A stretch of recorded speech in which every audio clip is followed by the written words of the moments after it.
Yo. Hey, where's he at? What you doing?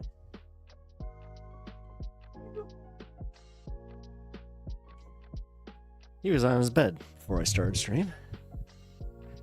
Oh, what was that?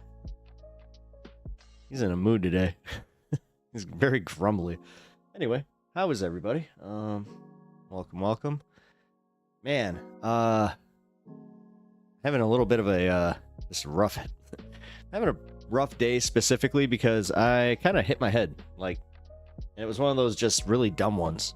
I was walking by just a little low-hanging cabinet that we have and totally misjudged where I was, and I just whacked myself. So bear with me. I got a little bit of a headache, so hoping that goes away. Hoping it's, I did my concussion check, my self-concussion check, so yeah, here, you guys can see, right? All right, how are those am I good? Am I good? I think I'm good. Although I just pretty much gave you the opportunity to just be like, no, go to the hospital, what's wrong with you? Anyway, man, I hope you guys are doing well. I hope you guys checked out some of that content that I dropped. I saw that the Anna Kasparian video is actually doing pretty well. I know that you guys have, if you have seen the VODs and stuff like that, it's yeah, I'm gonna be doing some more off stream content, so look out for that coming up. Man, as I said, I got like a real, it's a bad headache. I was kind of at that point where I was like, oh man, do I just like call stream? But the other big thing is, obviously, if I hit my head like that, do not go like lay down, don't do any of that shit. So yeah, if you guys start noticing some little fuzzy behavior with me, please be honest. Like, just don't be afraid to call it out and just be like, hey man, your eyes started, like, because the things that you have to look out for specifically are like if my eyes start kind of like closing like for extended periods of time while I'm blinking. That's something that I do for some reason. And then yeah, if I constantly like lay back like this and I feel like if I look like I'm kind of getting nauseous, definitely call that out, because I got that thing that you don't acknowledge when something bad like that happens. So that's just how I am. I got that stupid hockey mentality. But also, here, you know what? Let's take care of this. We made the Saturday stream, so I will see you guys on Saturday. I need to make sure that you guys just know that. Let's go. Saturday.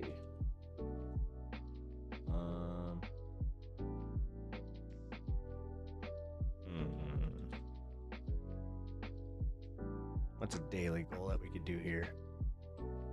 Trying to think.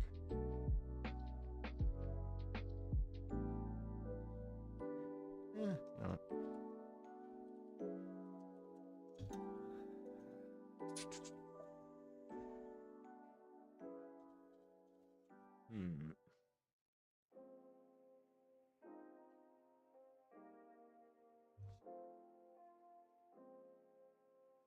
Here we go. I got an idea.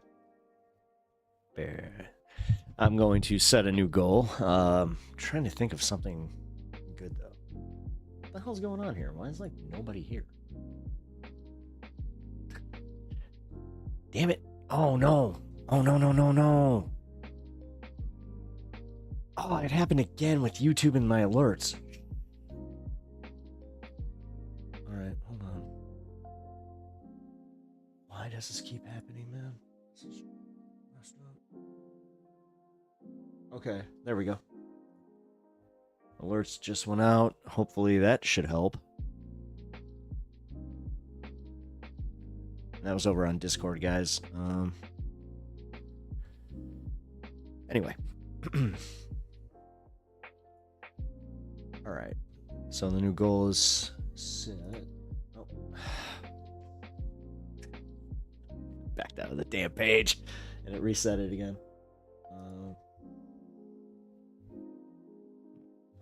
Let's see. No, that was a good one. I was gonna ask your opinion. What should I do?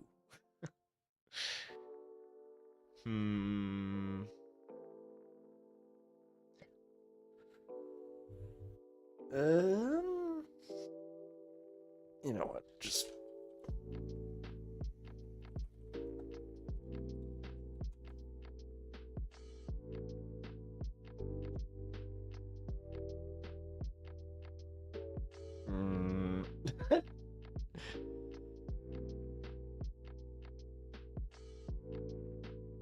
love the pooch. There we go.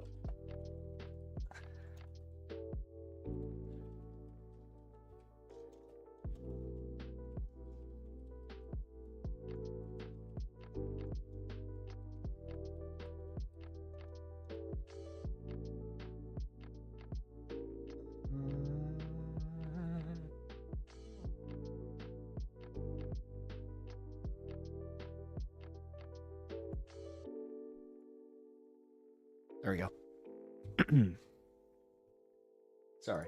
I was going to do that off stream, but I kind of had a situation where, as I said, hit my head, had one of those fun times where, you know, self-diagnosing, you know, concussions or not having a concussion, trying to. As I said, if I started acting a little wonky, and not right now, I'm just trying to get my stream off the ground because, as I said, I did not have time to really take care of any of this. All right. What's going on here? What's going on here? Oh, he's got a bone. There you go. Sorry. That must not have been comfortable. Hear but no sound. On phone? No sound?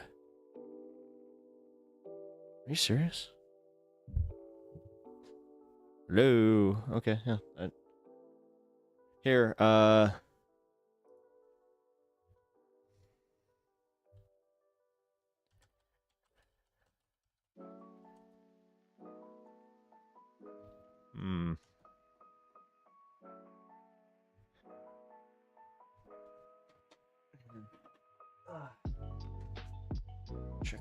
I gotta check my playback because now it's saying that, or Anna's saying I do not have sound. Great.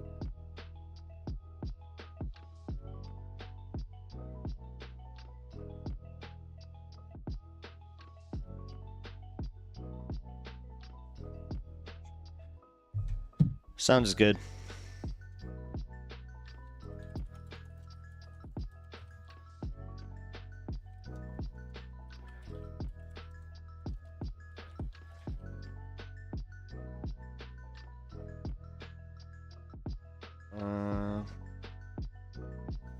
Okay. All right, guys. I'm dead serious. If you guys are getting shadow banned, then we need to address this. We need to address who the hell is like reporting you guys in chat, because this is messed up. I don't understand how this is happening. I wasn't actually live for some weird reason. Okay. Okay. Good. All right. Well, here we are. Well, let's get the stream going. As I said, I'm not sure if you saw like the part where I was like, yeah, I completely bashed my head today, so got a little bit of a headache. Trying to make sure that I don't have a concussion. I really do. I don't think I do, but if I, start slurring in the middle of talking, just let me know. I can only tell when my messages don't show in stream feed. Okay. Well, that was my fault also, at least right now, because stream feed just went on. So, yeah. Oh, wait. No, it was on. What the hell? Oh, shit. Okay, that's crazy. I had it turned off. I guess Streamlabs wants to do whatever it wants to do today. You know what? That's just how that usually goes. But I can only tell when my messages don't show up in my stream feed. Oh, okay. Like I just saw that. Okay. On top of a headache, now I have to deal with why the hell are my alerts not working? What's going on here, man? Oh, hey, we got a new person over in Discord. Cool. Sweet. And I also started the stream with a new sub. That was really cool. Like, but yeah, if you do you have any idea like what's going on there, Anna? Because I'm not really up to speed on how shadow bans work, and I looked into it. I've had enough people in this stream say it, so I'm just gonna trust you guys and not these other YouTubers just going, you don't actually really get shadow banned per se. It's just like, then what do you call it? If you are technically getting like the ban treatment, but you're not banned. So,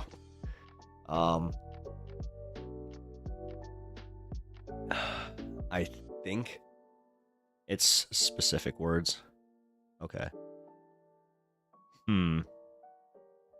Because I have like, so I have a few things set on my channel. Like when I censored myself, it went through. Oh. Okay. Okay. Well, yeah. All right, so that means that the moderation on YouTube is it's getting a little wonky. Okay, good to know. Whatever. We'll work with it. We really should just in this community. I would like to try to at least get it to where we can just use the star system. Like if we have to swear, which I'm all for it, man. I'm all for it. But it's kind of like, if we gotta swear, then or we gotta say something, maybe do the self-edit or something. I don't, because I personally don't know which ones are getting banned out there for you guys. Because I have a specific one, like I have specific ones set on my end where I just, if they pop up, then they get sent to me. For the most part, I'll just be like, nah, all right, I'm gonna. It's either ban. I usually time out the person doing it, but I've only had to do that like twice, to be completely honest. So I don't. Man. Oh, someone's in a mood today. No, I appreciate that. I really wish that these algorithms and all this crap over on YouTube would start making more sense, because I'll tell you what, man, I took a look at my analytics on my last video. My impressions, I'm not sure if you guys know how it works, because I barely know how it works. I'm literally asking you, because I'm just like, what the actual hell?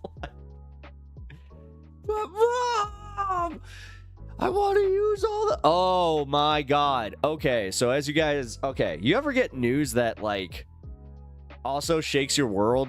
I think that's why I hit my head, because I found something out where I was like, what? And then I just kind of was in a daze for a moment where I was like, no, what? No. So, a friend of mine who, you know, I'd say that we've never, like, been close, but, you know, I've known her forever. So, it's one of those situations where you just kind of follow them through, like, Facebook, and she's got a 14-year-old daughter, and she congratulated, and, like, I had that moment where I forgot her daughter's name, and she congratulated, somebody, for a pregnancy, and I was like, wait a minute, I know that name, and I just, it washed over me, or I was like, oh no, what? What? This girl is 14. Like, what the...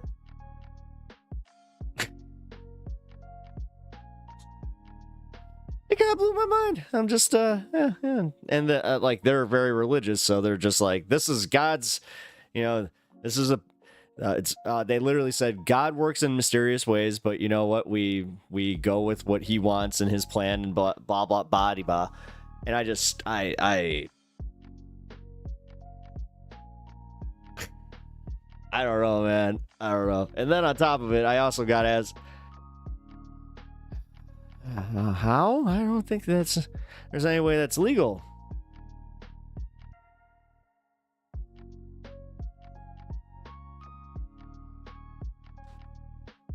I had to do the math where I was like, wait a minute. She's 16, right? And then I was like, no. No, she's 14. I was like, that's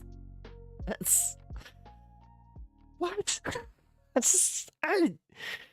Man, that's I don't know. Is it? I don't know. I can tell you the state that they're from. They're from Tennessee, so I don't know. Just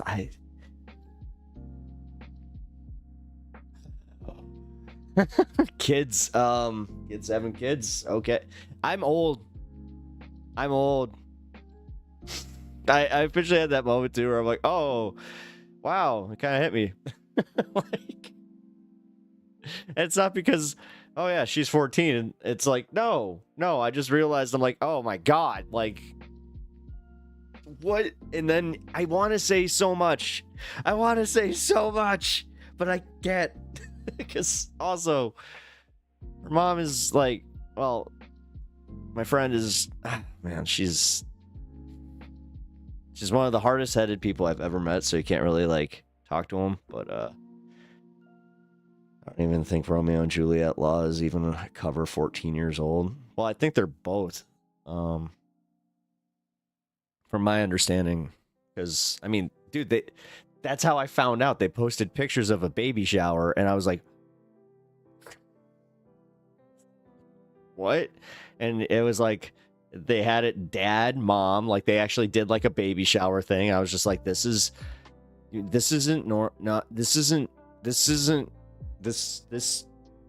what? I try not to judge, but what the? Yeah. Wait, what'd you think? Yeah. I'm 99% sure. Well, he might have a car, so that would... I don't know. I'm just thinking, like, the logistics of this whole situation. I'm just like, I don't want to, but it was just one of those things I was not expecting to see today. And I was just like, okay. I just, no, right?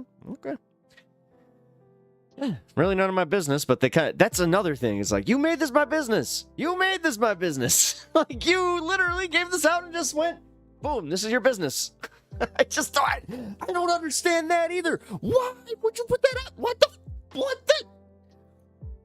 with people? What's with... Social media has broken our effing brains, dude.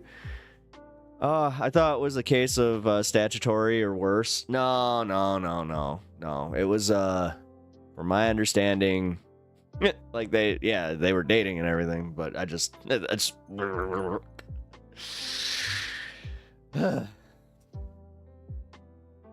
can say it to you guys because I know she doesn't watch this because she hates my politics.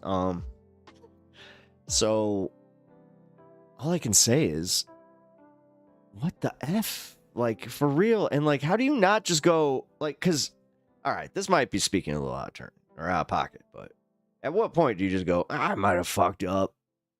I might like, I don't know what good it does, but man, I'm not a parent, so I try not to judge, but again, when you just, she's my age and she's gonna be a grandmother. That's just, That's Lauren Boebert shit right there. Legit, Lauren Boebert's the same age as me. That's the same thing. What the? Sorry. All right, I'm done. What in? I almost made a also joke about Tennessee where I'm like, maybe not.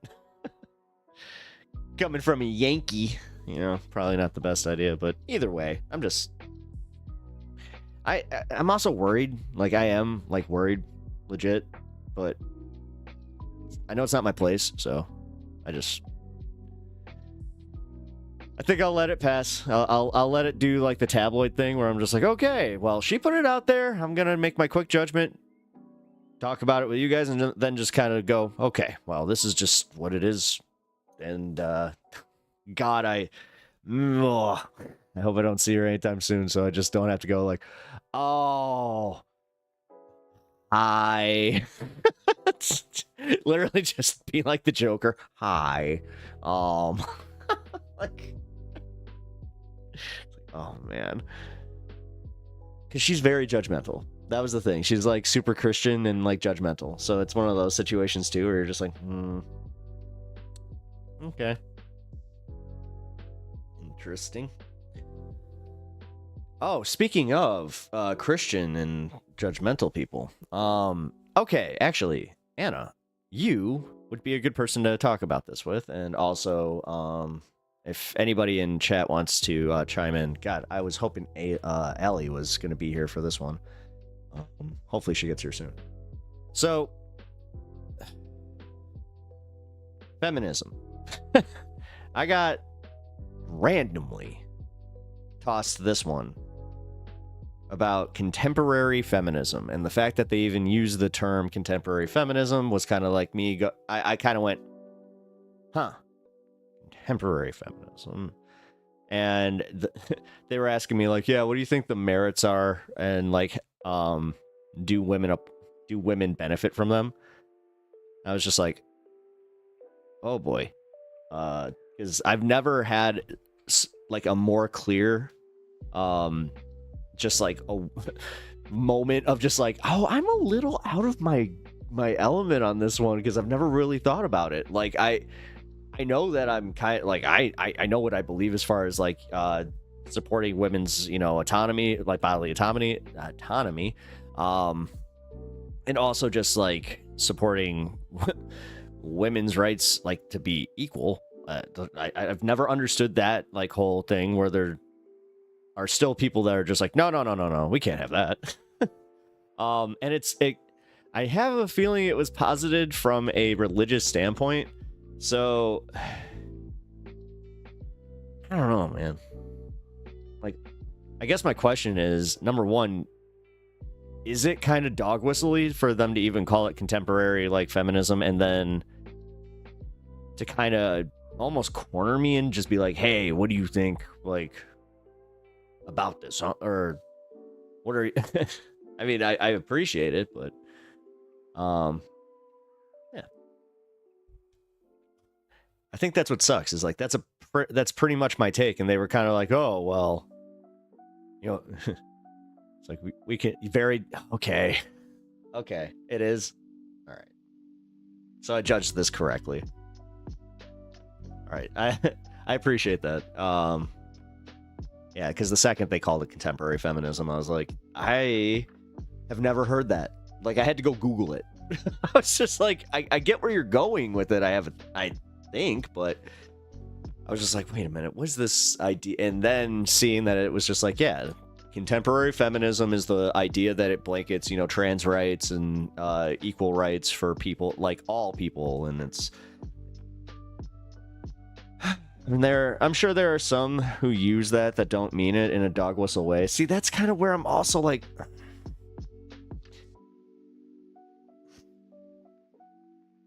I can say this without saying too much. It came from a space where they definitely have more of a debate mentality. So, they might have been a TERF. Yeah, that's what. Okay, no, okay. Yeah, that's kind of what. Oh shit, that's exactly what I was thinking. not a misogynist. It was a female. Oh, I sound like that. But no, she was, yeah. And it was kind of like, I'm not sure if I also didn't know where she was coming from, to be completely honest, because the way that it was thrown at me, I was like, whoa. Being a TYT guy in 2025 is wild. No shit. I'm not a TYT guy. Wait, did you misjudge my title? I was a little worried about that with the Anna one.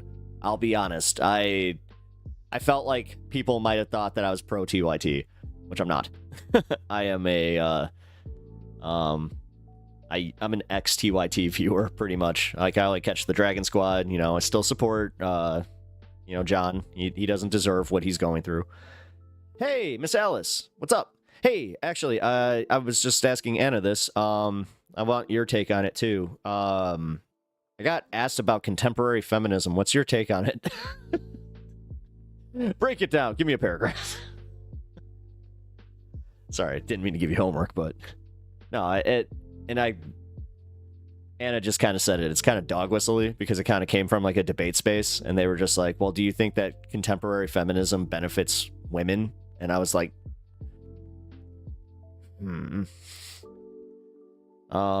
Again, the only reason I'm even asking you guys is because this is one of those rare times where I was just like, no, I'm completely out of my element on this one. I need to throw this one out to like my chat.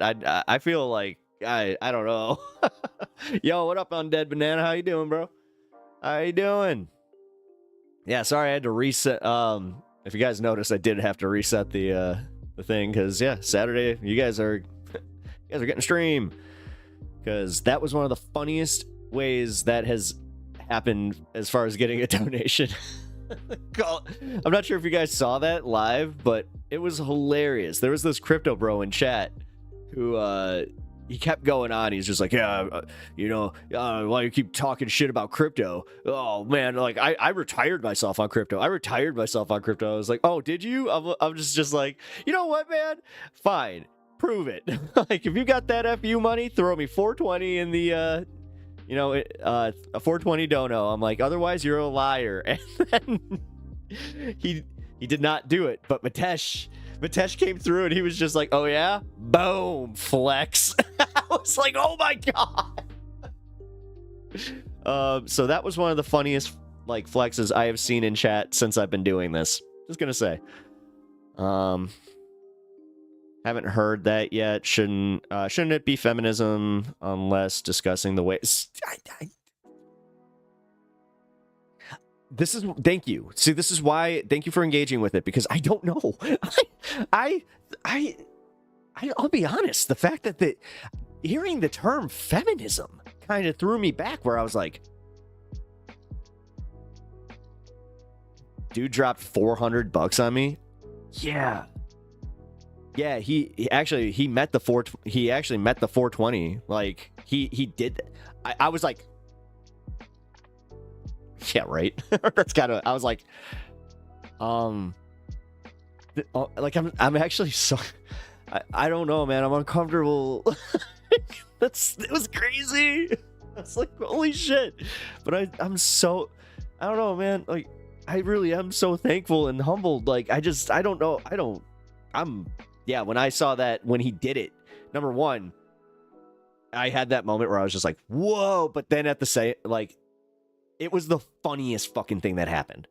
Because the guy, he backed down. He did not show up in chat again. It was Eli. I remember who it was. It was Eli Brown. Bad Eli Brown. I know it's not Eli Brown's Leroy. Thank you. But also, Anna, do you have your ability to accept memberships on? Because I noticed that your membership is not active right now, and yeah, we've been getting the gifted memberships, so I want to make sure that you're getting them. If you don't know how to do it, it's very, very easy. Just hit the join button. Go to where the 3 vertical dots are. Click that, and then there should be 3 options, it should just be opt-in to accept memberships. If you guys haven't already done that. They were they willing or unable to use the word intersectional? I mean, they didn't. Now I'm thinking about it. No, they didn't use the word intersectional at all. Like they were, because they can't. They even said they were coming at it from a religious perspective. Where she said that, you know, we should be going back to this model of subservient women, like, type thing. And I was just like, oh, okay, I'm gonna have, like, I don't know, man. I'm not sure how much more I want to engage it, but that's a good question, Wilbur. Like, how good faith of a space did... I don't think it was good faith. I don't think... I'll be honest, that's why I'm asking you guys. I don't know... Like, now I'm kind of getting the feel that it wasn't good faith. Because this is one of those situations, man. I really don't know. It seemed like it was at the beginning.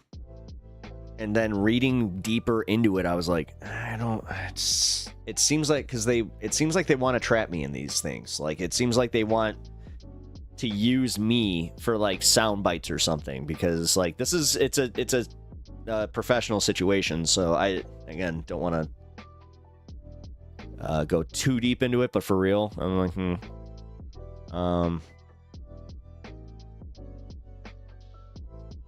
classic misogyny pretending to be... Yeah, but okay, wait, I mean, this is... Yeah, wait, they could... Wait, the classic misogyny pretending to be feminism. Oh, is that what you're saying? Intersection? That's what intersectional fem... I'm confused about this one because, like, I'm playing this one back. I'm like, wait, or are you saying that's what they're doing? Because they're not trying. They're not pretending to be feminist. They were just coming at it from the perspective of what are your thoughts on this? And I'm like, again, that's why I'm bringing it to you guys. I didn't know. It was legit. And this is why it's special to me, because usually I'm very opinionated about things and I'm very willing to engage on these types of, like, conversations. But I pretty much stopped it right there where I'm like, listen, I really don't know. I don't know about any... I haven't thought about it. You know, like, there's been so much other stuff going on that I'm like... So... That's why I would rather have a conversation with you guys about it real quick and then kind of decide where I want to go with this. And decide if I have, like, a strong opinion either way. I mean, I think I do. Like, I think I have a strong opinion as far as, like, protecting women's rights and protecting... God, what's it even called? Modernity at this point? I don't fucking know. Because, like, they're trying to go back to, like, Bible times at this point. Oh, no, I misunderstood then. You're right. You're right, though, that even feminism as a term... Yeah. I'm not kidding, man. Like, when I read that, I was like, you what? We're talking for real? Like...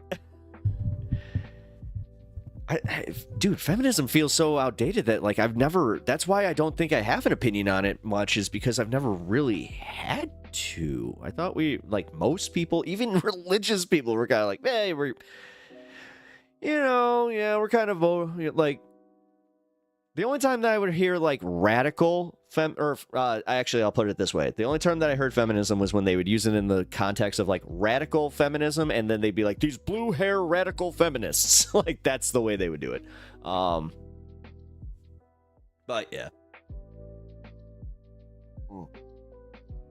Also, if you guys haven't already liked the stream, I really appreciate that. But also, if you can go over to Twitch at some point and just, I don't know, check in, fire off a comment, just to kind of, like, get the algorithm going over there, because I think that's how it works. It's once somebody starts commenting, then it starts putting it, like, wherever the hell it goes. So get this. Something actually really funny happened while I was preparing for stream today. I went to my homepage and my newest video was on my homepage. Uh-oh. What'd I do?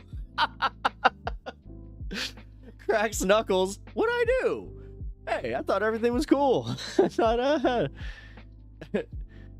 I'm like, wait. I'm sitting here talking about like feminism. I'm just like, oh God, did I say something wrong already? Fuck. Because honestly, I don't know. Oh, thanks, guys. I really appreciate that. Otherwise, Wash, he's taking up the cause. I don't know, man. The fact that they asked me for such a hard stance on this stuff was kind of odd. Hey, Blastoise, hell yeah. That's how you will get me distracted over on Twitch, is just if you put a Pokemon into the chat, then I'm just like, who's that Pokemon? And I will tell you, because I know most of them, because I'm a dork. Still can't believe they really wanted that, like, hard of a stance on this stuff. Kilmoric, yo, what up? What up? Oh, hey, he's back. There he is.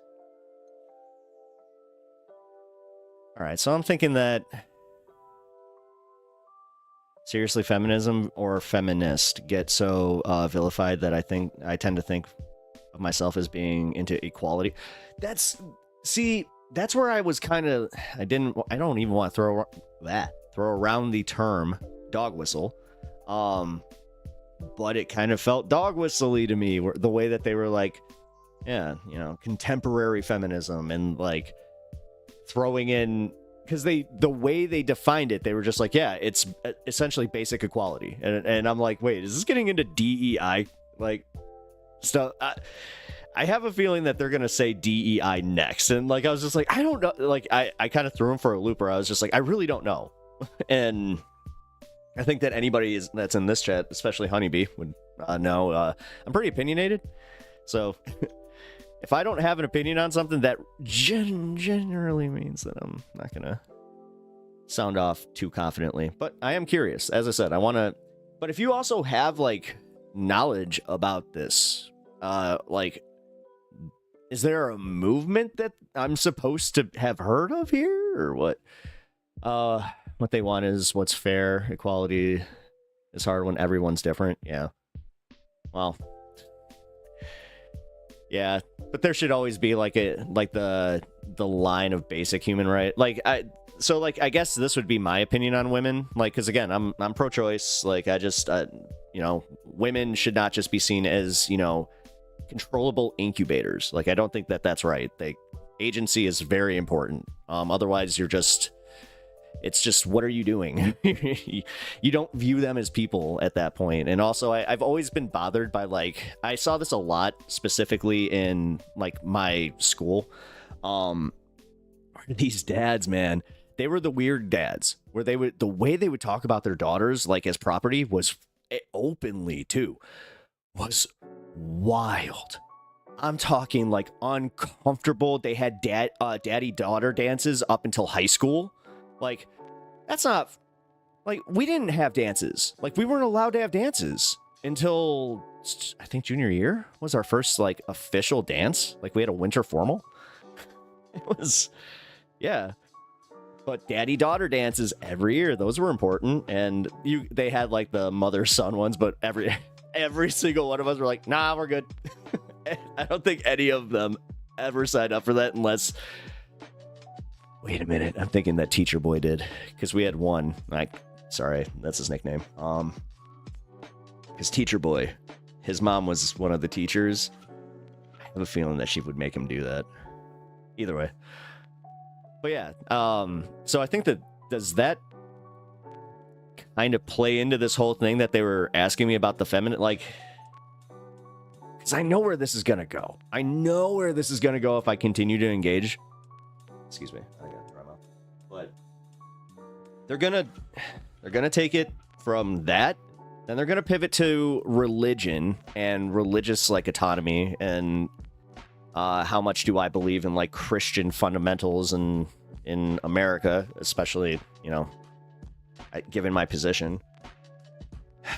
and I know that they're going to try and pivot it to trans rights. Like the funniest part is I want to set like a clock where it's like, all right, when do we start talking about trans people in sports? It's like, well, we made it to 10 minutes, guys. Yeah, we're in free speech America now. I don't know about that. As a leftist, see, honestly, it kind of scares me. Like, I know that. All right, so there's some hyperbolic stuff going on out there. You know, Kyle Kalinske kind of said it, but I don't know, man. Trump doing that thing to the AP and it going to the Supreme Court is kind of scary. Like, freedom of the press is something that's enshrined in our First Amendment. So, like, if they can attack that, then that means that they can go even farther on certain First Amendment rights, which... Who's gonna twist your words? Have you been on... How long you been on the internet? I mean, you've been on the internet... You've been on Twitch longer than me. What are you talking about? Twist your words. Please. God, they do that literally live. Like, watching you live. What are you talking about? I've had people send me clips of my own... Like, you know, I've been clip chimped, again, live, where they just give me a clip where I'm like, I did not say that. Oh... I know. I want to know. Oh, wait. Oh, wait. Who's gonna twist your words? Oh, you want to know who? Well, I mean, you're into the deep state. The thing is now, like, it's all turned on its head. I don't call it the deep state. I just call it the now functioning government and, like, the people who are in it. I don't know. The deep state always sounded way cooler than I think it is. Like, even so, like, think of it this way. Even if you have, like, the Mission Impossible version of, like, conspiracy theories, right? Which, I've never even, like, even when I was super into conspiracy land, I was always in, like, nah, they're doing this a lot more bureaucratically than we even want to admit. It's not, like, all this underhanded, like, dark, seedy, you know. The big one was, the Grove. If you don't know about the Grove, go down that rabbit. Yeah, I think that's what it's called. Hold on. I want to just make sure.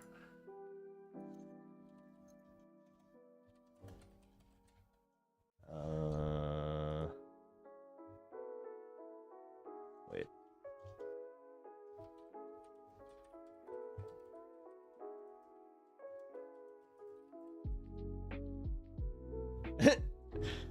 They don't want me to find it because I'm looking up the secret meeting place of the Illuminati. Or Illuminati. I don't know how to say that anymore ever since that stupid YouTuber. Bohemian Grove. No, that's what it was. Yeah, they call it the Grove.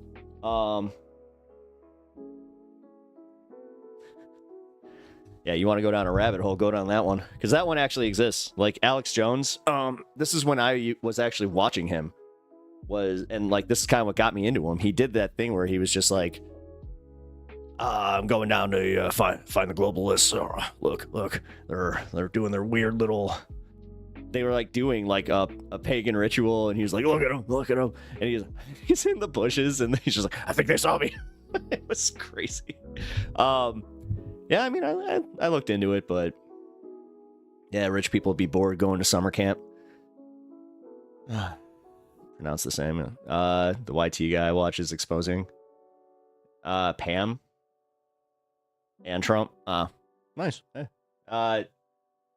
Hey. See? I knew you'd come wrong. At some point, at least on that one, you'd just be like, all right, well, if anybody's doing some wacky stuff in the government, is that... Yeah, sorry, guys. I'm not trying to go in a conspiracy zone, because I was into it. But I'll be honest, I'm not. Oh, what's that? That's not a troll. I don't know about those. Hello. Welcome to my chat. I have no idea what you just said. But it seems like it's all in caps, so must be important. I've always found that the ones in caps are always the most important. Unless you're making a title for a YouTube video, then you have to use those caps, because I'm telling you, I have put videos out there where I don't use the caps. Like, you have to do the clickbait thing where it's just like, you have to use at least one word where it's just like, what? Like, I think my latest one was Anna Kasparian, or Anna Decimate, or not Decimates, I forgot what it was. Hello, English. I almost got it. Oh, that's spam. It's not this. I mean, there's no spaces, so this is spam. Alright. Almost got into Pizzagate. Thankfully, I came to my senses. Yeah, that was actually, I think, the one, like the one that finally like put the nail in the coffin of me just being like, no, because that one was just so provably that guy went down too many rabbit holes, and it also kind of scared me out of like, it was just like, oh, dude, you could totally be that guy. I saw too many people like reacting that way when I would start talking about certain things, where I was just like again, 9/11, like the whole like truth movement thing, dude. I'll tell you what, man, it's whatever. It's spam. All right.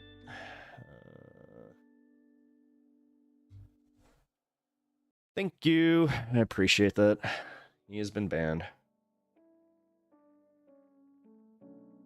Ugh. But yeah, why be into conspiracy like when all the conspiracy is just in front of us? Like we just need to watch the news now. They're just doing it. That's what I was saying. Like, yeah, it was just Bush did. No, he did 7/11. Get it? I actually don't really know the joke there. I just wanted to say 7/11. Everything is a psyop right now. Well, I mean, then I'm contributing. I'm a YouTuber. Like, in some way, shape, or form, you know, every content creator is, I mean, everything's technically, I don't want to overuse that word, because isn't everything a psyop? Just teaching a psyop? I don't fucking know anymore. Everything is just all over the place. I don't know what to grasp onto. Guys saying that they're not going to release the JFK files either. I hate to say this, like, even the ones like that did get really like, because he did 2 waves. Like, he did one in his initial one, which also nobody gives it credit, but Obama did like a redacted one. Yeah, that's how these things go. That's what a lot of people don't understand. And it's not just redacted, it's the fact that like a lot, like, yeah, they just don't have stuff. Like, they just either got rid of it or it's just, you know, not there. You're not going to trick me. That comment was a sigh. Oh man, I like how I went from talking about feminism to now we're talking about psyops. Ugh. So you knew that would happen. Well, we all kind of did. Just driving right now, listening. What up, Kirk? How'd you enjoy the majority report today? Good seeing him, man. Hey, did anybody actually like sound off? You know, from the Pep Squad? That's what you got to be. That's what we're called, by the way, the Pep Squad here. Come on, how can we not call it the Pep Squad? I know it was like a little, but come on, man. Whack jobs, lol. Who were you fighting with? Did you get banned? Kirk, tell me you were good. But it is, though, lots of top powers. All, I mean, they're all, that's, I was just talking to somebody about that, yesterday at the end of stream. I was just telling this guy, I'm just like, nah, dude, like, they were like they were government abolitionists, which isn't, that's, okay, that's a very hard stance to have, and I was like, anyways, let's stop. It's alright.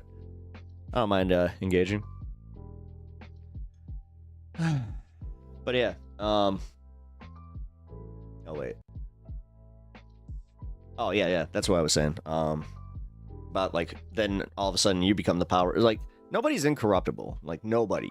You know, we all think of ourselves as, like, you know, incorruptible people, but there's always something. There's always something. Who knows? But I also just know, like, you have to be a special kind of person to want to go into government. Like, I think ideally we would want them all to be like really, really great people who are, you know, moralistic and idealistic. But did you hear Trump ordered the moon at me? Oh man, at this point in this news cycle, I would not even freaking question it.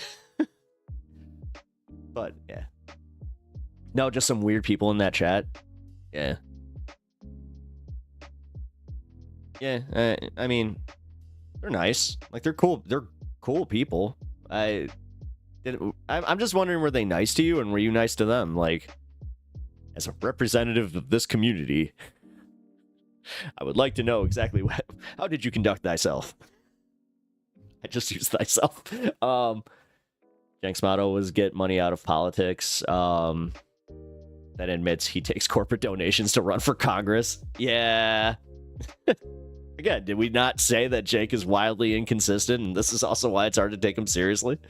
You know, listen, as somebody who watched a lot of TYT, it is painful to watch his downfall. I have to at least be honest about it. And it's not even his downfall, like, because it's not fair to say that he's not doing the right-wing pivot that a lot of other content creators are saying, but he has made some just bad decisions, and he has thrown so many other leftist content creators under the bus that it's almost inexcusable. You know, and he is doing that thing of like, oh, you know, we're the leftists, we're the leftist channel, everybody should listen to us, Nina Turner! No one even talked to me, I was well behaved, don't worry. Okay, cool.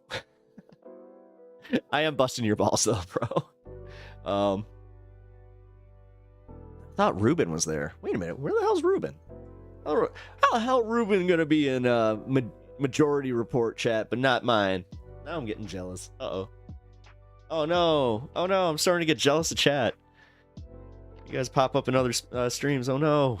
It's kind of like Honeybee's people coming over to mine. Actually, you know what? I gotta give a few people on from your chat credit. They came in here yesterday and they were very well behaved, so I hope you are happy to know that. Good point anyway. Oh, I'm just saying, man. It's I appreciate you like actually like even watching Majority Report. That's kind of cool. Yeah. Oh, they're actually pretty well behaved, and I think that you have other people that like politically are all in agreement with F22, but they all also agree like he is kind of a dill hole. Also, they think he's a streamer. They think that he's that's like a secondary account for a streamer.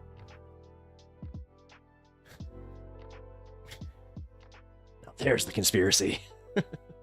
It's a hidden streamer. Oh no. Why would they do that though? He's outspoken. I mean, whatever. He's whatever. I engaged just as poorly, and I also I was name calling, so it's not like I can act like I'm any better. I was calling him a dick, I was calling him an asshole. So whatever. Verdun Mountain. Wait, right? No.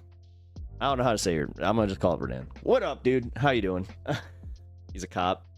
No time for streaming. He's a cop? Wonder I don't like him. Ew. Sorry, never mind. I see the I'm one of those people that I'm like, all right, fine, I'll give you all like your funding for your police, but I'm not a fan. I don't like cops. I don't trust them. I never will. It's just, man, I've had too many bad experiences. But I like how I just watched somebody be like, "Oh, you don't like cops, huh? Well, I'm out of here."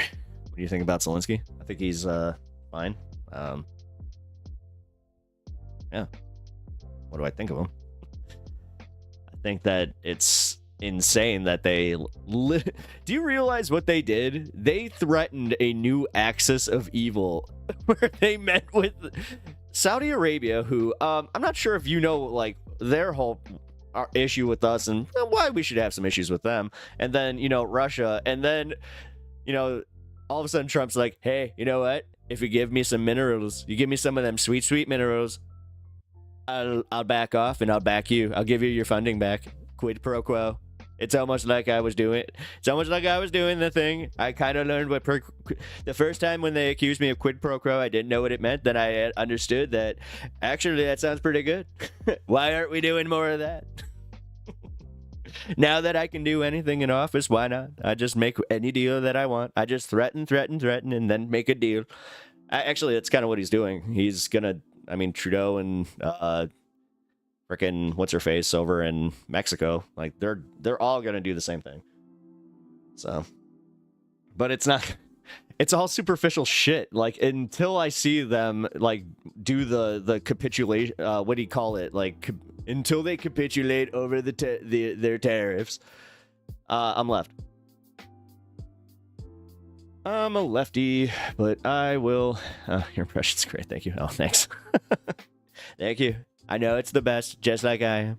Nobody's better than me. Did you see my bruised hand? My bruised hand. Nobody has more bruised hands than me because I shake so many hands. Actually, did you see that shit? People were mad about like people reporting on that. They were just like, "Why are they reporting on his hand being bruised?" I'm like, "Oh, that's fair game, bitch. The guy is old, and you know what? Boom." Didn't like Biden, but I also don't like ageism because I wouldn't like anybody treating my grandparents the way that they treated Biden, and I thought that was bullshit. I'm going to go out on a limb and say that. Yes, he was old. Yes, he should have been out of politics, but some of the shit that was said was insane. The fact that it was like so openly said. And like, again, if I heard somebody talking about their grandparents that way, I'd be like, what is wrong with you? Wait, Knox. Oh, wait, tragic mammal. Wait. Weirdly textured bruised hands. Yeah, probably from an IV. Sorry, I'm back. Had to call with my boss. Oh, no worries.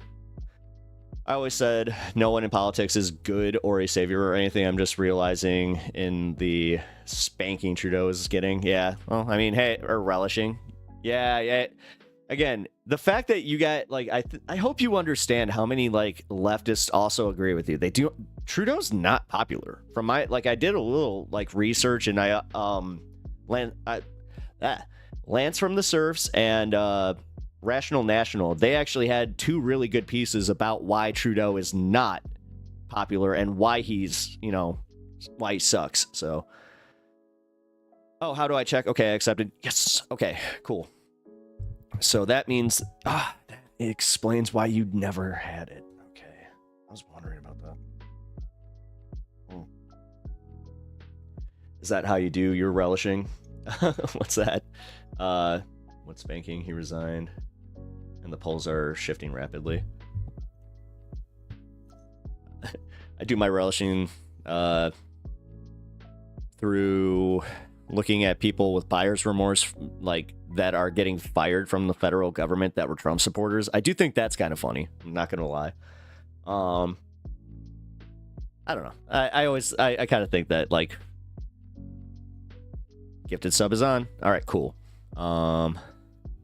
Trudeau eats his boogers. Well, I mean, Trump, dude, I cannot believe that Elon's kid was just sitting there wiping boogers on the Resolute desk, just like, you're not the president. Like that, dude. I do love that, like that look that Trump gave him, where he's like, "Look here, you little shit." You know that he either thought it or like even he probably said it at some point. Elon, I'll tell you what, you're a fine guy, but your kid, he sucks. Oh my God, who said that? Elon's kid. He was like, while he's getting, I'm not sure if you saw it, like while he's getting interviewed.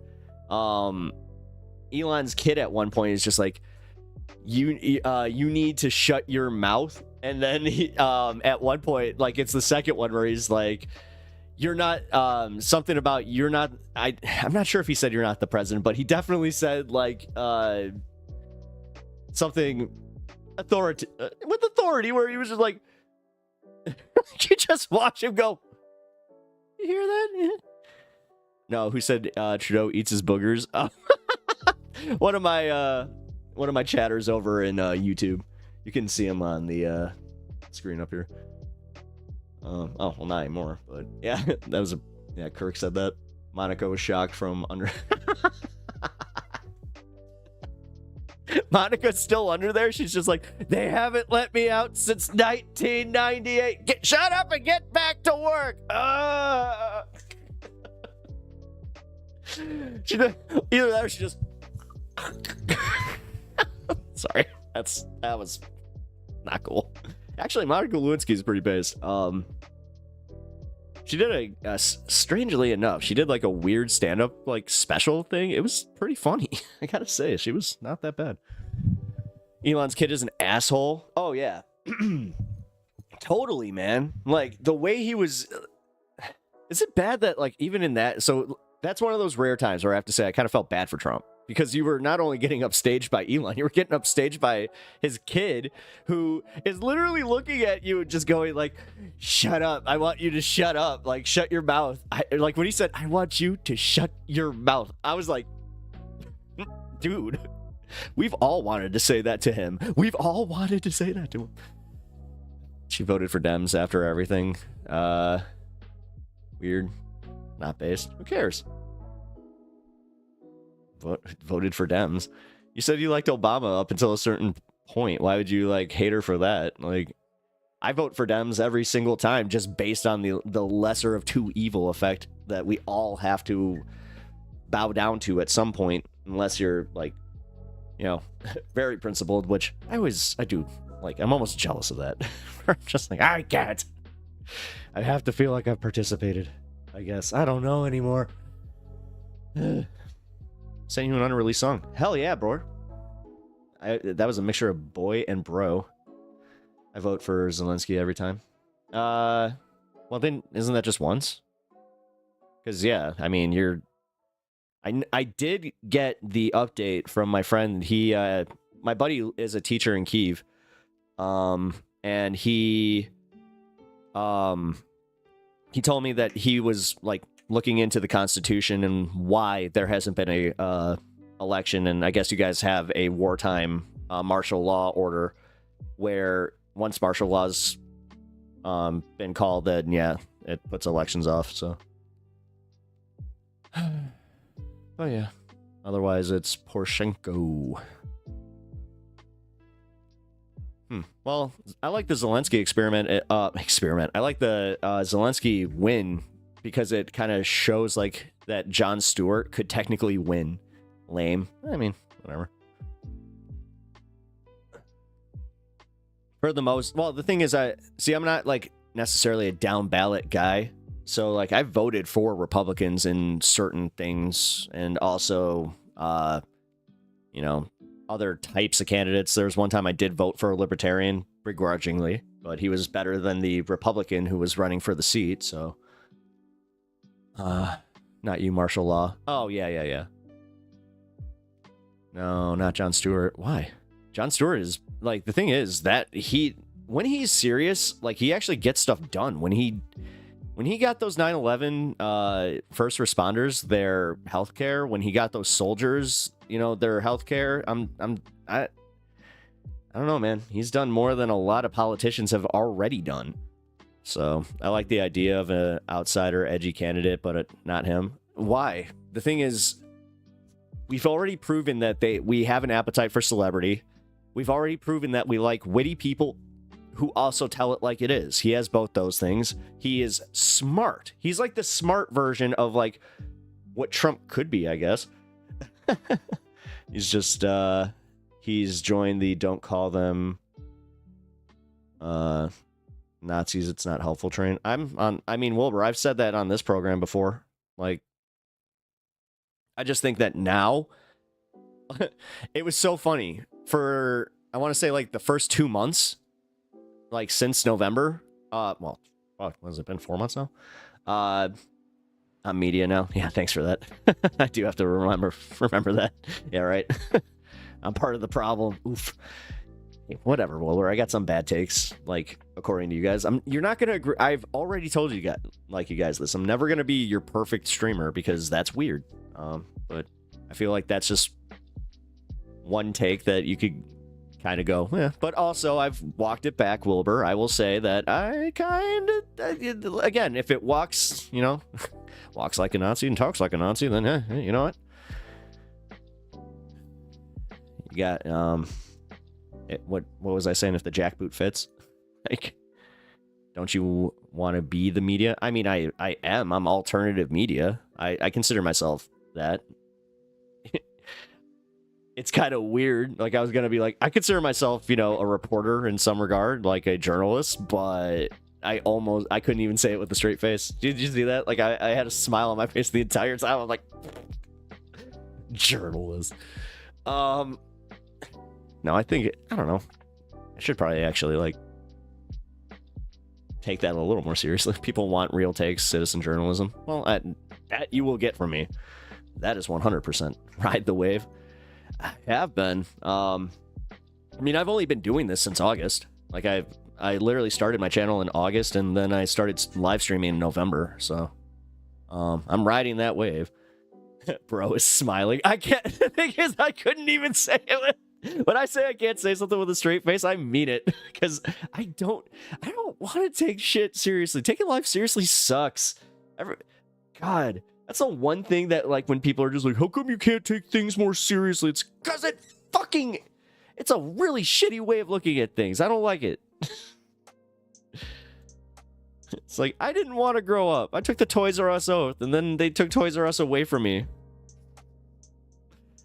That's why, like, every once in a while, if I get really depressed, I'll just be like, I don't want to grow up. I'm a Toys R Us kid. I took it seriously. It's like, come back, Jeffrey. Come back. You take things so seriously in my chat, though. Yeah, it's because I'm off stream. I'm off stream, and I don't know. Your chat is like kind of where well, number one, your chat is a little more right wing. Like, listen, I have some right leaning people in my chat.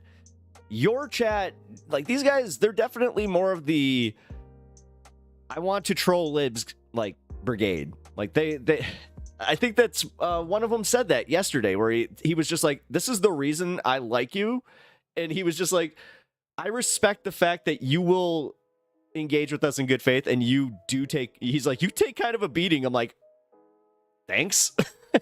So I'm like, all right. Moderate. Well, no, I'm saying you are, your chat for, like, there's more, no, your chat leans right. I mean, at least from the guys that engage with me. Yeah, wait a minute. I'll be fair. The ones that interact, yeah. Like, the ones that actually interact with me, to be fair, I probably do ignore the rest of them, because I do pretty much only interact with, like, I was only interacting with that one guy, and then, yeah, whatever. Regardless, that's where I'm just like, oh yeah, that's where I cut loose.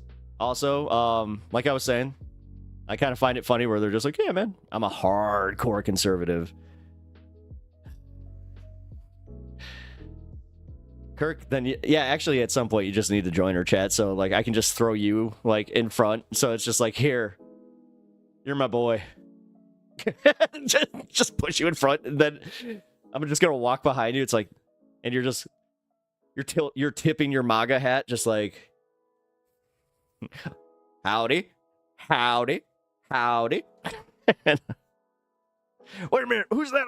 You got a long haired lib behind you. Get him. Jesus fucking Christ, we need socialism. Yeah, we do. Bernie Stewart, yeah. Best way to beat a troll is to play ignorant and pretend you don't understand the joke. Ask them to explain it 2 to 3 times until they get tired. I mean, dope smoker. That's right. Oh, I forgot about that. Yeah, that was funny. That was really funny. That guy that was like grilling me, you dope smoker. Was he serious? Like, that had to be trolling. I don't know. He was really committed to the bit, because that was a good hour of him like committing to the bit. So I have to be like, okay. But I agree with you, Alirda. That is how you get rid of the trolls. I also like, sometimes I do. You're saying pretending. Oh my God, people who call it dope. I know. Oh my, okay. I had that same reaction where I was like, like, boomer. I was like, either you're a boomer or you never got out of like 3rd grade dare, and like he saw that lion and that was his hero. Like, didn't think of anything past it, and he's like, I'm gonna be like the dare lion. God, I forgot his name. Gen X parents call it pot. I crack it. Oh yeah, Gen X. I mean, God. So does that mean just, hey, you got your vape? You got your cart? You know, the herb. I don't want to go into too many of the code words, because, yeah, that could actually get me flagged. So let's not do that. Let's be safe on that regard. Up with hope, down with dope. I mean, come on, guys. You don't see all those cool, those are like the propaganda posters that they had back in the 1930s. So, pretty cool, huh? I wish my, I wish I had my old Black Dare shirt. Yeah, me too. I could have sworn I had one, but it's gone. And, would go really well with my current hobbies. Exactly. Yeah, that's, nothing is funnier than wearing, like, doing that. Just do, like, I think that I told the story yesterday, though. I was at a punk show wearing a Dare shirt. I was holding a beer, and this guy just comes up to me. He's like, "Hey, man, the fuck, you're appropriating straight edge?" I'm like, "Oh, you did not." I'm like, yeah. Oh, God. Took me right back to elementary school, I'll tell you that much. That was crazy. Zoomers calling it, a Benjamin. Hey, Benjamin, hey. Every once in a while, it's okay. Like, when they started attacking millennials for calling it doggos, shut up. Shut up and mind your business. We could have our doggos. All right. Again, why does everybody hate joy? Why does everybody hate something that's just, like, a little bit fun, you know? People just hate to see people smile and having a good time, which is true. I mean, look at a lot of, like, the way that a lot of people just react in general when they see joy. You're just like, oh, you're one of those people. Okay. Eat cigarettes. You are so weird with that shit. If you're not kidding, you are a very odd human being, and I hate to think of what your colon is going through. Just sitting there sucking up a bunch of nicotine from the frickin' from the what do you call them, the butts in your butt. Oh my God. Oh man. Yeah, we got Twitches popping off today. Usually, what is with this? It's like every other day or so, it's just like YouTube will take over and then Twitch will take over. It's very, very odd. But Benjamin is great. I think Benjamin is, yeah, that's one of the better ones to come out of all this. Like, I love my Benjamin. Come on. Although, Scaredy Bear. Like, now I have Scaredy Bear. Oh, God. Okay, so Sigma. I just had that explained to me because somebody was like, "You're Sigma," and I actually got offended by it. They're like, "No, dumbass, that means you're one of the smart guys." I'm like, wait, what? They were telling me about, like, yeah, you're technically in the, like, you know, in the vein of like a Jordan Peterson. I'm like, don't ever put me in the same category with me and him ever. Yeah. Clean up your room. I'm a very smart man. I don't have a creepy relationship with my daughter at all. Dude, he said some just straight up, like, what? Like, the only other person that's ever talked about their, like, daughter that way that I just legit just went, huh? Was Trump, where he's just like, look at her. You know, if she wasn't my daughter, I'd totally be dating her. It's like, that was what. And then everybody's just like, yeah, Biden smells people's hair. I'm like, okay, creepy, but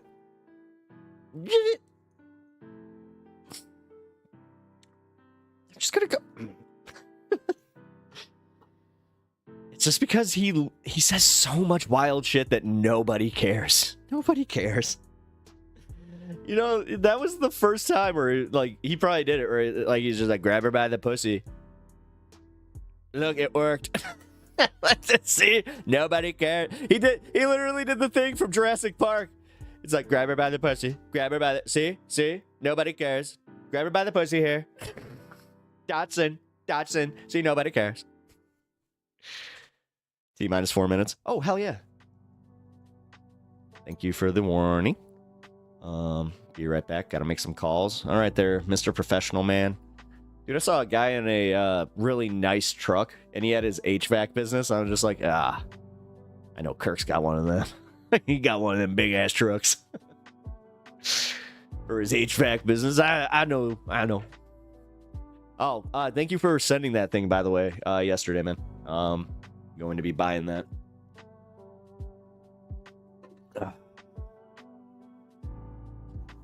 You guys weren't there for the, my truck is big, but it's not nice. Oh, see, dude, again, like, I'm a simple kind of man. I like Ford Rangers. That's like an old 1998 Ford Ranger, you know, maybe 90K on the motor. I'd take that. Like, why does everybody need, well, I need the extended cab, burr, burr, burr, burr, burr. It's like, nah, what you need is you need a larger bed and just a workhorse. Like, man, I'm glad that they're bringing, like, those Toyota trucks pretty much, like, into America, because it's never made sense to me how big we make trucks. Yeah, Alirda. Yeah, it'd be a little 0.5 ton. That's what I'm talking about. Like an old, yeah, an F-350. What's wrong with you? Oh, well, yeah, 9 Ford Transits. Oh, at least you got a fleet. Nice, smart move. I'm assuming that you have a Ford mechanic, or you got a deal with the dealership. Hey, Blood, totally missed that you were here. Oh yeah, Bloodstone. Shit. Yo, I totally did miss you. What's up? Hey, caught in between Alirda and Scott there. I really, shit. No, as I said, I mean, again, I'm not an HVAC guy. I'm not exactly doing like the carrying a lot of stuff. Fleet would cost less, but I get the benefits of being able to make the modifications I want. Oh, okay. What mods do you really need to... Oh, wait a minute. Never mind. I'll shut up. I already know what you're kind of talking about. Nothing shady either. It's just... Yeah. Wait a minute. I just thought about that. In Maine, you guys actually have, like... Do you guys have things where if you have a fleet, they all have to be, like, modified pretty much the same way? Because that's a little odd. Ugh. Also, oh, baby, he's sleeping. I was gonna give him something, but you know what? No, I don't want to wake him. Actually, you know what? Here.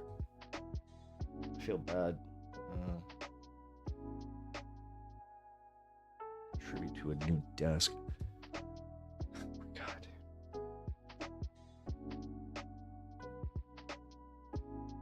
I'll tell you, today is one of those days, without going too deep into it, that I totally miss renting. It's one of those. It's definitely one of those days. I'm just chilling with my bowl, and hey, Miss Alice, nice. Oh, hey. Speaking of, cheers. That's an easy one, Ben Shapiro.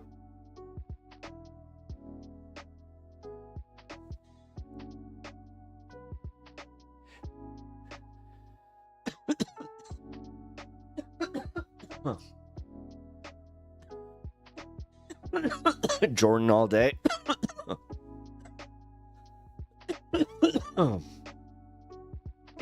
I don't know. With Ben, I can get the... I can break from... I'll be up with y'all in 5 minutes. Cool. I might have to take that back, though, because, yeah, Jordan... He's got more people to maybe talk about. Because I was almost going to say Ben Shapiro because of the drama aspect that I... Like, the tea that I can get from, like, the Daily... You know, the Daily Wire stuff. And, you know, hear him talk shit about Jeremy Boring. Like, that'd be fun.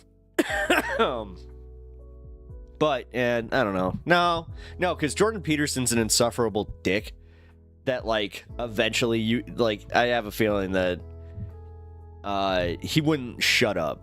Whereas Ben, surprisingly, you could probably get him to shut up. I don't know. I mean, it's not... Crowder or Poole? Poole. If it's political talk, Ben. If it's neuropsych, Jordan. Is it time for a train montage for you to take on Ben Shapiro? It's gonna be a montage. Gonna get get him ready to debate all the... Wait a minute. That's actually kind of why I was bringing up the whole feminism thing. Funny enough. Where, not because I'm going to be debating Ben Shapiro, but it's just punching air.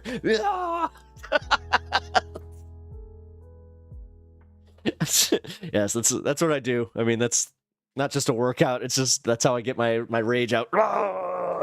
Just punch the air. Crowder might be the most despicable dude. I couldn't. No, Crowder. I'd rather just. What would I rather do? Just not do it. Just not go engage. That's what I would rather do. I have read too much Ben Shapiro. Gave me fiction. Why? What? Why? You wouldn't. Why? Why would you continue reading? Like, you can stop. You can just not continue reading. Wait a minute. I'm so What? Boo this man. Shame. Wait a minute. Shame. Wait, is there a bell? Hold on. Shame. Ring the bell. No, come on. There has to be. Where's... Yo, shame. Ding ding ding. Shame. Oh, Temple old rivals meet again. That would be really weird. Dude, I'm just staring at him and he's just like, why do you keep looking at me like that? It's like, oh, no reason. You don't remember me, do you? Oh, man. The question is, do I? Do I do that? I don't know. Because even Tim Pool's dad was just like, you just be glad. I'm like, but I don't know. No, I'm in this space. That would be one of the wildest things. Yeah. Actually, the funniest part is I would probably take him up on it. Because, yeah, I don't mind poker and sushi with the boys. Come on. Although it's sushi from freaking West Virginia. I'm not sure if I trust that. No, I'd be like, hey man, can we go check out the skate park? If he still doesn't recognize me, then I'd spark up a joint on the top of the half pipe and just sit down and he'd be like, yo! You knew I recognized you. It's like, he finally got it. What's up, man? How's it going? I mean, the last interaction with him, I gotta be completely real with you guys. It was very, very boring, but also like him just being like, hey man, good to see you. Like doing that disingenuous thing, like, yeah. Hey, I'm glad that you're here. No, I remember you from the skate park. Yeah, man, like it's good to see you. It's like, wait, you have pool lore I don't know about? Yeah. Yeah. All right. For the old crowd, you guys can pretty much tune out for a minute, but yeah, no, I kind of knew him. Like it was an acquaintance situation where we just hung out in the same like circles when we were growing up because we're pretty much the same age. He went to the same skate parks. There were like 4 of them just within our area that, you know, more times than not, we were at at a very specific one. I don't want to, you know, dox because that one is actually still near. But yeah, man, he did not like me. His friends loved me though. Like his friends were my friends, and it was just so funny because one of my main memories, thinking back, because I had that happen where like I kept seeing him. I'm like, Tim Pool, like it just so early on where like, God, I want to say this is back when he was still like doing like videos with TYT, because I think he did videos with them for a while. And I just remember being like, that, oh my God.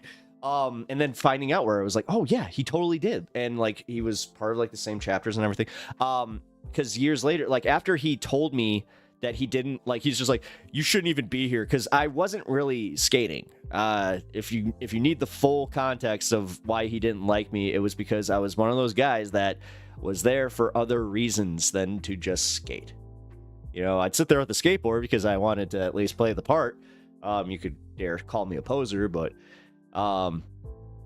it's okay. Trust me, I got it a lot. But the main thing that I was like, well, That's okay. But he said that to me where he was just like, yeah, you guys are just here for that one reason only. You guys are ruining, like he actually says, like, you're ruining the sport. You guys, he's like, you're making a mockery of the sport. And he would always, like, he would kind of give me like dirty looks, and I'd see him multiple times. And he said, you know, similar crap, especially when we smoked cigarettes. He was very big on making fun of cigarette smokers. And then, yeah, years later, after not seeing him for, you know, God, it had to be at least 9 years. I was at like a, no, it had to be like 4 or 5 years. Now that I think about it. Yeah, it was like 19. Either way. Yeah, I saw him at one of like these meetups. It was like my buddy was like really involved in, you know, like the anarchist. I can't even call it a party. It was more so like 4 dudes that just called themselves, you know, yeah, we're like the this anarchist subgroup, blah blah blah. I'm like, okay, cool. Like I helped him out like with making some videos and stuff. And he's like, yeah, man, you want to go down to this meetup? We're going to, it's an Occupy Wall Street protest. I was like, hell yeah, man. Like I was all about it because I was super pissed about the bank bailouts. And I was just like, yeah, dude, like, let's go. Yeah, I just kept looking at him. I'm like, what the fuck? He looks so familiar. And then he just, I walked up to him. I'm like, hey, I know you from somewhere. He's just like, oh yeah. And he names the skate park. And he, like, it was one of those moments where, like, he must have rewrote history, or he just, he might have liked me or something, but just was very mean to me. But for real, man, like he acted like we were very friendly, like in the past, where I was like, okay, man. But yeah, after that, he, like, very soon after that, I started seeing him on YouTube where I'm like, whoa, he blew up. So that's cool. And then, yeah, because I remember that's when, about the time that he started his YouTube channel, because he told me he had his skating videos on the YouTube channel. And because that's pretty much the crux of the conversation. I was just like, hey, man, you still skate, blah, blah, blah. But yeah, that's the lore. And now he's, you know, now he's literally Dim Tool, and I'm just like, oh. It's so weird to see him, and like to also kind of, when he's like, yeah, I just read the news and give my opinion. I'm like, uh-oh.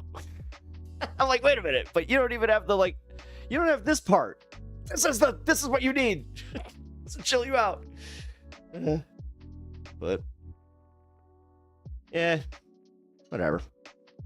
In another life, I feel like we could have been friends. Also, if he wasn't such a, like, I don't want to call him straight edge because I'm pretty sure he drank. I think he drank. I don't know. Tim Pool needs hair plugs. Sure. The thing is, he has the money. I don't understand why he doesn't. Like, if he's got that much, that would be funny as hell, though. He comes out and he's got hair like mine. he just unveils it. Actually, guys, this is why I've been wearing the beanie. Doesn't exactly have to. I don't, whatever. I don't want to talk too much on it because I think that I've covered it too much. Where, like, yeah, I got a weird shaped head, so I get it. Not liking your bald head. If he's got one of those situations, which again, being a skater, he didn't wear a helmet for like the longest time. So, although I don't know why I'm like, that's breaking news. No, none of us wore helmets. We were all idiots. Every single one of us. Once we got to the skate park, like, I was one of those lamos too, where my mom would drop me off and she'd just be like, helmet. And be like, oh, okay. Meanwhile, my bag is stinking. My mom definitely knows what's up. That was pretty funny. She made that admission to me recently where she was just like, you think I didn't know? I'm like, how long have you known? Wait a minute. Wait, what? It's just as much as you think you know, your parents don't know. Sometimes they do. Although, You guys had this moment yet where you're talking to your parents about something and then you just like you casually admit something that you did and they just look at you like, what? And there's, oh yeah, you didn't know about that. Totally did that with my pops.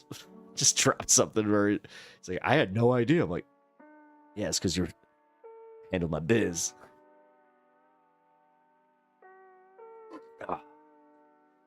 Cool, and then very suddenly uncool.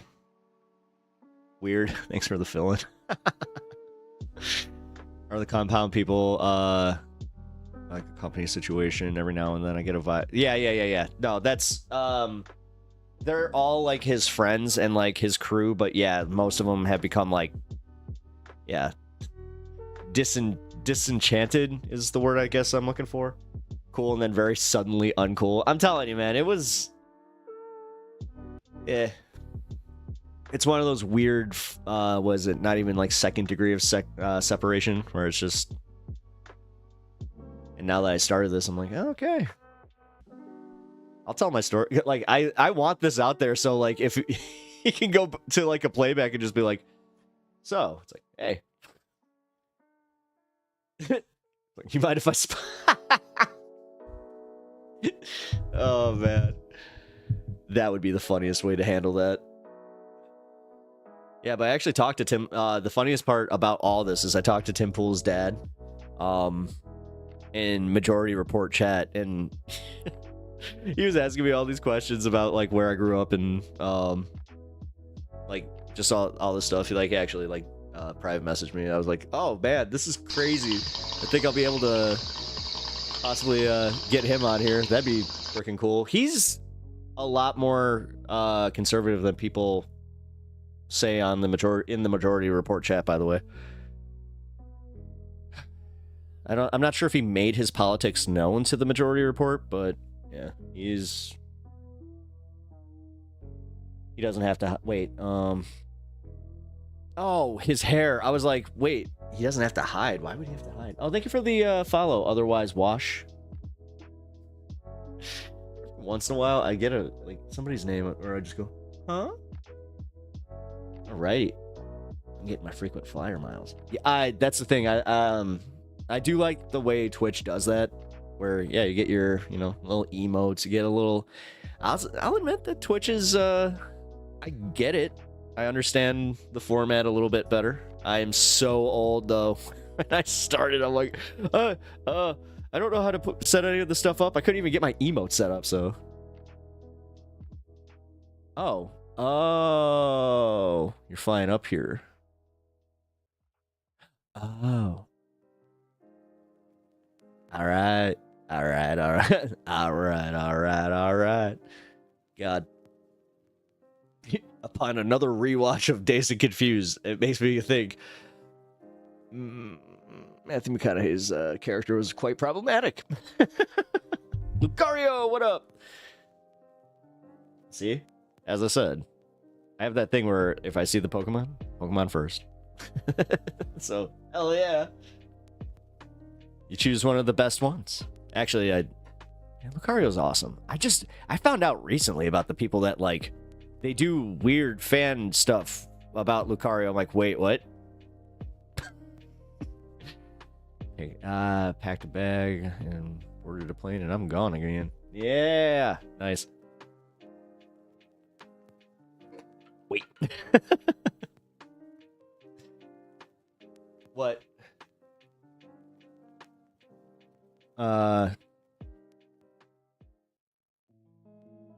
No.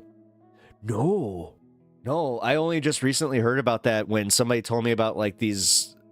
It was a meme about like the life-size Gardevoir, and they were like, "Wait a minute, do you know about Lucario?" I'm like, "Wait, what?" Oh my god, you sweet summer child. I very much am. It's like, wait, don't break my pure brain. Keep him sheltered. Don't let him look. Don't show him. Don't. Just. The thing is, I'm one of those guys, when people said don't Google things, I kind of went, okay. And I just took them at their word. I think the last time I ever did something like that was 2 Girls, 1 Cup, and I was like, Never again. Never again.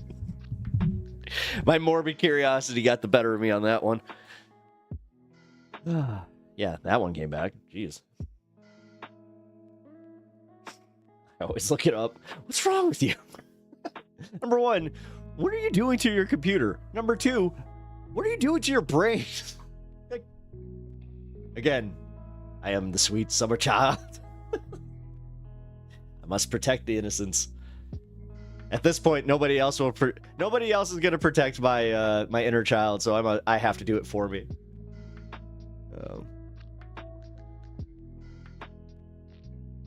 Wait, Wilbur, what'd you say? What? Wilbur just Oh, you retracted your message. I was like, that was weird.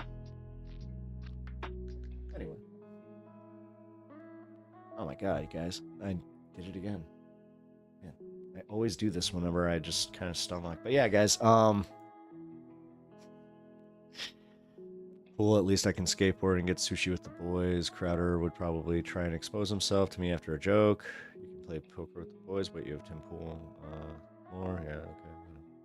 Alright, you come. Don't look it up. Okay, looks it up anyway. Trauma, pure horrors. They were right. Yeah, you're just like, I shouldn't have done that. Yeah, see, that's what I mean. Like, I've been burned once. Wait, fool me once. Shame on you. Fool me twice. But I won't get fooled again. Well, you won't fool me. No, well, you won't fool me again. Just when we thought that he was the biggest idiot in politics. And then we got Sarah Palin. We're like, nah, I can't get worse than this.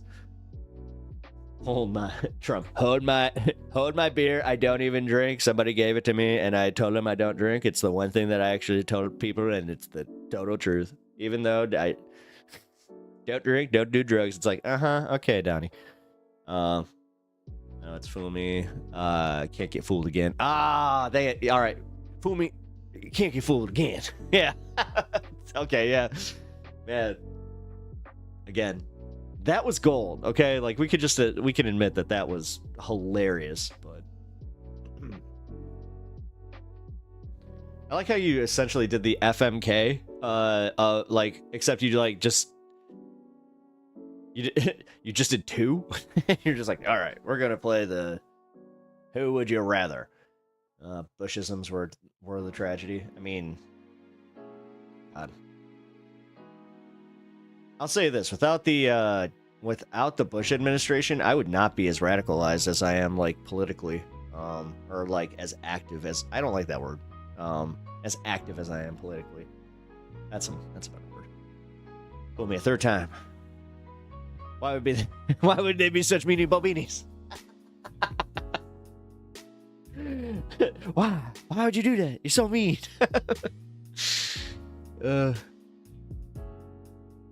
All right, guys. Speaking of Tim Pool, do we have anything about him today? I feel like there was something. Oh no, they covered on Majority Report. Just like,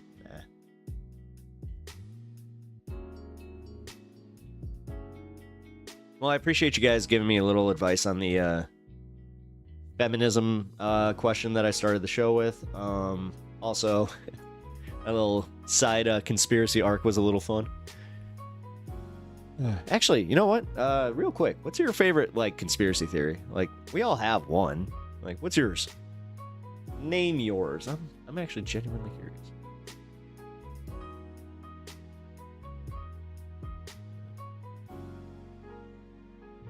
Wait, Trumpisms are a farce? Or are the farce? Well, Trumpisms, but I don't... pisses me off about Trumpisms is I just have to admit that they're funny. Like, some of the shit that comes out of his mouth is just objectively hilarious. When he dropped, listen, it's coming from China, the Kung Flu, and when he had to do that thing where I'm like, I did not, and Kung Flu, I went, no way. I just started busted out laughing. God, and that was at that point too, where we all remember, like, I wish more people would just be able to go like, nah, man, that was when he was really screwing up, and people were objectively just like, get this guy out of here. Like, what is he doing? Because, like, I hope everybody understands, like, it's not this grand conspiratorial thing. It is the boring politics. Like, I can't wait until we're looking at this through that lens, where it's the boring politics of Donald Trump instead of the sensationalized version of him. Where he literally came out and said, maybe we can inject the bleach. I don't know. Maybe UV light. I've seen that, the UV light. It's just like... And then I also love how people still are just like, well, he meant this. It's like, it doesn't matter, guys. Like, the fact is, if you can't admit that that was just what lost him the presidency, I'm sorry. There's no helping you. Hegel remarks somewhere that all great world historic facts and personages appear, so to speak, twice. He forgot to add, the first time was a tragedy, the second time was a farce. Is that a book? Ah. Did you just do that thing? It's a book, and I'm just like, oh, that's why I haven't heard of it. Louis Bonaparte? Wait, any relation to Napoleon Bonaparte? Wait, for real? Actually, or is that just a, was that like a common name or something? I am genuinely curious about that one. Right. We got a news story that we need to go through. Oh, here, actually, real quick. Before I start the news story, what I can do is I'm gonna keep the schedule right here. I'm gonna go take a piss. My favorite conspiracy to dunk on, or favorite might, yeah. Okay, so yeah, dunk on, or the one that you're kind of interested in. Like, definitely preface. But yeah, which one? Yeah, birds aren't real. Like, that one's funny.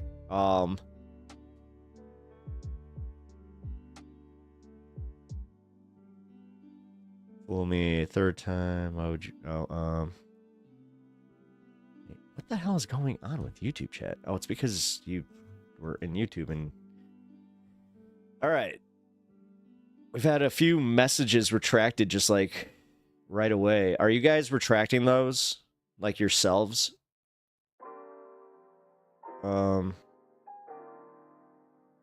Yeah, his younger brother. Oh, okay. Oh, okay. Okay. I see it. Thank you. I retracted the YT one. Okay. No, sorry. I'm still on edge because I'm like, you guys aren't like, they're not just getting deleted, because like I saw another one earlier just like go, Trump lost because it was rigged. I'm so glad that I just saw your name. I'm like, I don't want to do this right now. It's like not that.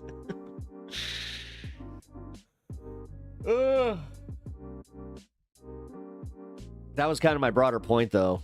I spooked you. You did a little bit.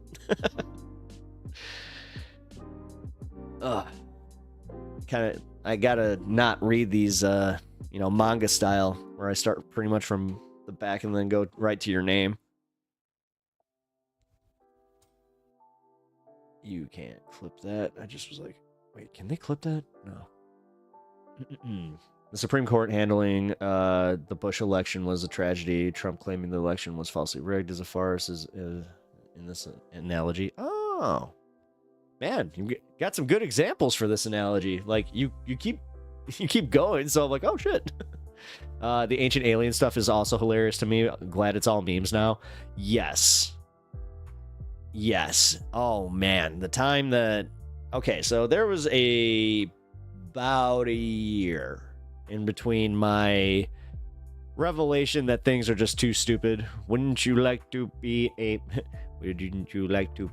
pepper too? Short Circuit is one of the best movies ever. Johnny Five is alive. But yeah, if you guys want, oh my god, what am I doing? That's like perfect. What am I doing? That's how I should market my stream. Oh, it's been there the entire time, Oblivion. Thank you for that. Oh. I don't know. The JFK one is always interesting to me. Just because we all is that the one where we kind of all go like, uh-huh. Yeah, that totally was exactly like they said. Right. or am I still down a rabbit hole on that one where I'm just like, wait a minute, I don't know. It doesn't matter. Everything's stupid. Everything sucks. Everything's at the end of the day, Short Circuit's so cute. You're welcome. No, seriously, Oblivion, thank you. That was a MLK was killed by the FBI. Nice, nice. Okay. You're just stating it. You're just like, no. That's what it is. Uh-oh. What have I started? I opened up a can of worms and now here we go. Man. Hey, I did get an offer that I turned down, and I kind of regret it, because somebody was like, yeah, you want to debate a flat earther? I'm like, I don't know. And I didn't respond quickly enough, so that one fell off. I'm just not sure how I would debate it, because again, it's kind of like the feminist thing, where I'm starting to realize, I'm like, okay, maybe like I do need to just know where my lane is and kind of travel in that. Be the smartest way to handle things, right? Here. It can be your off-channel name. My off-channel name. Like, what do you mean? Like, oh man, I'm doing one of those things where it's probably like the most obvious thing. I'm just misunderstanding it. I'm like, what? Oh. The aliens have given us cloning tech, and some of the influential of society have been replaced for real. Again, guys, things are so whack that I'm starting to, like, I'm not entertaining it the way most would. When they get into conspiracy theories, usually they get into it because they're just like, yeah, I want to believe this. It's like, no, I'm just kind of like, all right, let's see. Oh. But then again, second channel. Oh, second channel. LOL. Okay, I see what you're saying. No, my second channel is going to be Pep Talks Comics or something like that, or Pep Talks Entertainment. If I start a second channel, it's definitely not going to be politically related. I'll tell you that much. I don't think I'm not rushing to do that though. I'm putting all my focus into this. Like I want to focus on this stream. I want to focus on my channel, and I'm one of those guys, like, if I stretch myself too thin, then yeah, it'll be bad news bears. I have a theory on JFK. I think the Secret Service guy accidentally fired too, and is why Jackie crawled away like that.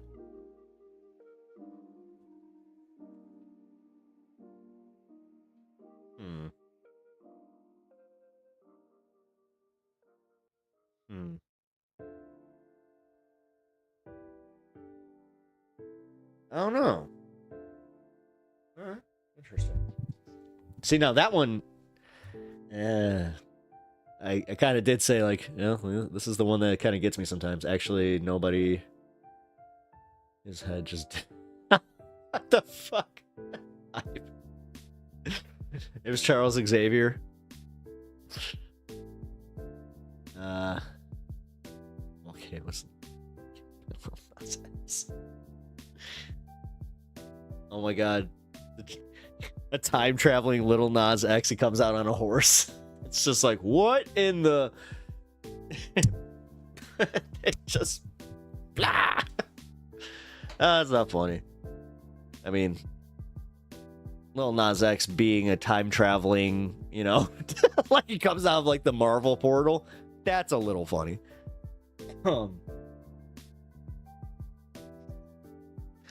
See, now...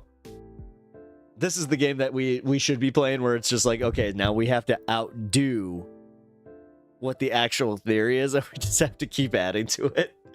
It's like, no, it was actually a ghost. It was an alien ghost. You don't understand. Like, we did the aliens wrong. Their unfinished business was with us, hence why we have alien revenge ghosts. Keep up, guys.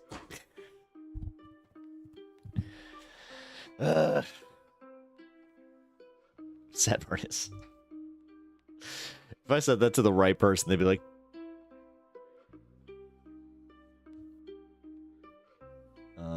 he got voicemails from the FBI agent trying to blackmail him, and they wanted him to delete his Minecraft character, and he did not comply.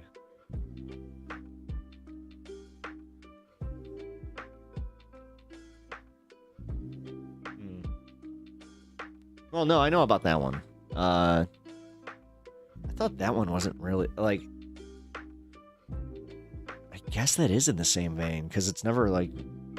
Yeah, that's... Yeah, it never came out, so... But we all kind of just went... Uh-huh. Okay.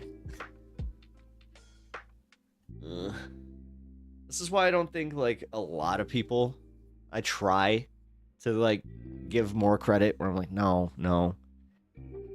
They're gonna be smarter than that. That's why I think I get so mad when they prove me wrong, where I'm just like, no, I gave you too much credit! Damn it. His last speech was... I have a dream speech where he said that he has been to the mountaintop, seen the promised land, that he might not make it there. Oh. Actually, I just watched a really creepy TikTok video about like this mariachi singer that, like, he was famous. I guess he had owed the cartel monies, or like the cartel members some money, and he, like, during a performance, they have it on video where he gets handed a note and he just goes ghost white, starts like wiping his brow and just looks around, and then he just continues singing. He finishes his performance and then he goes out, and then they kidnap him, and that was the last time anybody saw him.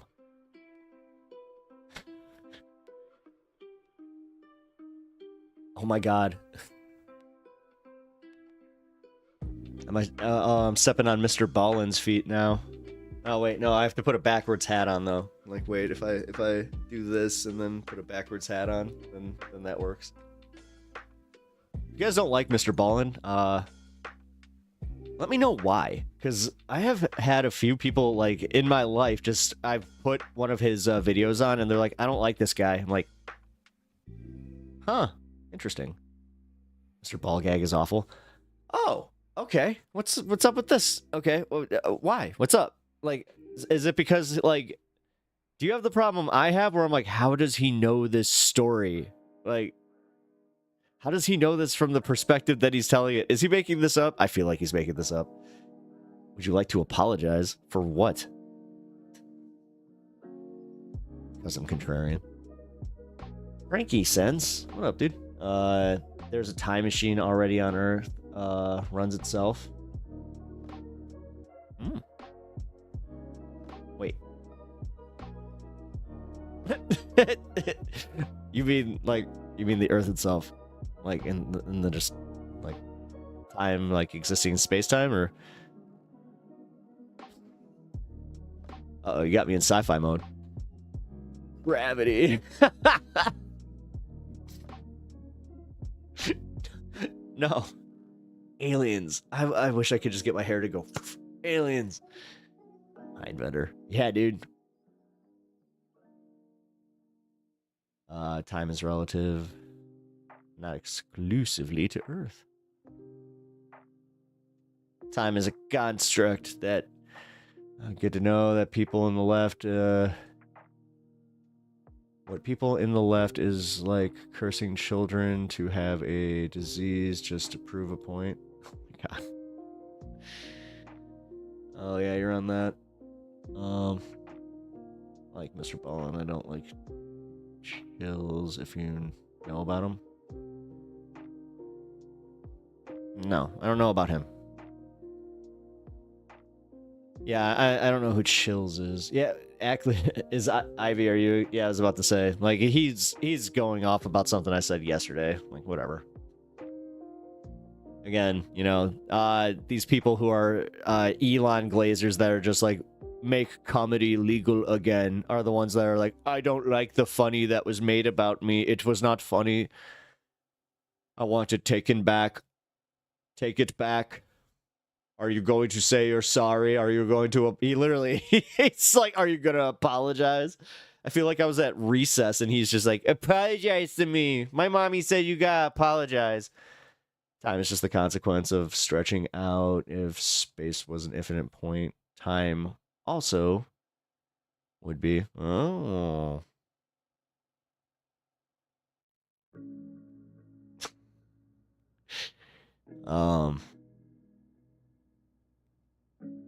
I have no idea what you're... I don't even remember the comment you're talking about, but honestly, like, whatever, man. Like, clip me all day, I don't care. Like, this is... Have fun. The more you stretch, the slower time is. So, like...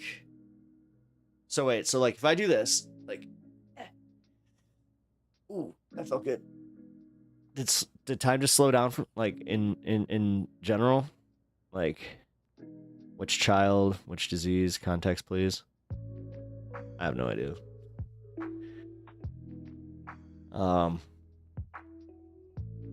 I have a feeling it pertains to a debate we were having about something that I'm just over. So. Yeah. Let him explain himself. Let him have fun. Either way, I do have to pee still. So technically time is different all over your body is just so small you won't notice. Well, yeah. Like, yeah, micro, whatever. What do we got? 4 minutes? Damn, I gotta push this. Push that too. Push any of these. Damn it, this is like the... This is what sucks about not being, like, the pre-watching guy. I need to at least have one pre-watched video, so I'm just like, hey, guys, check this out. Man, piss like a racehorse.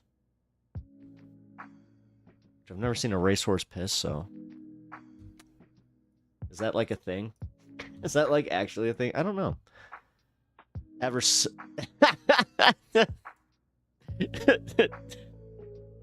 We got Bob Saget in chat, guys. Coming out from the great unknown, you know. Dude, that's one of the... You ever suck dick for weed, man? No? What are you here for? Boo this man! Oh, man. I'll allow it.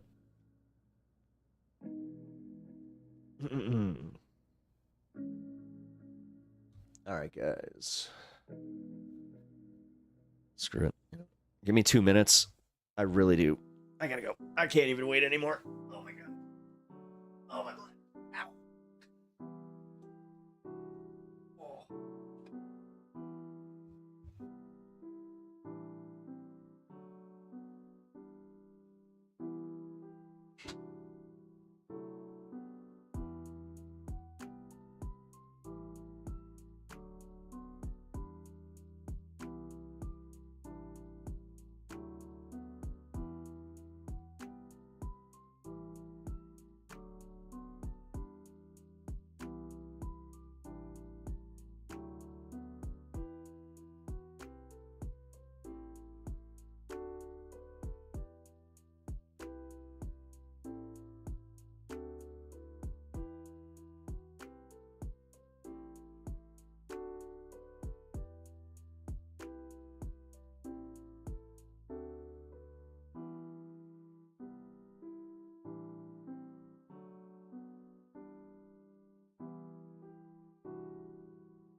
right.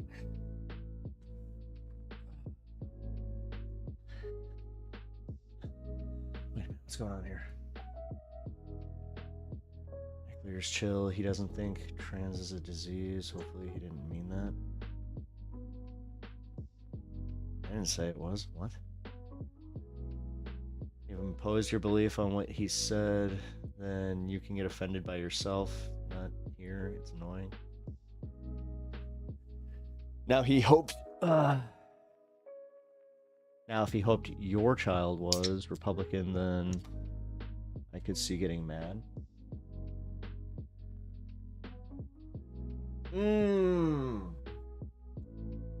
Favorite hockey team? Blackhawks.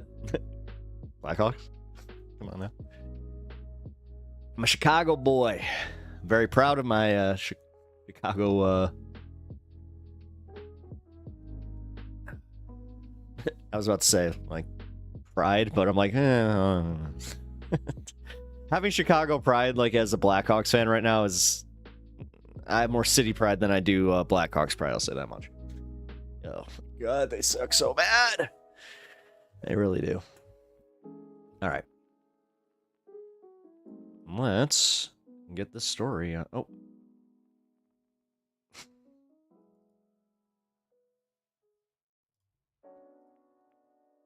And I just realized I never fucking ate. Man.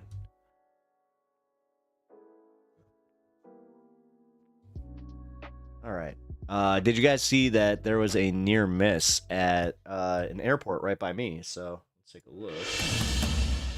This just into CNN, a Southwest sports there have been iffy. Solid sports city though. Oh hell yeah! I mean, yeah, I'm Bears fan, Cubs fan.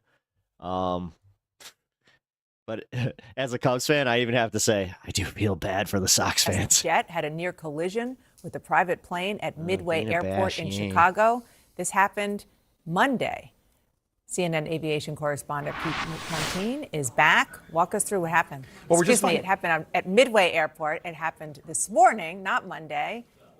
Pete, take it away. This morning at about 10:50 Central Standard She had the whole thing wrong. Time. This Southwest flight, Southwest 2504, and you can see in the video from plane spotters here, was coming into land on Midway's 3-1 Center. Very busy airport, huge hub for Southwest Airlines. This is I know exactly where these guys film this. What's called a go-around or an aborted landing. You may have experienced this on a commercial flight. Usually pilots do this when the approach is unstable or there's wind or there's wind shear. Yeah. In this case, this is called a runway incursion, meaning an airplane on the runway where there shouldn't be. That's the private jet, the Challenger 350 there, taxiing out in front of this flight. The crew artfully of the Southwest flight does a go-around, pitches up, and climbs back into the air to come back around for a successful landing. Obviously, nobody hurt in this, but this is a narrative, just one more example in a narrative of incidents that we have seen since the start of 2023. And the NTSB, the National Transportation Safety Board, has investigated a significant number of these incidents that came within very close, we're talking feet away from a possible collision. JFK, Austin, Boston, Burbank, the list really goes on. Seems likely that this would end up not only under FAA investigation, but also under NTSB investigation, because the alarm bells have been there for a long time. Why are airplanes able to get so close to each other when air traffic controllers are responsible for keeping the runway safe and clear?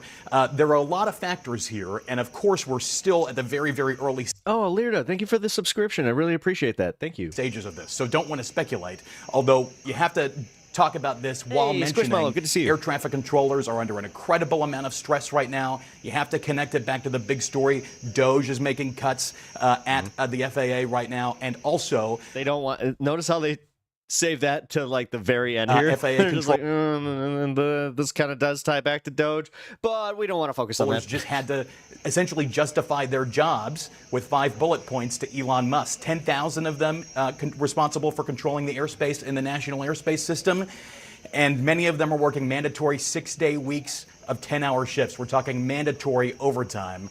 The Southwest crew did the right thing here. People ask me all the time, why is there a go-around? This was the right call. You can always go around and fly back into the air and come back around and try another landing. The big question is, why did that private jet enter? Ivy, say the word. onto that runway when this passenger jet, the Southwest flight, was moments away. If you actually feel like he's,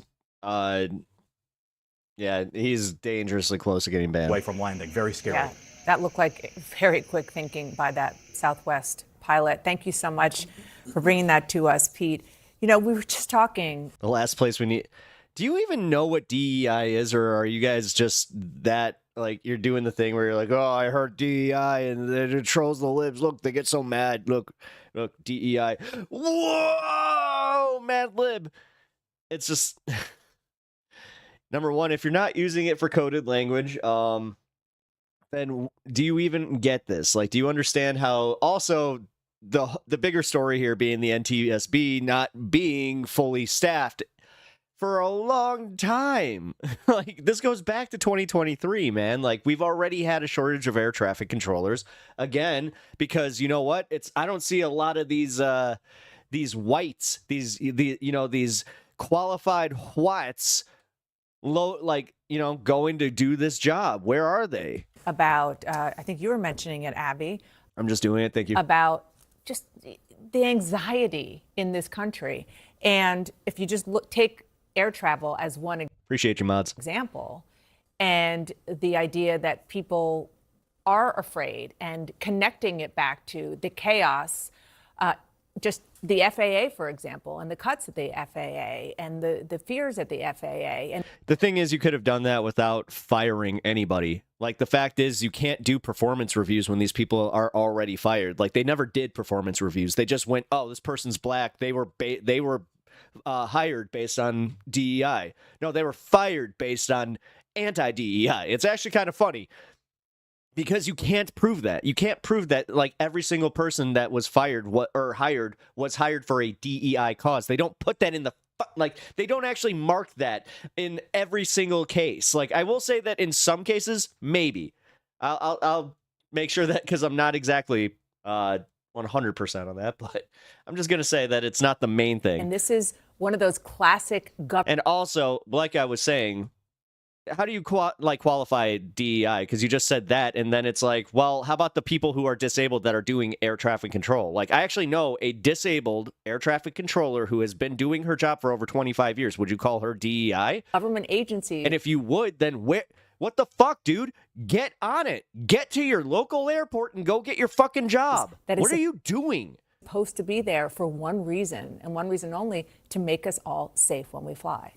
Yeah, I mean, I'm a Texan, and I've flown Southwest many times, and Midway is their hub airport. So I can I've gone through there many times, and I know that I can put myself in that empathy. And I think my mother's asked me to reconsider flying, and when mothers across America are making those comments. All right, and if you can prove that like, these people had jobs and other people didn't get them, then okay, make your case. But the thing is, again, if there's a shortage from 2003, that means that these people were not trying to get these jobs. Where are the white men? To their kids, that's going to have an economic effect. Yeah, I was just man? flying with my family for my son's winter break, and I have extreme anxiety, so this is what I do all the time anyway. But I was for sure thinking about the latest incidents, because it's not one, it's not two. There have been multiple incidents like this where near misses, and in some cases, some fatalities. And these are still anecdotes. Yeah. And flying is still very safe, but it's really hard not to get in your head about. You have data. Yeah, I would just say that, if you look at the NTSB data from January, in fact, it was the safest January on record when you combine both general and, of course, commercial aviation. But the bottom line is, I'm still freaked out as well, despite what the data says. Despite what the data says. Well, again, the fact is, like, I think we're looking for improvement here in that system. And what's missing here in this conversation about so chaos in our is face. any sense that things are improving. And it happened literally within the first few days of his presidency after making a cut. So that, again, the fact that these guys are just like, he was the president for like a day. No, you get treated the same way that you guys treated Biden. This is what we call matching energy. It's fun. And hearing Pete talk about people working 10-hour days, 6 days a week, doesn't engender a lot of confidence in the way that system is set up or where it's going at this point in time.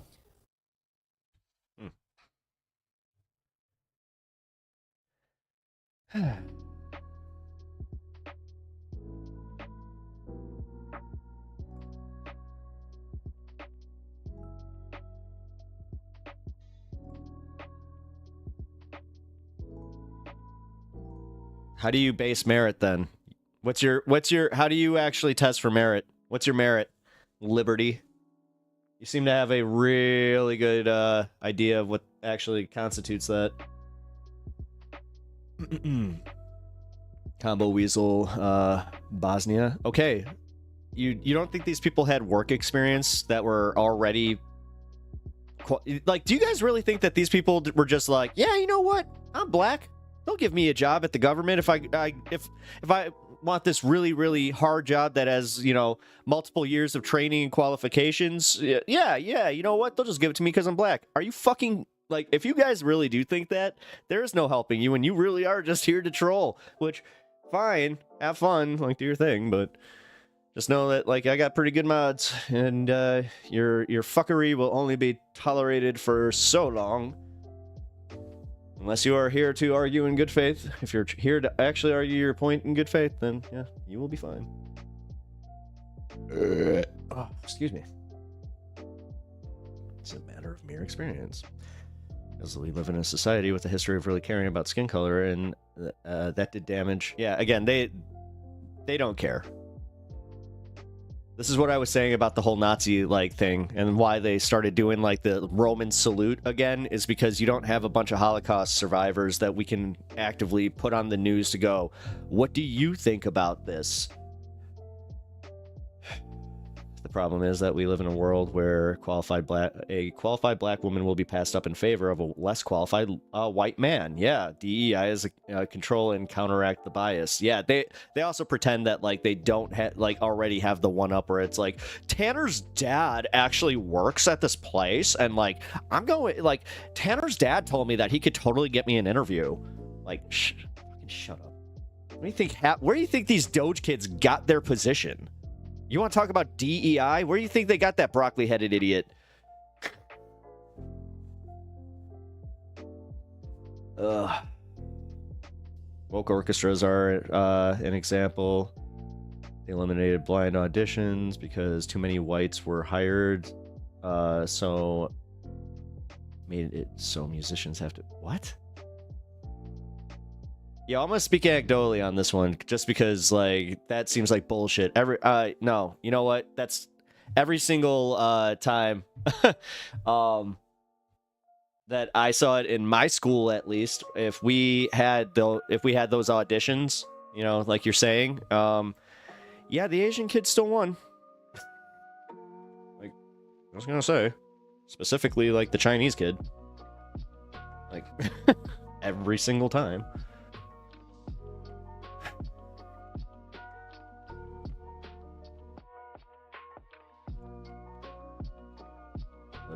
Why, wait a minute. I just thought about this. Nah, let's not.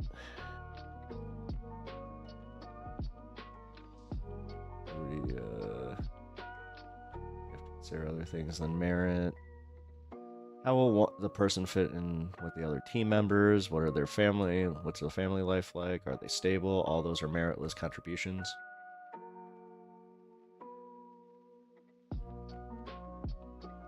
Literally a music major here. He's right. Auditions seemed highly based to white people, or seemed highly biased to white people in big orchestras. Yeah.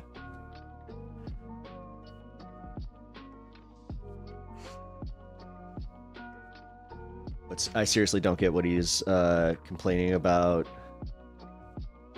Since he wants race not to be considered, isn't not seeing them the perfect solution? Oh, hey, yeah. Wait a minute. There you go. That's a good point. There are symphonies that used to require all auditions to be heard but not seen. Now they require them to be seen too, so they can factor in a person's color. I understand, however, that I'm not liberal, so my opinions aren't valid here. No, it's not that your opinions aren't valid here. It's that you don't make good cases. This is the difference, dude. Like, I've actually... Like, you can talk to Kirk here. Kirk's a conservative, but he's here because I've made decent cases for some of my points. Like, and also I will hear him out, but for the most part, man, It's guys like you that are honest. Like, this is my favorite part, is at least Kirk, like, while he hangs out here, he does get to see just the shining, bright examples of, you know, conservatism. Because, again, you're not making good cases. So it's not a good case to say that musicians should be evaluated solely on their ability. They are. Like, you're the one who lives in this race-based land that, like, white guys are getting passed up for everything based on the fact of from DEI. Like, no, and on top of it, it would be a lot less clown shoes if you didn't just parrot every single thing that the fucking orange clown says. Like, you take everything that he says and that they push, and then you're like, "Bah-gah! Polygot cracker, Polly, say what you want." Like, for real, man, you guys are the worst. Like, at least admit that when you're arguing with a liberal, like, we like change our positions, and we also do sometimes go, "Oh, okay, maybe." Like, if you make a good point, you know, I'm gonna go out on a limb. No, we're not as close-minded as you're making us out to be. You just don't make good points. No, they aren't. I'm telling you that the examples I'm giving are based on symphonies that change. Again, dude, you gotta... I love when you have... Like, this is another thing. This actually happened live on stream, where I was just like... I was talking out of my ass because I thought I knew what I was talking about, and then, sure shit, I'm like, "Oh yeah, how do you know?" He's like, "I'm a doctor," and then he explained it to me with, like, precision, and I was like, oh, I'm very wrong about this. Okay. The conclusion needs to be supported by some kind of reasoning, and it's the reasoning that's unsound. Yeah. Did you lose a job to a black person? Sorry, you're so butthurt. So you ignore what I say and then insult me? Well, so mean. The left is so mean. The intolerant left, so mean. They don't like. Why are they so mean? God, you guys are so, like, you guys are the whiniest little bitches. You really are. Yes, I'm gonna make fun of you. Yes, you're in my chat. I'm going to make fun of you for having shit ideas, for coming in here. I mean, I will applaud you. You came here. You came into the Lion's Den. You get your credit for that. You know, I'll toss you a cracker for that. I'll at least give you that.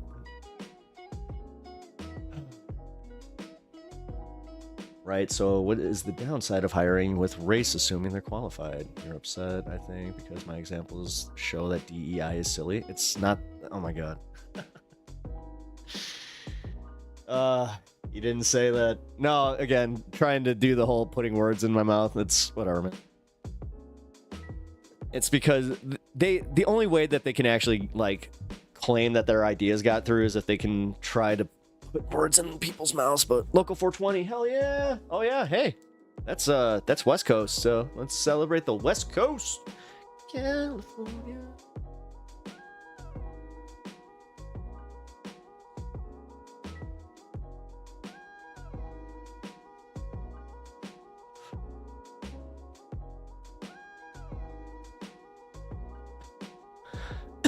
Sorry, YouTube chat. I am not ignoring you guys, by the way. It's just been very quiet over there.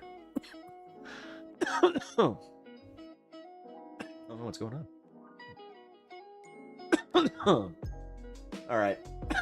Trump's bad day. Oh, that's why I got those pictures.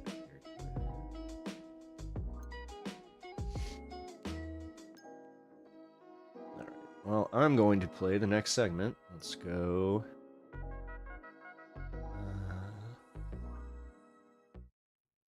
We got a new story that just broke, like, right before I started stream. I wanted to check this out with you guys.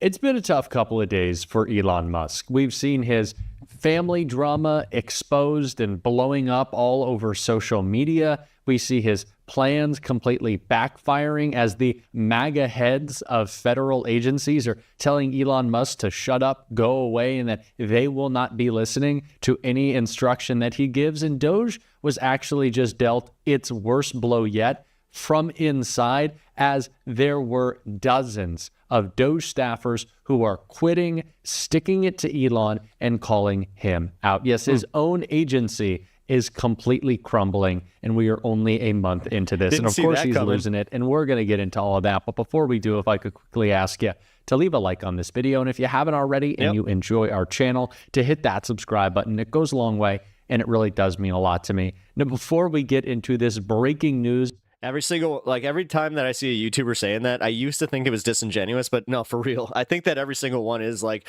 no, I have to repeat it a lot so it comes off kind of scripted, but for real, we really do. Like, I'll speak for myself on this one. I really appreciate it. Anytime you leave a like on my channel, I very much appreciate it because it does act like it's not nothing, guys. I can't go too deep into it because I did get like a little bit of a thing there where mass purge from inside. Like, no. I want to hear Senator Chris Murphy call out Elon's corruption and a great takedown right here. I think billionaires should pay a little bit of taxes, don't you? I mean, listen, this whole thing is a fraud, right? It's a con. It's a grift, right? From the very start, the Trump administration has been about one thing and one thing only: stealing from all of us, stealing from regular people, stealing from poor people, stealing from the middle class in order to enrich their billionaire Mar-a-Lago cabal. And we're not going to let them do it, right? We're not going to let them do it. Listen, what is happening inside this building right now is an abomination, right? An abomination. Where you are talking about the most massive transfer of wealth and resources from poor people and the middle class to the billionaires and corporations in the history of this country, right? Like, guys, I'm not sure if you guys have seen this, especially if you're on the right side, then fine. As long as you are seeing the problem where these guys are redistributing wealth, like they are totally like with these tax cuts. I'm not sure if you saw like where they're making, like drawing these lines, but anybody making under $360,000 is going to get a $1,600 tax increase. I'm sorry, man. That's nuts. And then it does get a little bit less as you go down the line to like 125. I think if you make 125 a year, then it's like 900. And at the very lowest, it still increases it by $700. Like, what? Right? You're talking to about give them cuts that they don't need? They don't even see this shit. And then they just hide the money. Like, no. Like this idea that if we tax them, they're gonna, like, you have been so gaslit. Like, you're in such a bad relationship that if you think you tax billionaires that they're just gonna leave you, they're gonna leave me, they're gonna leave. Oh, we can't tax the billionaires, and they're just going to take all their money and run. $80 billion of cuts to I'm so Medicaid. sick of hearing that. I get it, like 800. And then also hearing the other side of that, where, well, I got to protect my billion. It's like, what? You hear that from somebody making like $40,000 a year. You're like, $1 billion. Like, what does that mean? Right? That's a huge number. Nobody understands. Let me tell you what that means. That means that sick kids die in this country. That means that hospitals in depressed communities and rural communities close their doors, right? That means that drug and addiction treatment centers disappear all across this country. That means that millions of working families who have insurance today, because, by the way, 24% of Americans get their health care from Medicaid, they all of a sudden don't have their health care tomorrow. And for what? And for what? Because Elon Musk needs another $1 billion? I mean, I have no idea what I would do with $1 billion, right? I have no idea what I would do with $1 billion. Never mind $2 billion or $3 billion or $4 billion. The scope of this greed is something that we have never, ever seen before in this country. And we should not accept it as normal in the United States of America. So let me just make one more point. The destruction of our democracy is part of this story. Right? And we need to tell this to people. This is super unpopular, what they are doing. Nobody wants this. Nobody wants their health care to disappear, their hospital to close, so that Elon Musk can pocket a little bit more money. Nobody wants that. So how do you get away with it? You try to destroy our democracy. You try to crush dissent. You threaten members of Congress with arrest. You shut down TV and radio stations that dare to tell the truth. You endorse political violence, right? So we need to make sure that we tell this full story. And the full story is pretty simple. It's the handover of our government to the billionaires, made possible by the destruction of democracy so that the people can't rise up and contest it. And none of that is going to happen if we have anything to do with it here in the United States Congress, all right? So listen, thank you so much for being here. These millionaires and billionaires and corporations, they got a lot of money and they got a lot of lobbyists, right? But regular people have...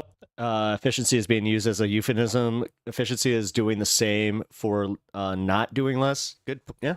Lobbyists good take. too. Cosmic Voyager, Right. welcome to the stream. I appreciate you being all here. you, right? We have, right. AOC says Like- it's better than anybody like, else, but or, follow on we Twitch still if you have haven't more already. people than they have, right? We still have more power. We still have more votes.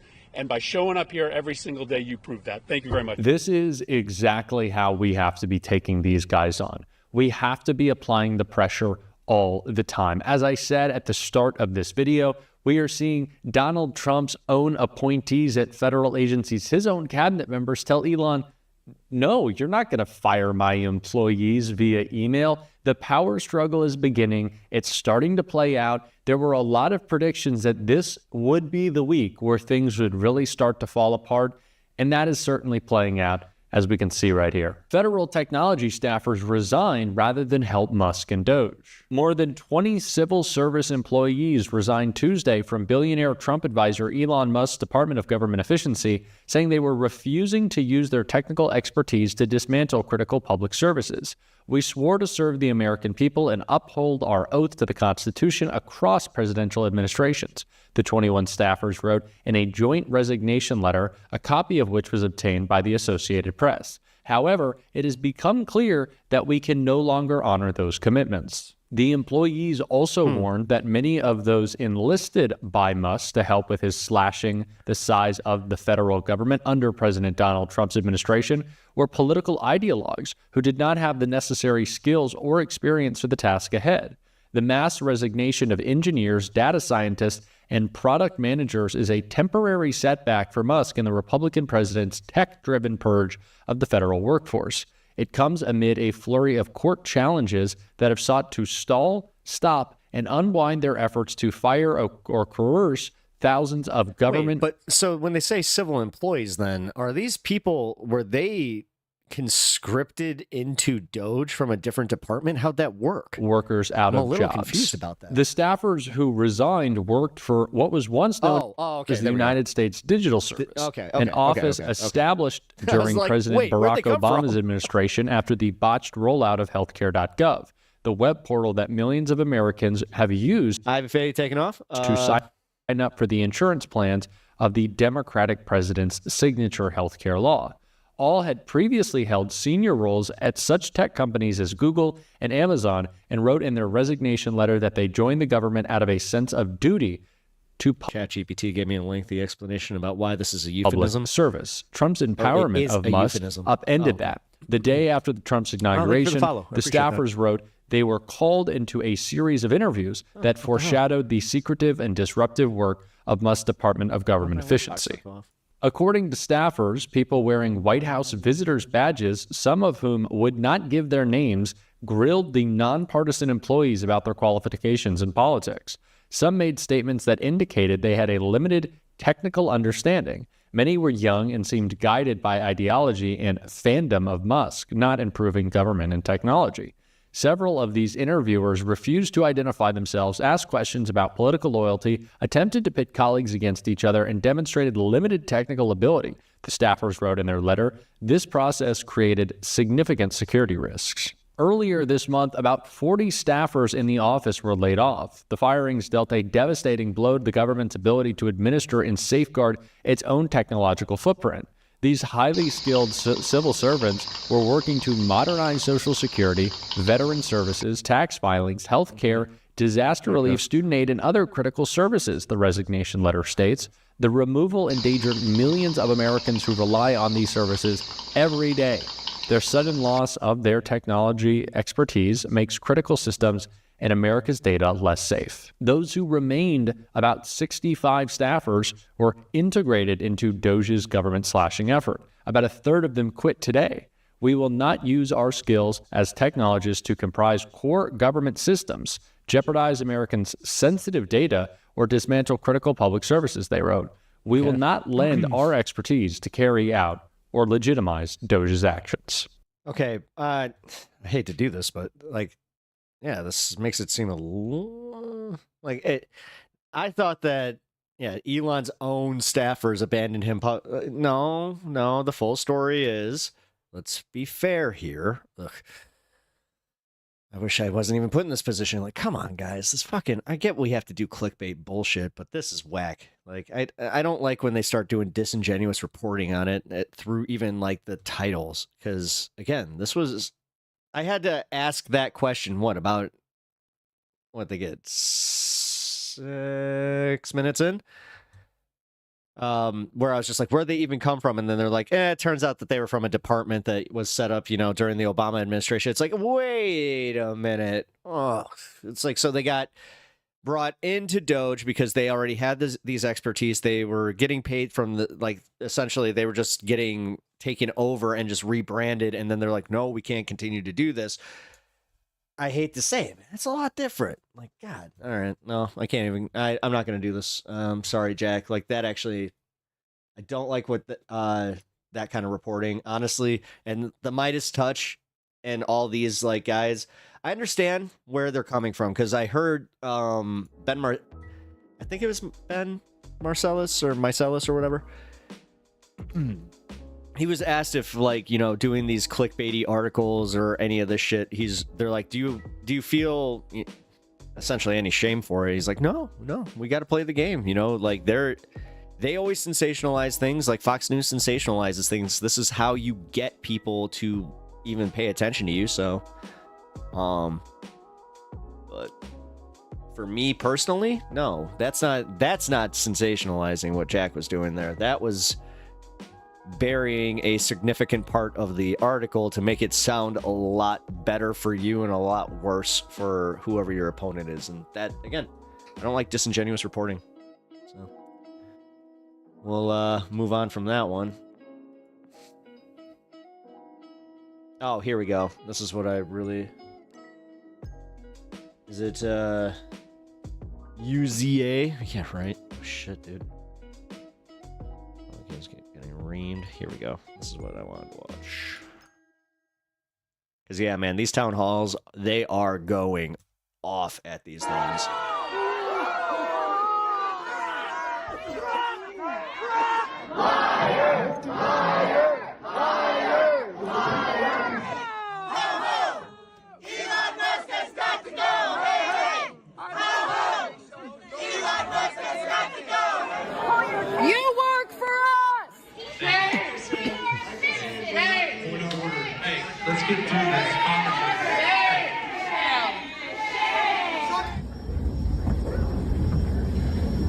Senator John McCain's ashamed of you, and so is my friend Katie. And so is my friend Katie. That is just a tiny little taste of the humiliation that Republican lawmakers have been experiencing when they finally stand face to face with their constituents, because as you saw, they are fucking pissed off. Yeah. And I can assure you there is no shortage of reasons why they're so mad. But one common theme that we're seeing across all of these town halls and public confrontations is that they're angry that... Hold on. Yeah, if I get a whiff that they seem to think that an unqualified black person is being hired over a qualified white person, I feel justified to make assumptions about what they think about race. Yeah. I mean, again, they do that thing where they're just like, oh, you're being racist if you say that. Oh, why would you be reverse racist like that? God. This is what drives me nuts, is when the news cycle treats this like it's a new thing, but this is something we've been dealing with for so long. One unelected billionaire is unilaterally making cuts to government agencies because it is now directly affecting these people. In at least this context online. Now, in the video where people were chanting, hey, hey, ho, ho, Elon Musk has got to go, they were especially pissed off because some of Elon Musk's firings affected people in Missouri where that protest took place. Now, their representative at that town hall, Mark Alford, defended them losing their jobs, saying that government jobs aren't lifetime appointments like Supreme Court justices, which is infuriating. But to make matters worse, he actually had the audacity to tell his angry constituents. Yeah, just based on that one, I don't care, like, if you're a Republican or a Democrat, the fact that he said that, you should just be like, oh, okay, well, yeah, we're voting you up. We're primary. That they shouldn't worry because God has a plan for them, as the Kansas City Star reports. Well, how encouraging. I just don't understand why anybody would be mad after that politician told them that God has a plan for them. Sounds great. Yeah, but on a serious note, people are pissed, and those people that you just saw are not the only ones who are pissed off. But what you're going to see now is Republicans try to use the same tired-ass talking points that they always use, specifically to defend Elon Musk this time. But as you're going to see, their constituents are going to vocally shut that shit down. Oh, shit. Alirda, I actually just realized that you not only subbed, but you subbed with a Prime subscription. I have to bring that up. Thank you for the Bezos bucks. Aggressively so. One thing to come out TYT where I'm like, no, I'm calling it that. He will be able to raise questions, and because of his fame and financial success, I think all of a sudden he is going to be able to force Congress to look at things like aircraft carriers, which wouldn't happen otherwise. Okay.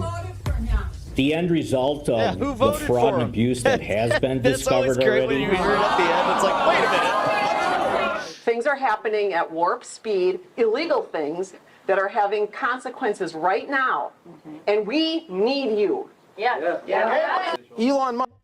Is it bad that when you say Washington voters, these two are the ones that, like, I picture this? I mean, come on, look, it's Vosh. That's Vosh literally when he turns 40-something. Is ignoring a bunch of financial stuff. He is in the Treasury. He is trying to get access to our tax returns. Are you going to subpoena him at some point? Or after you're done with the budget or whatever? Are you willing to use your subpoena power to say, Musk, come in here. Or me, for that matter. I mean, this guy's got a ponytail, so hold on. In front of Congress and answer some hard questions. That is how you can hold him to account. How can you tell me that Doge... Oh my God, he looks even better. College quiz kids from a computer terminal in Washington, D.C., without even getting out into the field, after about a week or maybe I love two, how this guy responds to her. Has determined that it's okay to cut veterans' benefits. I think a couple things. Let me give you an example. LMAO, literally love me some whoosh. Did you know that the VA was in charge of payments for illegals for housing? No, I'm not aware of that. And I would tell you that that's a red herring, a false flag. If you're throwing that kind of political stuff up, trying to cut veterans' benefits. Like, nah, see, then that's the thing. He knows what a red herring false flag is. He's just like, nah, you're doing it to me. What purpose do you serve if you can't set the budget if it's overruled by a macro opinion? Yeah, that'd take a long time. Oh my God. How embarrassing.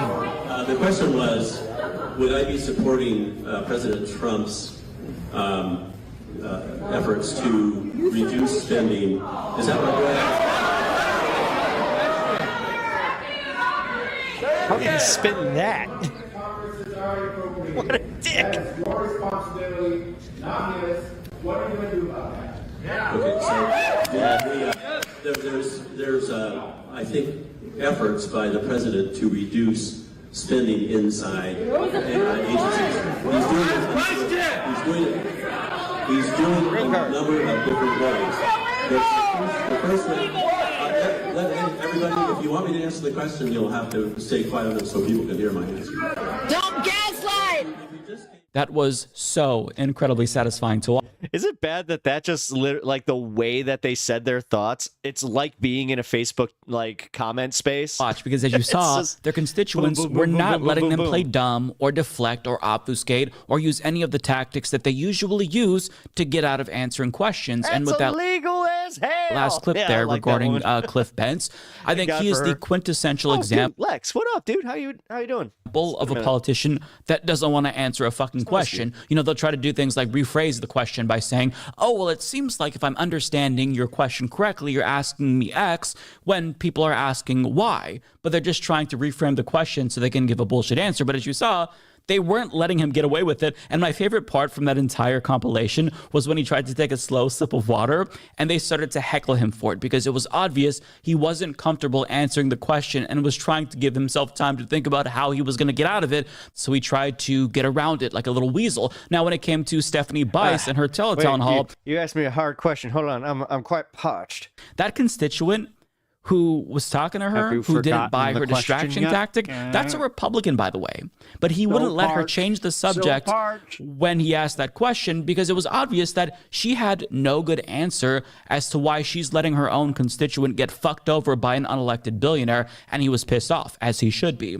Now, we're going to get back... Because they're all Democrats, didn't you know? Come on, that's what they're saying. To they're town saying halls in a moment. But Democrats, they're showing up to these town halls. None of them are Republicans. These are all plants. All these things are staged. I mean, Trump even went out and like he's been saying well, maybe we need to reconsider town halls, which I made that joke yesterday, and then today is just like, I don't know, maybe it's not a good idea. Maybe they should just stop them all together. First, I just want to show you how Trump himself is reacting to all of this because people have been making so much noise that the press asked him a question about these town halls and all the frustration with Doge.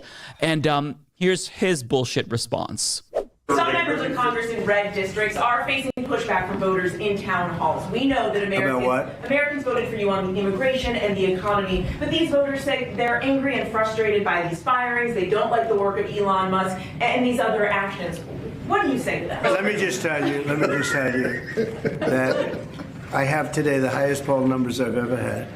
I have today the highest poll numbers of any Republican president ever. They like the job that Elon's doing. He's doing something that a lot of people wouldn't have the courage to do. So it's actually just the opposite. We've polled it, and people are thrilled. They can't even believe it's happening. And it won't affect many people. It'll only affect the people that get caught stealing. Now, he's obviously lying, and unlike the constituents at these town halls, the reporters chose to let him get away with those lies when they should have just cut him off or shut him down, shout at him, say, you're not answering the question, sir. Interrupt him. Don't let him spew his bullshit uninterrupted. Actually try to get him to be honest or at least give a straight answer. But I mean, sooner or later, Trump is going to have to face the fact that his approval rating is starting to tank in part because of Elon Musk. Elon Musk is bringing it down, and Harry Enten explains how bad it really is. The people are mad. They are angry. They are rising up. Take a look here. Top worst things that Trump has done. This is among the folks who oppose Trump actions in office so far. You might have thought going into the election or afterwards it'd be immigration policy, but that comes in at just 10%. Check out on this side of the screen, though. I'm coming over to Mr. Berman's side. Musk, Doge, or the funding freezes, right? These funding cuts. Look at that. That takes the cake. 24%. That is the top answer amongst those who oppose Donald Trump's actions in office, saying it is the worst thing that he has done so far. It's Musk, it's Doge, it's those funding cuts. The people are mad, and if last night is an example, that town hall, they ain't going to take it anymore. What has this done for Elon Musk? Yeah, what has this done for Elon Musk? Is Elon Musk bringing his numbers up, or are they falling down? Take a look here. This gives you an idea of how angry the folks are at Elon Musk. Look at this. Elon Musk's net favorable rating. We've been tracking this. This is Quinnipiac University. Back in December of 2024, he was underwater, but just underwater by 5 points. Look at where he is now in February 2025. The American people are turning against Elon Musk. His net favorable rating way down there, past now minus 10 points, minus 12 points. Shocking, right? It's almost like nobody wants an unelected South African Nazi to be in charge of our entire government, making these decisions. So, you know, it's to the point where even Republicans are not happy about what's happening. Listen, but again, as I was saying about the whole salute thing, the fact is, like, even if they're saying that, oh, we're just doing that to troll the libs, you have to just be like, nah, bad look, bro. Because even I got a Trumper in my life that is super anti, like, the Nazi crap, and they just said it straight up when he did that. They were like, Oh, yeah, that was disturbing. And then he kept changing his explanation. They're like, no, I don't understand anybody that's just not calling it what it is. Again, this is one of many reasons why anger is growing across the country. There's also Trump's authoritarian tendencies and him declaring himself a king that has also pissed off a lot of voters across the country. And Georgia Republican Rich McCormick got an earful at a town hall over the weekend about this. It's clear from all the writings of our founding fathers that our great republic was never meant to be ruled by a dictator nor a king. Tyranny is rising in the White House, and a man has declared himself our king. I love her cadence. So I would like to know, rather, the people would like to know what you, Congressman, and your fellow congressmen are going to do to rein in Listen, the I hope they play his House. retort. When you talk about tyranny, when you talk about presidential power, I remember having the same discussion with Republicans. Why do they keep cutting out the foghorn leghorn thing where he literally is like, I can't do my best foghorn leghorn. I'm like, dude. When Biden was elected. Even if you're I thought it a little bit, but damn, you're a fucking elected official. To make that joke like you're actually making fun of one of your constituents for bringing up the fact that there's some tyranny happening, and on top of it, you have a bunch of these people coming out and just being like, I'm a Republican, dude. Like, what? The funny thing is, you're sitting here and a lot of you would probably say those January 6s who are yelling just as loud as you.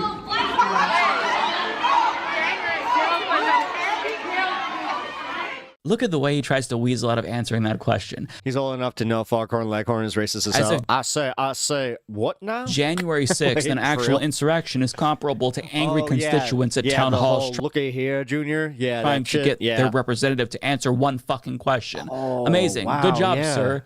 Real truthful there. But I mean, these scumbags are incapable of telling the truth because the truth is actually a lot uglier than the patronizing lies that they typically tell their constituents. The truth, like other Republicans here that we've seen, is that Rich McCormick isn't going to do jack fucking shit to hold Trump accountable because he's scared of Donald Trump. As Vanity Fair reports, Republicans are scared shitless of violent retaliation from Trump supporters if they choose to disobey him publicly. So this is why they create false equivalents. Just an observation.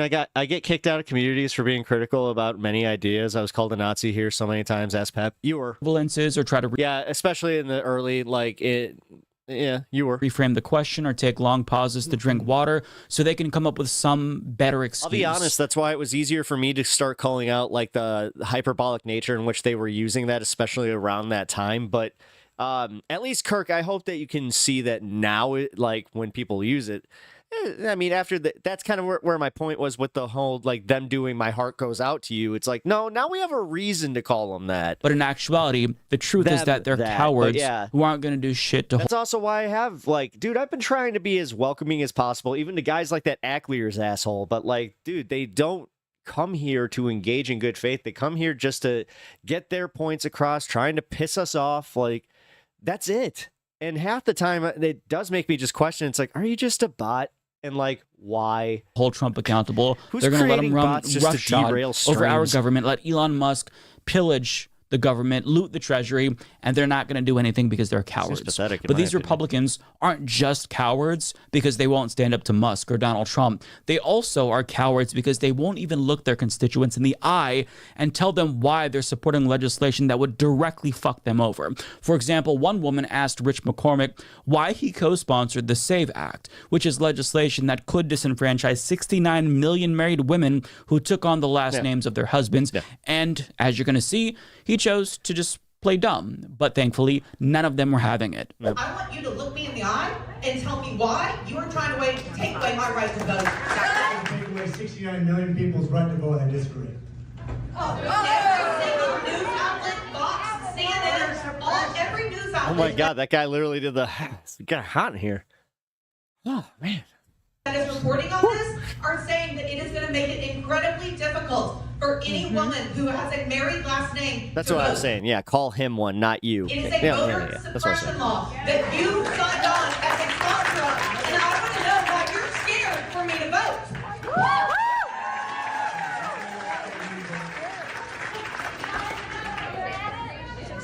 If you'll let me talk, I think you'll see that we were just down at an IT conference and a bipartisan. I hate when somebody's like just so just egregiously ick, but they have a good tailor, because that's a well-tailored suit. I'm just gonna say. So I'm happy to review what it says, but I just enjoy perspective.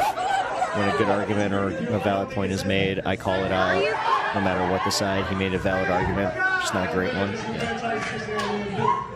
Yeah, honestly, I kind of, like, I kept up a little bit, but I didn't want to engage with it anymore. But realistically, yeah, no, I saw where he was coming from.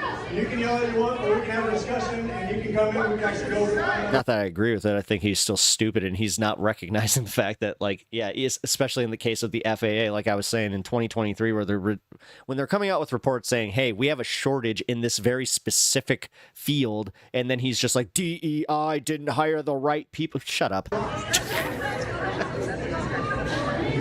Look, guys, here's the deal. I came here to have a discussion.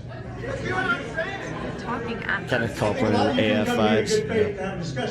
Kenneth Copeland. Look at how indignant he's getting. It's unbelievable. Accusing his own constituents of acting in bad faith because they refused to gobble up the bullshit that he was spewing. The audacity of this motherfucker. I mean, this is why people hate politicians, because they don't just not care about their constituents. That would be bad in and of itself, but because they actually have contempt for their constituents, as evidenced by his demeanor there. They think that their constituents are stupid enough to believe whatever bullshit they spew. That might work. In mainstream media. Yeah, but the thing is, they are. When you're talking to a can't ignore the fact that these dumbasses voted for this guy. Robot or a talking head or a pundit. But when you face real people in the real world, you'll see that they grow impatient. I'm not trying to say that vote shaming's the way to go, but every once in a while, no, it doesn't hurt to just go, you kind of did this. Quickly, if you don't give them a direct fucking answer. But again, it goes back to these tactics that we see again and again from politicians. You know, if they're too afraid to answer the question, they'll play dumb, or they're going to deflect or obfuscate. And I've got another example of this from Oklahoma, where constituents asked Republican Kevin Hern the most straightforward question ever. But of course, as you're going to see, he couldn't give a predetermined answer in his NPC dialogue tree because it didn't exist. So he basically glitched out in response to the questions. Personally, do you support Ukraine? Man, we had some representation in MR chat today. We had Kirk and Ruben in there. Russia. It's good to see you guys. Well, here's no, it's not easy, ma'am. It's not easy. It's not easy. Is Zelensky a dictator? Yes or no? That part I have a problem with that statement. Yes. Okay. Did Ukraine start the war? Well, it's simple. Do you support? Did Ukraine start the war? Yes or no? Did Ukraine start the war? Let him answer. Let him answer, ma'am. Ma'am, I will. Just hang on a second. I love seeing this stuff, but unfortunately, none of this matters to the cretins who watch Fox News and eat up their peasant brain propaganda. Yeah. That is so embarrassing. Yeah, but that's the thing. Like, the more that even like a few people see this, then they kind of start, you know, changing their minds. Like, guys, it's right now, it is kind of one at a time, and they are coming around, like, and it's working pretty fast. Like, that's the one thing I'll say is this administration has made these last 2 months feel like 2 years, but it is only 2 months. Like, it's only been not even 2 months. And yeah, guys, we're already starting to see like a pretty strong resistance movement already being built. So I don't know, man. I'm not trying to huff the copium, but I got some hope at least. I'll huff the hopium a little. Cannot hate these people enough. But as infuriating as it is to see them refuse to answer simple fucking questions, I've got to say the bar is so... That was the point that I think was being made, Kirk, is the fact that his personal biases were coming through, and like that's why having that argument with him was kind of pointless. Low that I almost have to give people like Kevin Hern their credit, because he at least let his this kind of content de-radicalize me. Good. Constituents berate him. I mean, it's not going to lead. Wait, my content and like this, because I hope that. Yeah. He's not going to answer their questions, but just standing there and taking it is at least commendable alone. And I say that because other Republicans from We're only for President Elon here, chameleon eyes. Sorry. his state actually resorted to violence against their own constituents during a town hall that was Dark MAGA or nothing, bitch. hosted by the Kootenai County Republican Central Admit who your Committee, king is. where one Suck on woman, them like other toes. constituents that we saw, was heckling state lawmakers because they were supporting a measure to kill the Medicaid expansion that's part of the ACA. And this is something that would literally kill people. So I feel like that's a reason. The funniest part is when I saw that video of like Trump's sucking on the toes, I was doing the voice where it's just like, Elon, you got very high sodium.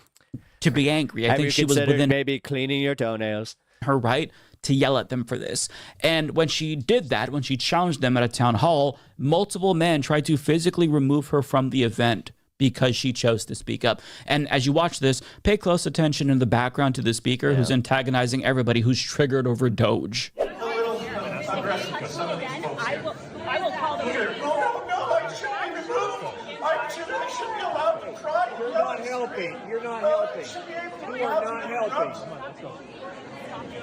Away from me. This isn't the sheriff. Excuse me, Sheriff Norris. This gentleman is assaulting me. This man is assaulting me. This man is assaulting me.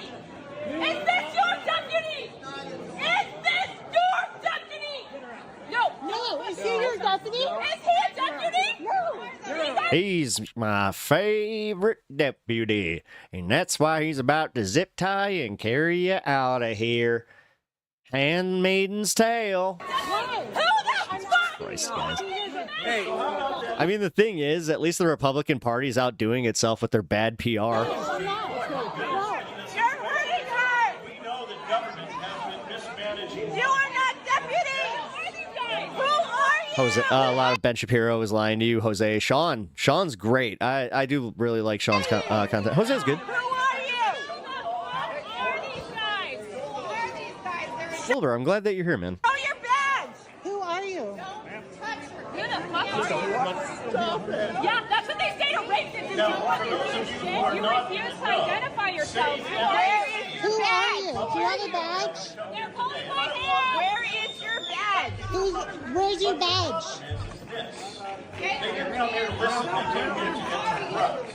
So the sheriff just stood by while individuals who presumably were not his deputies chose to physically remove this woman. Why? Because she was yelling at them, I guess. I mean, listen, if they actually vote to kill the Medicaid expansion, that would literally kill people in their state.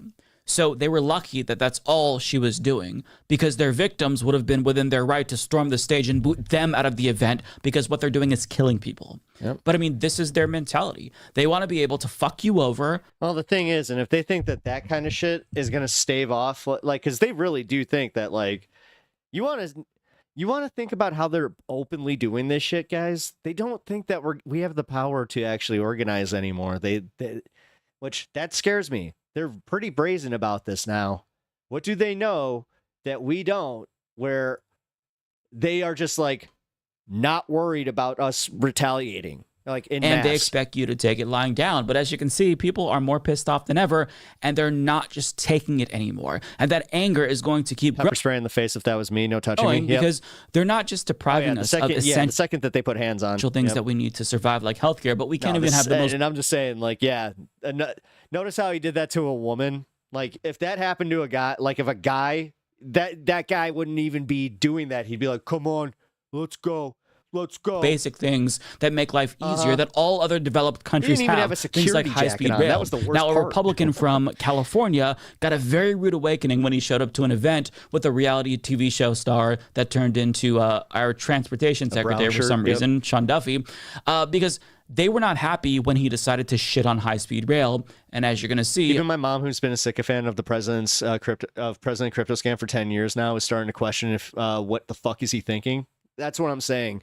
Like, most people in this online space that come into like my chats that are trying to troll, that's why it's so easy for me to ignore them. I actually know, like, I think that that's the rare part for a streamer too, where I have enough people in my real life where I'm just like, oh no, I talk to Trumpers that are already they haven't abandoned him, but they're starting to go, yeah, this doesn't look good. And they're like you just said, they're starting to openly ask, like, what the fuck is he doing?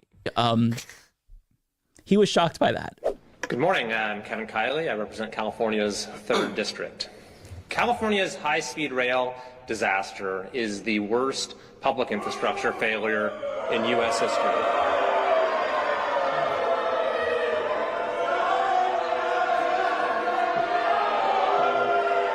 So if you want to go protest somewhere, if you want to shout at someone, go to the governor's mansion. Go talk to Democrats in the legislature who have brought us this crappy project, right? So we've seen over the course of the last month what DOGE has exposed with regard to fraud, waste, and abuse. And we're done with it.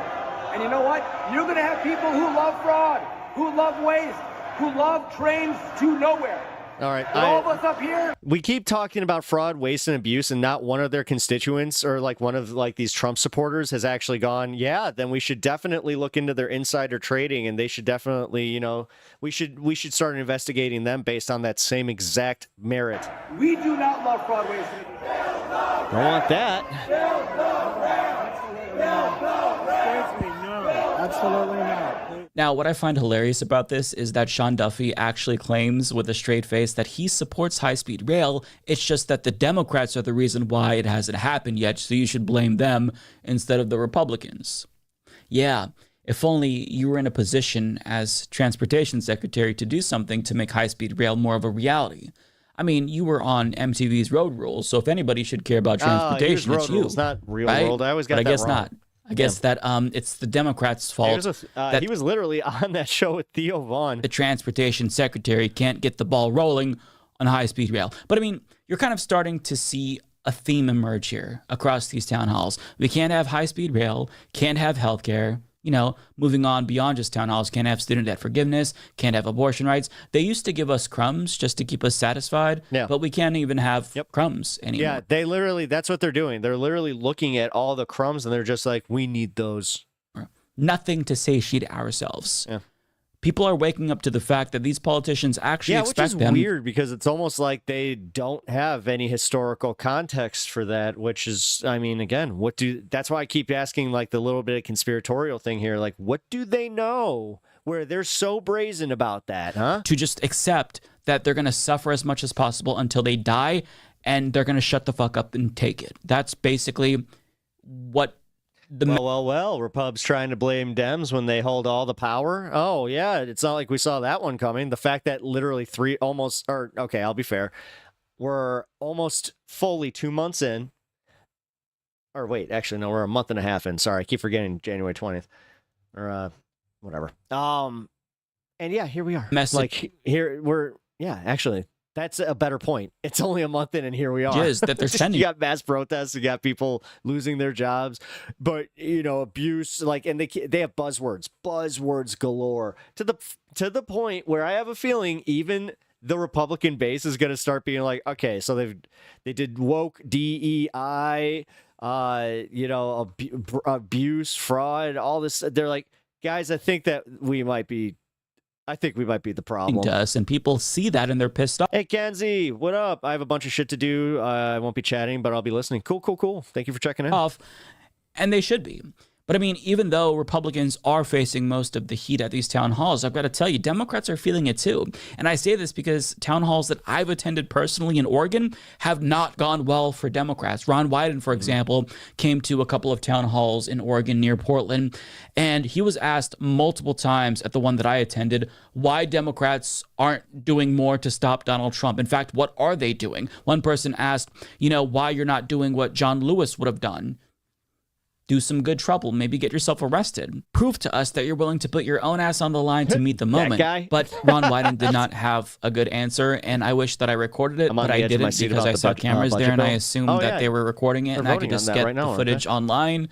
Turns out, no, that was not the case. So I'll learn next time to record these if I want to see him answer a question, and I want to share that with people. But on the note of Democrats getting into good trouble, one constituent to Representative Paul Tonko, who did a town hall in New York, was basically asked the same question that my senator was asked. Why not? House moves forward with budget bill after Republican holdouts get into good trouble. And this constituent who asked the question even raised the stakes. Let's watch. If you ask us to show up, Congressman Tonko, we will show up. But It cannot be. We have to take the gloves off. We can't live for protocol. They're not playing by the rules. We have to take it to them. Also, Trump just announced that he's going to sell a $5 million gold card to foreign nationals' green card privileges en route to citizenship. When I saw you at those places and I saw you next to Maxine Waters, again, I was so proud that my representative was on the front line, right there. But I thought about Jimmy Carter and I thought about John Lewis. And I know what John Lewis would have done. He would have gotten arrested that day. Make them outlaw you. We will stand behind you. We will be there with you. I will get arrested with you. I will do it. Now, I don't know what the response was because that wasn't shared, but I mean, that's the kind of urgency that people expect in this moment from Democrats. And that's what we're seeing at these town halls. Regular procedural politics just aren't going to suffice at a time when fascists have taken over the country. You know, Democrats have to fight, and they also have to represent an alternative vision. And on that note, the president of the UAW, Sean Called a congressman today. Nice. Fain, made a comment. Yeah, I called Mike Johnson, what was it, 2 days ago, and left a message. I actually did it where I was just like, hello, Mr. Johnson. I am one of your constituents. It's about Democrats that got thunderous applause. And I want to show that to you because I hope that as many Democrats as possible see this so they take the hint. In this party, they can't decide who the fuck they want to represent. Two Republican nays. And to be clear, that sentiment isn't just being expressed by diehard progressives, but even loyal Democratic Party liberals are saying the same exact thing right now. This anger is bubbling up within the Democratic Party by their constituents because they just don't feel like they're doing enough to fight, because they're not. Leadership in particular just isn't up to the task to take on Donald Trump. And outside of one event of a book tour for Hakeem Jeffries specifically, he was met with liberal protesters who were trying to communicate. Never mind. I just got the newest update. Yeah, 2 holdouts, and they're going to push it back to another day. To him that now is not the time to promote your fucking book. Now is the time to fight Donald Trump. So why aren't you doing that? Now, when I talk about Democrats, I don't want to draw false equivalence between them and... If there's any Democrat that breaks ranks, I'll tell you what.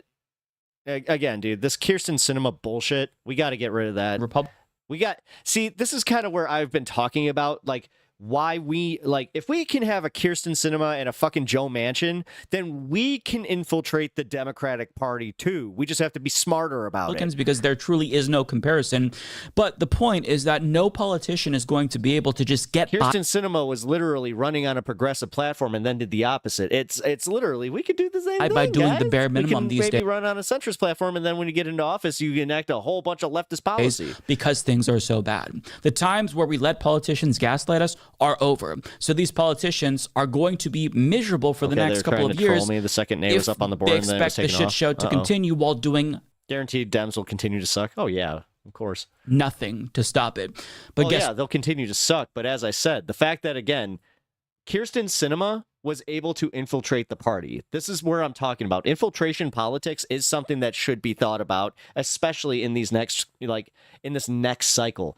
Like, that's how you get more DSA people out there. Guess what? It doesn't have to be this way. In fact, Bernie Sanders demonstrated what happens when you actually represent people. And I'm going to leave you with a response that he got from a crowd of... No, they won't. They're going to keep voting for this dumb shit.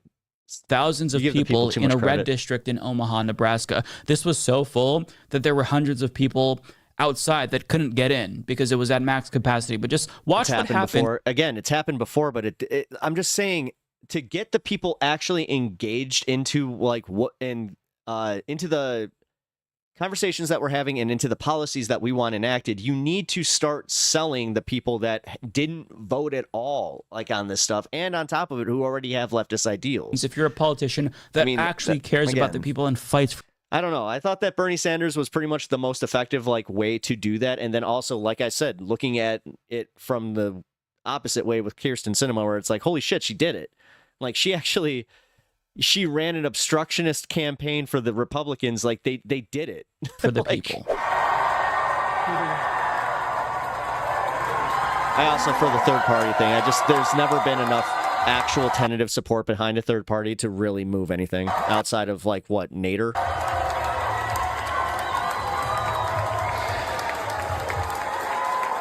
They won't be voting for them. No, they're going to be voting for whoever the opposite of the person. No, see, I again think you're giving them too much credit. They're going to be voting for whoever the opposite of the candidate that they're pissed off now on the ballot is, or whoever they perceive as being responsible for losing them their jobs. People are selfish in America, and they're pretty simple. People don't think past this in politics, and trust me, most people don't even really hold political ideologies, to be completely honest. Most of them, they think they hear one thing and then they're like, oh, okay, well, I guess I'm a Democrat. Like, I hate that I have to like say it that way, but you know I'm right. You know that the basic American is kind of just clueless about this stuff. And that's also where I say, like, again, and the Dems will lose in mass to a collection of third parties. It's not going to happen. Again, if that was the case, then Brazil would have proven us wrong on that one, and they wouldn't constantly just have a center-right and a center-left party constantly butting heads against each other. You know, what do they got? 25 parties, 26 parties that are actually active within the system? Yeah, the system is rigged against third parties. Ish. It is to a degree, but again, I have not seen a third-party candidate that's made me go, yeah. Like, come on, man. Libertarian, like, the same thing is you can't think that way and then look at libertarians and then just blanket just go like, yeah, well, they're stupid. It's like, well, they got farther than most of you. Like, what? They're literally the example in this case. You know, like Green Party, I'm sorry. Green Party sucks. Green Party, I love what Sam Cedar said about it. I can't even claim this as my own thought, but Sam Cedar just said it, where he's like, if they were so effective, they would actually have some people in Congress. They don't. And they've been around for damn near 30 years. I think that it's a waste of time with them. And if we're going to build a third party, then you build it with, like, this is my problem. And I've said this before.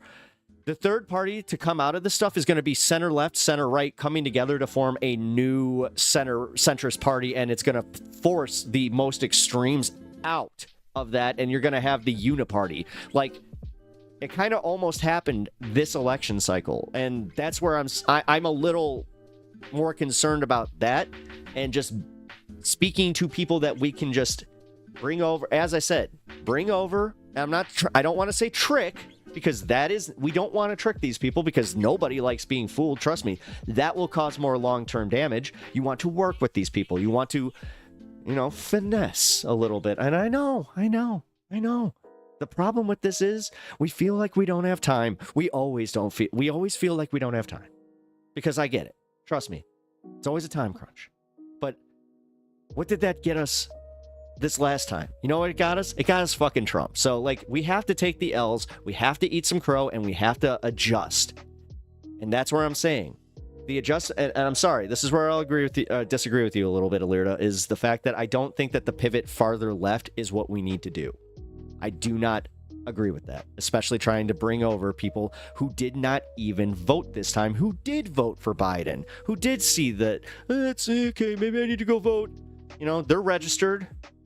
Like, that's what got me this time, was the fact that so many registered people who voted for the Dems this time, that last time, they were just so disenfranchised, and they were just like, I don't care. And you know what what's not going to get them out? Talking about more policy, like, it's everything else that's been tried hasn't worked, though. No, this hasn't really been tried. My way hasn't been tried, because it's always met with, like, the idea that, like, well, I don't want to work with them. They suck. Like, yeah. Yeah. Here, maybe this is a bad analogy, but I'll just use it anyway. I've been on losing hockey teams, and I've been on championship hockey teams. You know what the difference between the losing hockey teams and the championship hockey teams were? My championship teams, we knew how to leave any of our disagreements in the locker room. None of it came through on the ice. Whereas my shittier hockey teams, we took that shit out there. There were half the time, there were times that we almost got in fight with our own teammates. So, like, actually, yeah, it is kind of a good analogy. So, I was going to let that one go and then kind of evaluate it. But yeah, turned out, actually, that works. Because because it was a good lesson for me to learn, where I'm like, sometimes you have to work with with people you don't like, and you have to do it in order for and I know people hate this, the greater good.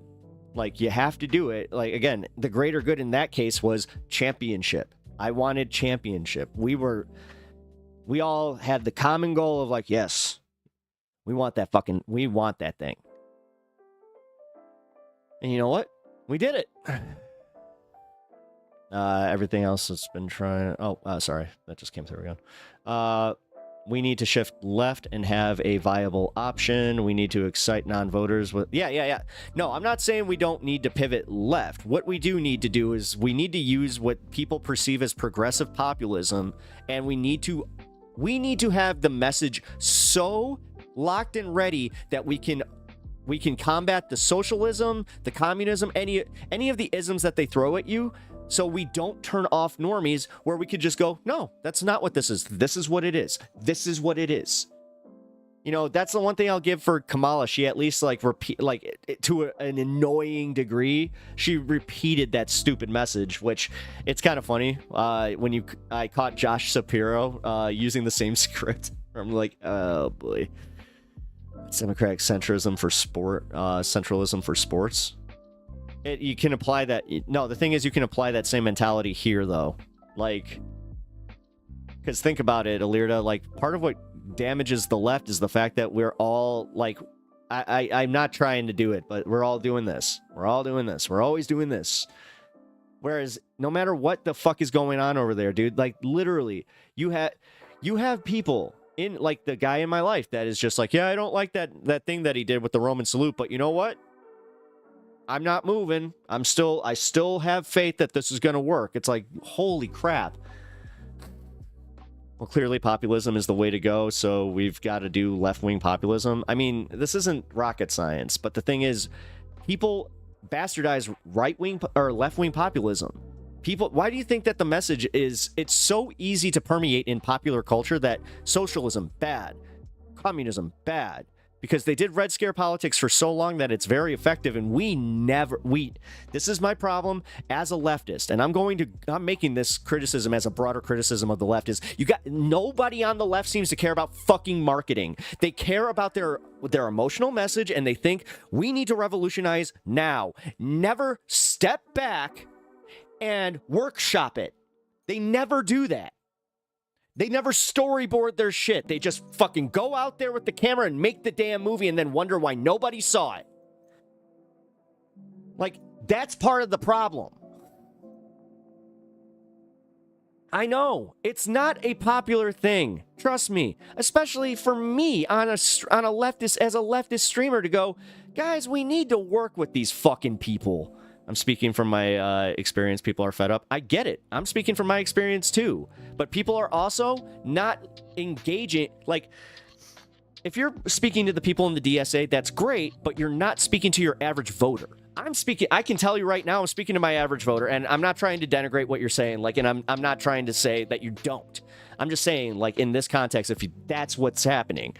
But in the case of you talking to a normal voter, then you can understand that I'm not sure if they feel the same way, especially in Florida, that it's way harder. I mean, hell, in Florida, in a red area like you in the deep South, I can only imagine that, DSA policies aren't exactly the easiest to sell on people, especially if they're, I'm not trying to be mean, but if they have, a little bit of white hair, and they're going to be a little bit more skeptical on it. It's the same way that it's really hard to sell on Cubans. Like, this is what, like, the whole thing where people are so like, why are Cubans so anti-democrat? It's like, well, I can explain this to you because they perceive communism and socialism as being the problem, like, as being why they had financial difficulty in Cuba, instead of looking at the U.S. putting the boot on the neck and like other parts of that. They just blanket go, nope, socialism bad. I had bad time under socialism bad. But that's where I'm speaking for your area there. What I can say is, like, in my area, it's so much easier to, like, because I live in a blue state, right? That has a lot of libs. Like, a good way to put this is a lot of the people that I interact with are like Adam Mockler. And you're not going to move those people to go like full DS, like to join the DSA. Like, I'm sorry, man. I know. It's so annoying to work with centrists. Centrists suck. Well, we need them. We need them for fucking... It's called political capital. Like, again, this goes back to what I was just saying about the storyboarding. Also, part of this is there's no strategy. There's never any strategy. It's always, well, ideologically, we need to do this. But there's never any actual strategy on how to implement it. We can't even get there. We can't even get past the voting part. We cannot get our candidates elected. It's a broader problem, and you have to admit this. Nina Turner has tried how many times? Like, with Justice Democrats? I'm getting tired of this, and it's not hard to just accept it.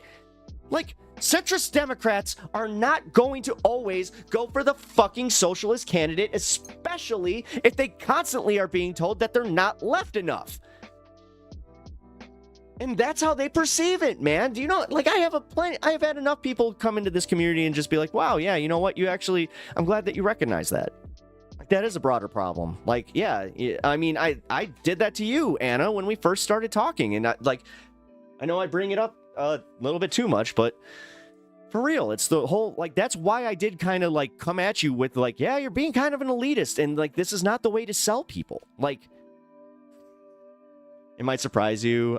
Sure, some people are forcefully resistant, but lots of people are interested in our kind of vision of society. That's fine, but you have to compromise. You have to take this, like, the way you prioritize this is you take your 3 most important issues and you workshop on those, and then everything else you slowly institute as you start winning. It's this all or nothing mentality that I'm very sick of, where we need to do this now. If we don't do this, as I was saying, like, we have this alarmist, like, if we don't do this now, then then everything's fucked, then everything's lost, and we can't do this. No!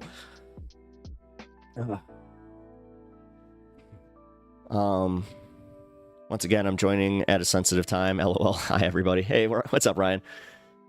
Well, yeah, because we're actually talking about strategizing, and this is my problem, is that I even have to argue this. The fact that I even have to argue the fact that we have to work with centrists, the fact that I have to argue it's pretty unrealistic to put a bunch of our time going into 2026 into building a new third party.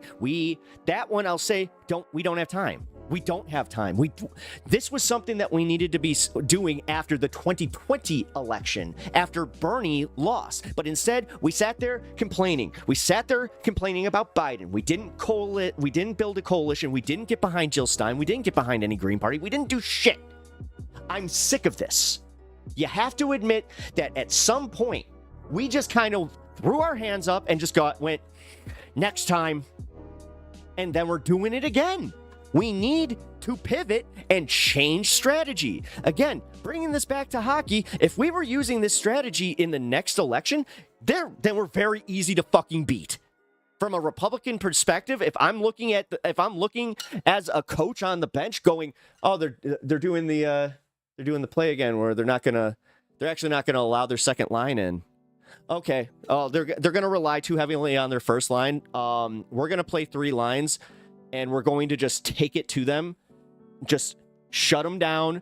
You know who their scorer is. Shut down their scorer, and we will not have a problem. We'll win this game. Actually, god damn it, if these sports analogies are not actually working, yeah, this is perfect. I'm sorry if you don't understand hockey, but...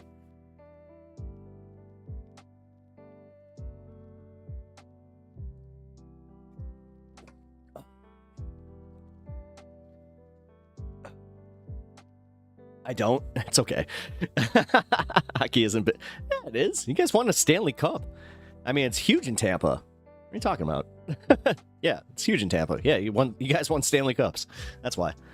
You actually had good hockey teams. But no, like, for real, it's... No one else cares? Yeah, I know. Trust me. I know. I've been a hockey fan my whole life. Trust me. It's not exactly the easiest sport to just be like, hey, you guys want to... But realistically, the analogy still does stick, where it's just, I mean, you can put it in any other sport.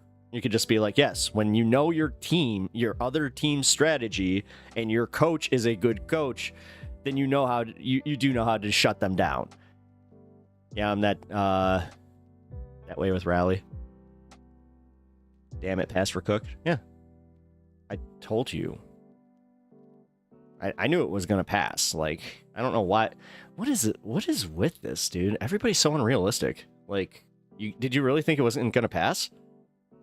Sorry, I didn't mean to be condescending about that, but for real, like, I knew that they were gonna get what they wanted out of it, but the thing is, now they have to be really careful, because if this, like, the timing of this reconciliation bill and with everything else with the economy, I'm just going based off my observations that, yeah, this could make things a lot worse, a lot quicker for people by the time that it you know, special elections start happening, and yeah. And it was all over. It's, well, no, they weren't going to, the thing is, they weren't going to lose votes. I don't know, man. I'm hopeful for it, but the thing is, don't be overly hopeful, because to be fair, Anna, you've also told me that, like, you would leave Minecraft, you would leave the Minecraft server before certain points. See, I don't have that part of me, and I also have the other part where I'm like, well, as much as I want that, and as much as I have hope for it, and I will fight for it, I'm just trying to, yeah, before being forcefully detransitioned. Yeah, no, I know. I'm not trying to, like, say anything outside of that. I'm literally making a broader observation where it's like, no, you have a little bit stronger conviction than I do. At least in that regard. Because, like, I can't, yeah, I'm literally scared to get sick kind of thing. Like, I don't know. But no, for real, like, that's where I'm saying we need to just pivot. And maybe that's what I need to do. I need to just offer my services as a political strategist and see if my ideas work. And then I can, you know, come back to you and be like, hey, it worked, or it didn't work. Okay, you were right. You know, maybe somebody is a political strategist, and they're just like, hey, that Pep Talks guy had a pretty good idea. That's the more hopeful, so I can be lazy about it. But no. I don't see why it's that, like, again, I looked at Kirsten Sinema and Joe Manchin, and that one always bothered me, where it's like, you guys realize that we were infiltrated, like, very early on, and it wasn't just, like, the special interest groups. Like, dude, no, what they did is it was a bunch of Republicans who, political strategists? Yeah. Like, who would you offer your service to right now? I mean, AOC would be, I mean, I would put my support behind her, but I don't know, man. What we do need to do is we do need to break. I know it's an uncomfortable fucking topic to broach, but we need to bring up whether or not chauvinism did play a part. And you need to make that uncomfortable decision. Do you go with a safe choice in a white dude just because you can market it to the fucking idiots that didn't vote for, or like came out for Biden? Like, no, there's some uncomfortable questions that also are going to be coming out like into this new cycle. Because yeah, unfortunately, like, I can already see where they're trying to go with this. Everybody's talking about Bernie Sanders running again. Dude, no. Stop trying to run dead guys. Like, that's also fucked up, because for real, for how this goes back to what I was talking about earlier. For how much everybody was talking about Joe Biden and his age, they can't. It's so easy for us to just ignore Bernie because he speaks a little bit better. But no, dude, we don't know his health ailments, honestly. And I'm just going based on this. I don't think I could vote for him again based on that. I'm gonna be fucking real with you, man. Like, God, I want him in there. I want his ideas in there. But fuck, what are we doing? God, the last halfway decent man, Jimmy Carter, when he was in office still fucked up. Like, dude, relax. No, I'm a political commentator that honestly, like, I'm getting tired of having these arguments when it's like, this is it. This is it. This is the time to strategize. This is the time to, like, work, like, because I look at you as a, not like a representative, but you are at least representative of, like, DSA politics, or I forgot the, which actual organization you represent, but it's farther left politics. So I'm not trying, sorry if I'm scapegoating you a little bit, but for real, I'm just saying, like, there are some things you need to be able to capitulate on. Yeah, no worries. That's okay. Cool. Cool.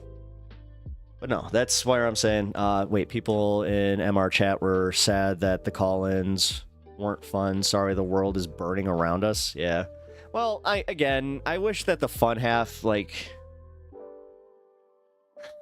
yeah. You can't do much about that. If the calls aren't fun, then you can't do that. I don't think catapulting to chauvinism is, or capitulating to chauvinism is the right move. There's not a silver bullet. Well, no, because there is. Like, if our look at it this way. I'm gonna just break this down as simplistically as I can. If we know full-heartedly that our policies, if they were actually instituted, are as popular as they are, then again, how do you put lipstick on this pig? Knowing that this pig is beautiful, knowing that if it went to market, it would be the best pig ever. But unfortunately, our pig is hairy. Our pig is stinky. Takes hard organizing, work to convince people in real life. No, not really. I mean, ish. No, what it takes is money and a good marketing campaign. No, this is where I think that we disagree a little bit on this, where you give people way too much credit for how much they think about politics. No, this is where I've been trying to break this through to you, where it's like, no, you need two things, because that's all they can really focus on, and those two. This is why MAGA was so successful. Because think about it, the economy and immigration. This is how you politically strategize. I'm sorry, man, you got to take some of the winning strategy. They won based on that. And the thing is, it's because people are simplistic idiots who really, we're dealing with a TikTok generation, for fuck's sake. Like, these people have 4-second attention spans. Like, also, no, it's a charisma problem too. I'll be honest. Nina Turner, she's like the antithesis to charisma. You know, what is it about running all of these freaking candidates that just do not know how to speak? This is why AOC is so, like, every one of us is obsessed with her, is because she actually can speak to people and doesn't she doesn't come across as constantly condescending. Even, like, I don't know, man. 4-second attention span is generous. Yeah, no shit. But people are simplistic idiots. Come on, man. Who's elitist now? I mean, is it elitist to admit that, like, the general voter thinks like that? No. I mean, that's not elitist to literally... Okay, fine. If it is, then fine. You know what? No. Then fine. Call me the hypocrite. I don't care. At that point, no, because then I'm at least I'm recognizing something where it's like, oh, well, yeah, they are. That's kind of how you do that. And then, no. Anna, I think that where our biggest disagreement is, you think that you're going to convince people with, like, a long-winded explanation of why they're wrong. That's not how it works. Or, like, what, or like, you want to break down, like, I have a feeling that if me and you were, like, maybe I'm being reductionist, but tell me if I'm wrong. If we were to make two separate videos, like I was to make a video, you would make a video. I have a feeling you would make one that's a lot more educational, definitely steeped in fact, and but I would do the sensational one. But I'm gonna take a guess on whose would probably get more traction and see more eyes and get the message out there a little bit quicker. That's what I'm saying. Like, in this system, the people need agency, not marginalization. And listen, that's great. But look at what they're doing. Like, look. Instead of looking at that as being marginalistic, look at the opposition that we are actually living with. Like, again, now this is what sucks. Now with all this derailing of the government, now we have a totally different, we have a totally different system to even frickin' play in. Like, no, we're very far behind on this one. And I'm sorry, man. I know it sucks. It sucks, but I'm dead serious. This is where I'm pissed off at the far left on, and I will stick to my guns on this one. Is after 2020, I get it. After the 2016 defeat, it was a little hard. But after 2020, that was not the time to just go, I don't know what to do. Because that's what, you may not have done that. Because this is why I admire you so much as like a political activist, is because you actually do try to go like make change. But I'm saying for the broader coalition of like the left, it really was perceived as they just went, oh fuck this, I don't even want to engage anymore. What's the point? Like, I think it's fair because I can make these observations. Why is my opinion any less valid from just my, like, again, just looking at it from like, well, that doesn't seem like we had a really good strategy right there. What could we have done better? But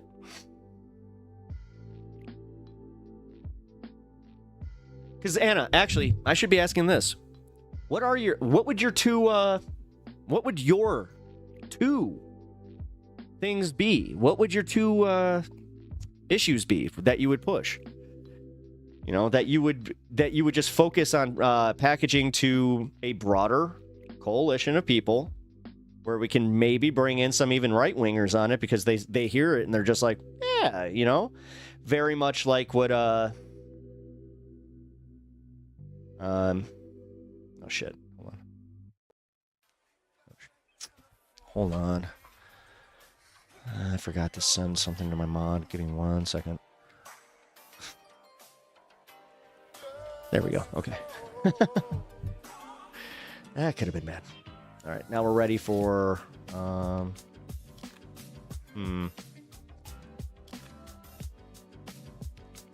mean, take your time. Like, seriously, take your time. Think it out. Call-ins are always a gamble. Yeah, so like Wilbur, yeah. Especially if they're not like the fun libertarian calls that everybody loves. Trust me, every single MR listener, the second that they're like, excuse me, I'm a libertarian. Well, first is this me? Yes, this is you. Hi, I'm a libertarian, and it's just like, here we go. These two issues are the ones that I would compromise on or advocate for. Actually, here, that's a good way of breaking that. Okay, so advocate for. We'll go advocate for, and then we'll actually move to the next one after that. But yeah, what ones would you advocate for? Which ones would you try to sell the hardest and like build like an entire campaign around? I used to be a Pac-Man guy, and I stopped calling into his show. The callers were terrible, and he was often incredibly rude to them. Yeah. Yeah. No, he's one of the few I unsubscribed from, and I was a member of TYT for the longest time. I quit my membership with them, and then yeah, I actually unsubscribed from David Pakman. At one point, I remember watching one of his videos. I'm like, I can't take this smug prick anymore. Like, it's the way he comes across, and I know everybody else had like his whole thing on Palestine. I was actually out before that, so that was kind of funny.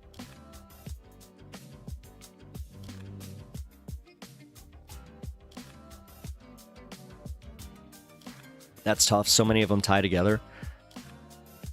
Pondering Politics is what I listen to. I love Pondering Politics. I've literally been part of that guy's channel since like his first 5,000. So, yeah, he's really, really good. I like Josiah. He's a good dude. He's a good dude. Never returned my email. But no, I definitely recommend Pondering Politics. Right after the election, he started talking over and over about abandoning left media, and it sounded like he was just worried about bottoming out. Well, yeah, because he was talking about his subs. Yeah, he did. Like, I remember that. I did watch a little bit of that discourse just out of curiosity, because he was like, YouTube is coming after me. YouTube is burying leftist content. I'm losing subscribers en masse. Sorry, it's my best David Pakman. Not my best impression, for sure, but... I don't listen to David Pakman because he interrupts too much during his videos. Sorry, Rivalry, if I do the same thing and you can't watch my videos. This is why I'm a streamer, but at the same time, yeah, you know, I'm trying to make more videos where I'm not really doing commentating on another person's video. But I'm trying to get better about it. Honestly, if you have somebody that does the same thing and you can tolerate it, let me know who that is so I can kind of go based on that. Emulate it a little bit.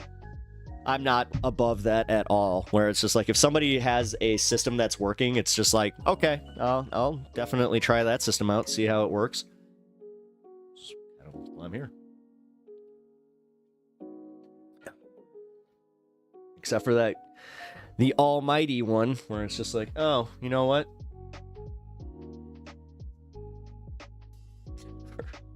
Or I could just put on the red hat and then just be like, actually, guys, I'm the new quartering. You see all my nerd stuff? I even got a little drain underneath my desk, you know, so I can pee in it. If you get that joke, then you know a little bit more about the quartering than any of us should. The top 500 would allow me to do everything else. Wait. I guess seizing the top 500 corporations in America and cutting military budget, that's going to be a very unpopular opinion, or a very unpopular take. This is my, like, okay, this actually plays into, like, what I was saying about defund the police and why that failed, and why it still fails. Like, why it was such a monumentally bad marketing error. Where it's like, holy crap, guys, it's doing the opposite of what you guys tried to get with it. So just admit it. And that's where I'm saying with that one, the whole, like, I'm 100% behind the idea of, you know, seizing the top 500 corporations. And, you know, like, I get it. But this is kind of where I was going with that. If you're going to try and sell that this election cycle, then just be prepared to not get as much support as you want. Like, maybe you'll get one candidate into the House, but you're not. I don't see anybody who agrees with those policies, especially outwardly, moving towards a position of power. You know, now here's the thing. This plays to what I was saying before. If we know that they hold those ideals, just as a fan, but they're not public about it, and we can kind of not open our yaps constantly and just be like, yeah, well, why aren't you talking about this, and this? Which when you look at actual, like, polling, it's not popular broadly. I don't know, man. I'm about winning elections. I think that's my big thing. I think that's where we differ a little bit, is like, I'm not trying to be a jerk about this, but for real, like, working within the confines of where we are now. That's why we use the time until then to convince people. It's not... Alirda, do you have 27 years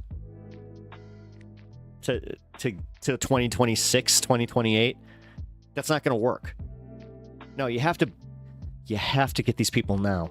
These people are fed up with Donald Trump. They see that there's a pivot towards fascism. Now's not the time to sell them on communism.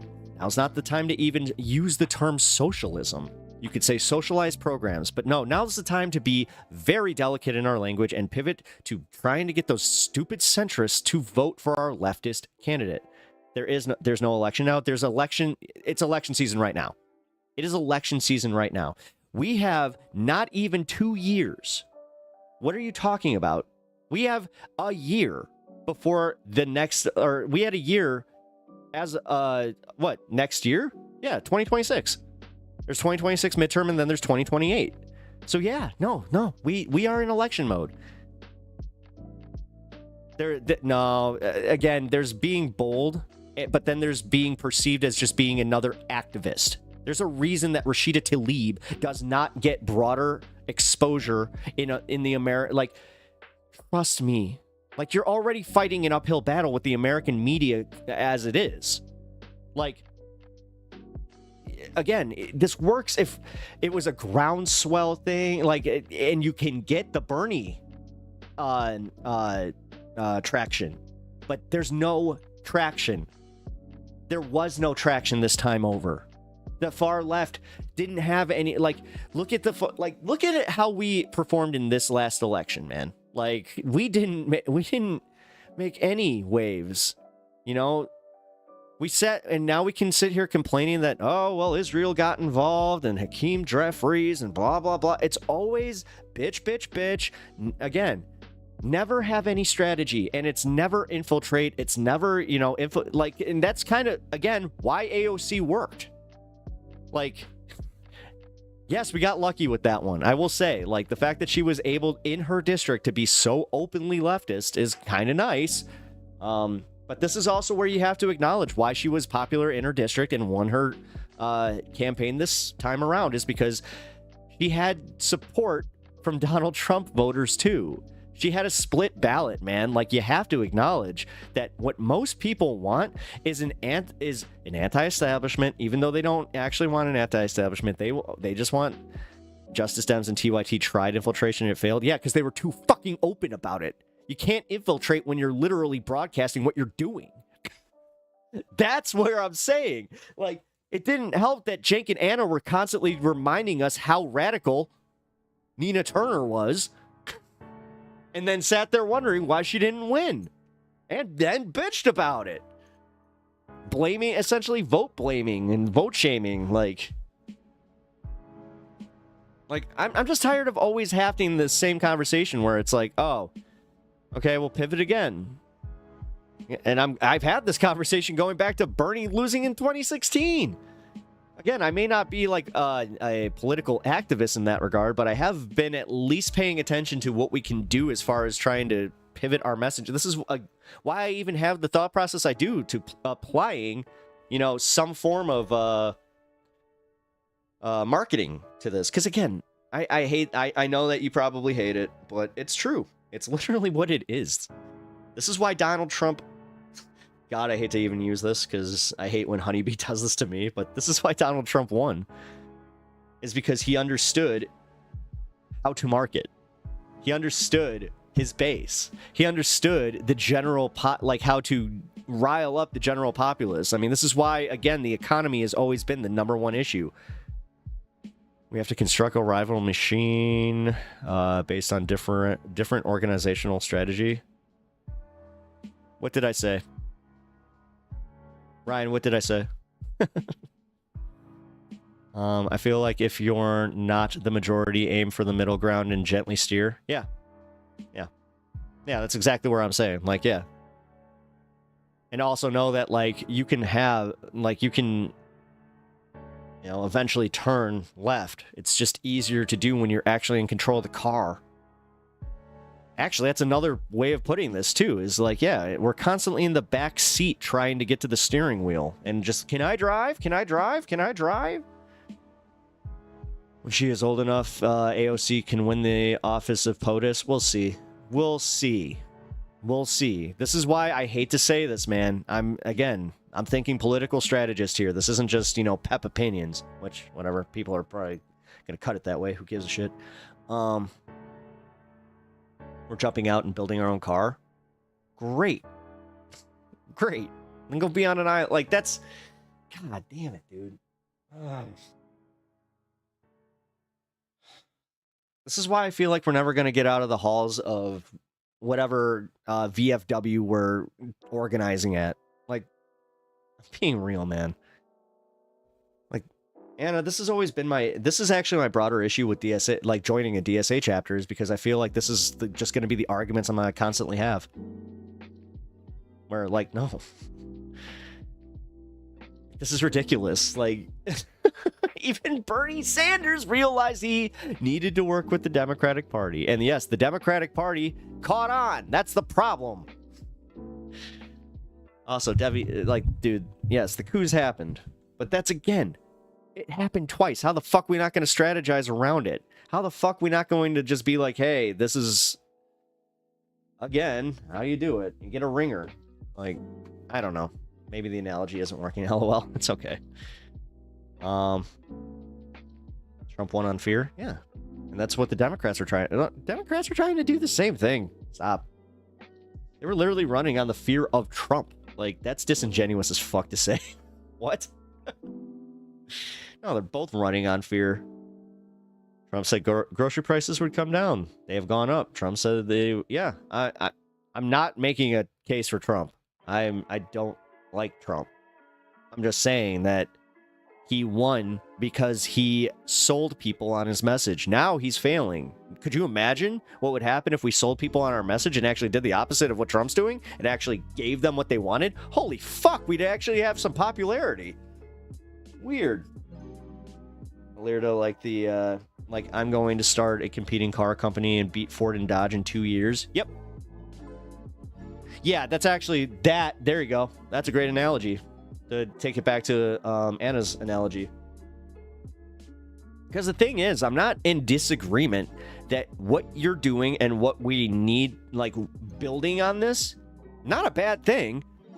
What I'm saying is, if you honest to God think that this is obtainable in the next 2 years, I'm sorry if I need to call you unrealistic. Because I feel like that's truly unrealistic, and then you can't get mad when it doesn't happen. See, that's my biggest thing, again, is in the response to.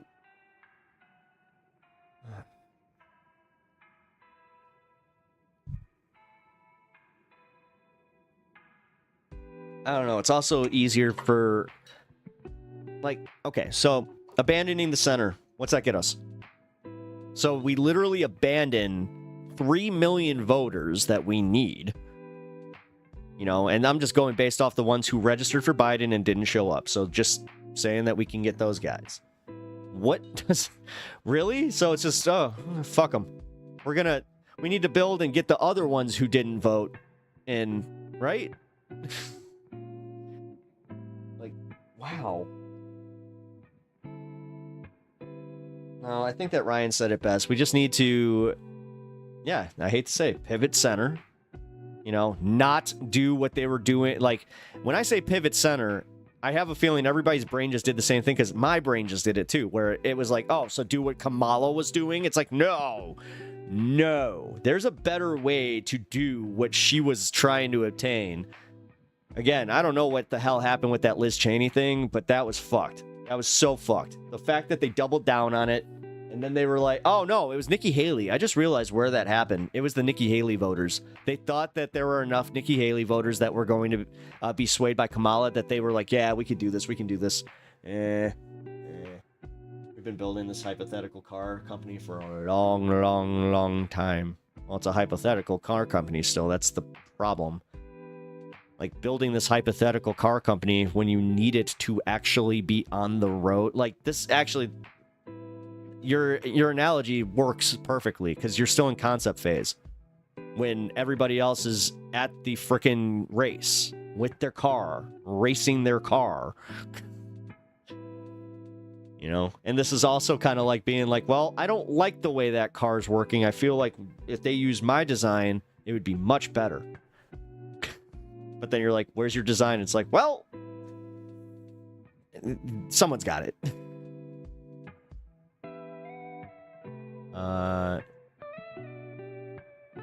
The car company is an analogy for a new political party. It's been building for a while. No, it hasn't, though. Alirda, it really hasn't. This is where I think that organizing does have its downfalls, because I think that you think that whatever organization you're with, or like wherever you're thinking this, is bigger than it is. It's not as popular as you think. This is where Jank has been wrong for a long time. The fact that he's literally done his, of course, course, the progressive movement is way more popular with the youth. Of course. But then here we are, literally getting these broccoli-headed idiots voting for Trump en masse, like proving Cenk wrong on that one. The design with Jill Stein in Russia, yeah, right. Well, that's another thing. Like I've had where I'm not fighting this ideological battle with Alirda here. I have another battle that I have to go that I could go fight with another friend of mine that is a Jill Steiner. Like, meanwhile, never have to wonder why fucking Trump is there and why he has so much fucking support. This is why, I am upset about it, man. Because it's also like, oh, you don't, I feel like I'm not going to fight with you or anything. It's okay. Squabble up. Come on. I'm just telling you what I think. No, it's fine. No. I understand.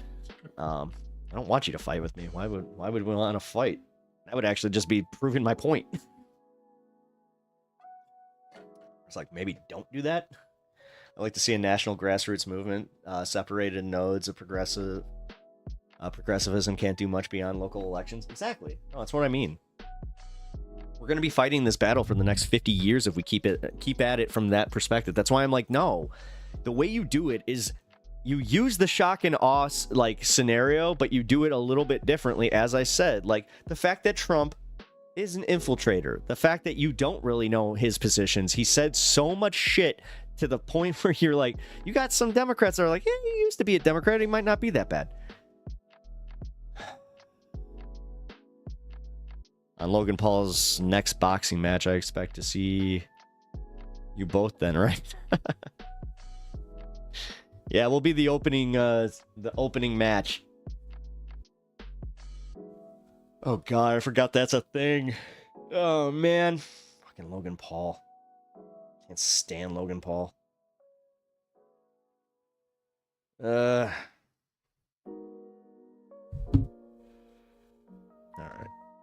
But no. I hope that we at least got past this where it's like you fighting Jimmy Carter next. Yeah, or no, that's Jake Paul. That was the whole joke after that. Yeah, that was so disappointing. This is also why, I don't buy into the fight, the combat sports bullshit anymore. There hasn't been, a actual exciting fight since, one of the last McGregor fights. I know you're firm in your position. That's no problem. But actually, no, I'm lying. Being too firm in your position without being able to compromise, that is actually part of the problem. I'm willing to compromise with you, but it seems the opposite is on that end. And that's just my broader observation on this. There's room for a far left candidate, simple messaging, real common sense, rising tide lifts all ships, do unto others. Yeah. Yeah, right. Yeah, right. Funny enough. Yeah, it's also how you kind of speak to the Christian base of the American, electorate, and you go, hey, who is also kind of into that Democrat, that socialism stuff? Jesus. But they don't like hearing that because they've been so conditioned in their messaging. That's also part of it. We're also fighting a uphill battle where they've already got years of propaganda already in their head. So I think that's also why I kept bringing up the Red Scare thing. Watch me bring back unpleasant memories with 3 words. It's every day, bro. Yeah. I just feel like, again, with 3 years to go, or 3 years, yeah, 3 years to go with the presidential election, and then 1 year to even build enough momentum behind it. Because again, this is the time to do it. This presidency and the fact that we're only 2 months in and there's this much disarray and these town halls are going the way that they are, this is the time to strike. This is the time. But you got the corporate Dems not doing anything. It's just, yeah. Look into S20 Club. I'm banned from there from having any opinion. I don't think it'll suddenly save us. It's not about suddenly saving. That's the thing. Anna, I'm not looking to suddenly save us. It's gonna take time. That's where I'm saying, like, yeah, you got to make that little bit of a capitulation. You got to be able to also support candidates that are willing to work this is why, again, AOC is so successful. And on top of it, I'm going to be honest. This is why it's really annoying to me when people go after her for any, like, when she does do a bipartisan thing or she does work within a system. It's like, okay, we've been doing that for 30 years plus. Like, I'd say a little bit longer, but yeah, definitely at least during the Reagan era. And it got us here. Yeah, but that's what I'm saying. Yeah, I'm recognizing that too. I just feel like we constantly are just doing this. Because again, we kind of agree on most of this, except for I don't think that your timetable is realistic, and I don't think that you recognize that this is that we're in a time crunch right now, so like the capitulation is just easier. And on top of it, like I said, I don't understand where this is such a hot take, especially with me. Like, the fact that I keep bringing up Sinema because she did something for the Republican Party that is invaluable. She was an obstructionist candidate when we had, because every time that I hear this bullshit argument too, where, oh, Biden had the presidency, he had the Senate, and he had the House. No, he didn't. We didn't have the Senate. We had two obstructionist candidates in the Senate during that time that they weren't going to vote on the filibuster. They weren't going to vote on any of that shit. Look at how they constantly held every fucking bill hostage. And again, the fact that they even did that, you think that with Trump that would happen? You think with Trump with that? This is why I got to give them the thing with the strength. At least they would fucking buck up and, okay, well, I'm gonna get primaried. Shit. At some point we got to try something else, like not compromising with centrists. I'm sorry, centrists are going to run this country for pretty much the rest of our lives. I'm sorry. The far left is not going to just all of a sudden take over American politics. Otherwise, we would have. Otherwise, we would have done that after Bill Clinton or even after George Bush. But no, we got Obama. We got all of this shit. And then we have all the money in politics that we still have to, that's another thing. Like, no, you know what? I'm going to be fair here to myself. The fact that we also have to go uphill with all these fucking well-funded campaigns. If you can't get out there with a simplistic, easy message to bring in centrists, then don't waste your time. Like, honestly, at that point, Alirda, I'm going to be honest, and I don't want to argue with you, but this one does get my goat a little bit. What the fuck is so bad about trying to appeal to centrists? What the fuck are we going to get by trying to appeal to a bunch of people that, like, me, I can't agree with your position, and I agree with you on most things. You don't see this as being the broader problem with our politics? Like, damn. No, not necessarily. Oh, okay. Then what's the problem? Why can't we ever get past the... Fuck, we can't get past the starting line.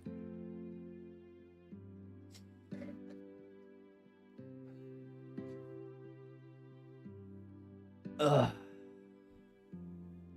This is the sad part, man. It's like... I want to see all this shit. But I really do. Like, I've had enough time out there. In my old life, you know, in the time that I was spending in having to work with centrists seems like a mathematical inevitability. Yeah, it is, Bert. It is. Because I think that's why I'm getting so frustrated, is because I think that what Alirda's doing is she's, like, I don't want to say ignoring, but it is a little bit, where it's like just not acknowledging that you have to work with them. Like, losing the center vote is how you lose elections. So, but that's also where I'm noticing that, like, I'm thinking a lot more like strategy. I'm thinking marketing. I'm thinking just how to get people even in this. But, and this is no fault of yours. Like, you're much more ideologically involved in it, where it's like, no, but based on this ideology, I really feel like this could, it's like, okay. There's a difference between like what we feel can work and what we think can work. And then we just go based off what has worked. Because again, this is where it is stupid to look at a winning strategy, even if it's from your opponent, and not to start taking a little bit of that winning strategy and using that. That's why a lot of people on the far left are starting to do the thing, even like outside of this. I've seen it in other chats. You know, I've seen it in Hassan's chat where they're just like, why can't we get this new political person out there? Like, what the hell? Seems like a political version of Kony 2012. Yep. Yeah, you remember that? Yeah. Yeah. Yeah, it's kind of what it is a little bit. Yeah, Kony 2012. Yeah, that shit. Yeah, man. Oh, God, I forgot about that. I just don't understand it. And I think the problem I have with this is because you are so politically active. You are so, like, you're in Florida. You're, like, if you can win people in Florida to your cause, then that just tells me that it's like, then I am wrong. Like, holy shit. But I don't, like, I want to see you win. I want to see whoever the fuck you get out there as your DSA candidate win. But this isn't how you do it. I'm just saying, man. I think the main problem is a lack of political engagement and political knowledge. Nope. Can't do that. You have to acknowledge that's, you can sit there and think that all fucking day, but you have to acknowledge that reality, and you have to just, you got to work within it. It is part of the problem. But you know what you don't fix? The Department of Education and the lack of political engagement in schools in just 2 years. What we do is we go in there and we double down on committing so much money to the Department of Education to do these things, to get in these programs. But you know what's going to happen? Then they're going to be perceived as woke. And then they're going to, like, we're constantly going voter blaming. Well,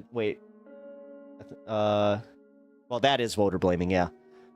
There's a lot of info out there. Much of it is BS. People can't wade through it all. That's not true. That's honestly, Alirda, you're actually kind of commenting on what the broader problem is with what I'm saying about the way that you're marketing your cause. Because again, I don't disagree with what you want. What I disagree with is who you think that you need to bring in the timetable you need to bring them in, and who you also need to kind of compromise to work with. There's just too much for one person, and that's what I mean. Like, that's why I actually said I have the solution to this. I don't know why I can't even get an acknowledgement on this one, where it's like, no, you got to find your two main issues, and you run on those bitches. Like, you get a catchy campaign. You start calling, you start using, names and shit like that. You start, like, dude, Fox News is poisoning the well, though. There's no denying that. Fox News is not it's not a monolith of state propaganda the way that everybody thinks it is. Think of it this way. Even with them being in the top of the ratings, Hassan actually gets more viewer engagement than they do. So I'm done hearing about that. No, most people get their stuff online. What's happening is it's a bunch of algorithms where people like me are not able to break through to people in the Republican circles or even centrist circles, because then I start getting lumped into far left circles. It's already started to happen. I've noticed it with where I'm popping up in the algorithm, where I'm like, that's interesting. Yeah, we do convince people, and we need more people to seize a majority. I want the centrists to work with me, but not the other way around. That makes absolutely no sense, and honestly, that's pretty reductively stupid. Because what, you don't want to work? You want them to work with you, but you don't want to work with them. You don't want to. Again, the infiltration part, then they're never going to come to your side. You're never going to convince them to come to your side. Then, like, you might as well just walk up to them like, "Hey, we need you, but fuck you." Like, okay. We need to build a movement from the majority of the people who aren't politically engaged. That's not going to happen. I'll tell you right now, that's not going to happen because the people who aren't exactly politically engaged, do you know how they think? They don't think like what you're saying. They don't care about your fucking social issues. They care about economy good? Economy good? Or economy bad? If economy good, I vote for a person who made economy good. If economy bad, I vote for a person who made economy bad. I don't know why, like, again, this isn't rocket fucking science. I'm just trying to say, I want Socialist Party in the majority as the main power. That's great. Again, I want that too. I recognize that's not realistic and it's not going to happen in the next voting cycle. Like, do you really, like, Anna, I'm not sure if you do this. Because, like, I actually, like, do admire I don't want to call it gumption because I almost feel like that's a little condescending, but like, I admire your attitude on this. I do. Like, and I admire the fact that you are very passionate about this. You'd be surprised what can change into you. It's not going to happen. I'm just telling you right now, it's not going to happen. Obama worked with centrists, no? Yeah, exactly. And look at Obama became a centrist. Well, he was always a centrist. What am I talking about? What he did, actually, no, Obama proves my point. I lived in Chicago when Obama was a senator, and I can tell you right now, he was way more radical when he was a senator. And he was much more marketable to the far left as a senator. That's why everybody was so excited. Trust me, you should have seen Chicago when he won that. It was insane. God, I think he had more people than the Blackhawks parade. Like, that was fucking nuts.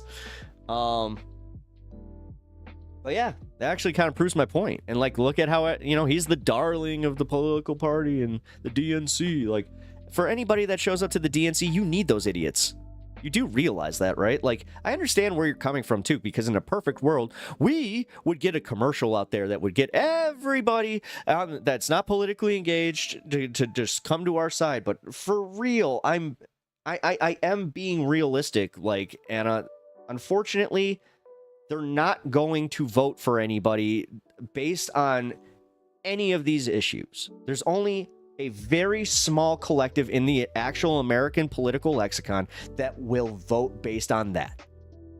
Like you were just saying, centrist, or even just if you don't even want to call them centrist, if you want to just call them basic ass Americans who aren't politically engaged, they all think very, very much the same way.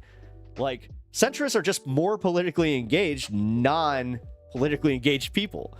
So I think that you also are doing this thing where, like, you almost see them as like, oh, the secret sauce of the political if we could just get them into this, then we've got them. Like, I don't know. I'm not trying to be a dick, but it almost feels jankish. Do you think Bernie would do Hillary in 2016, or he ran in 2016? What are you talking about? Oh, as far as the actual popular vote?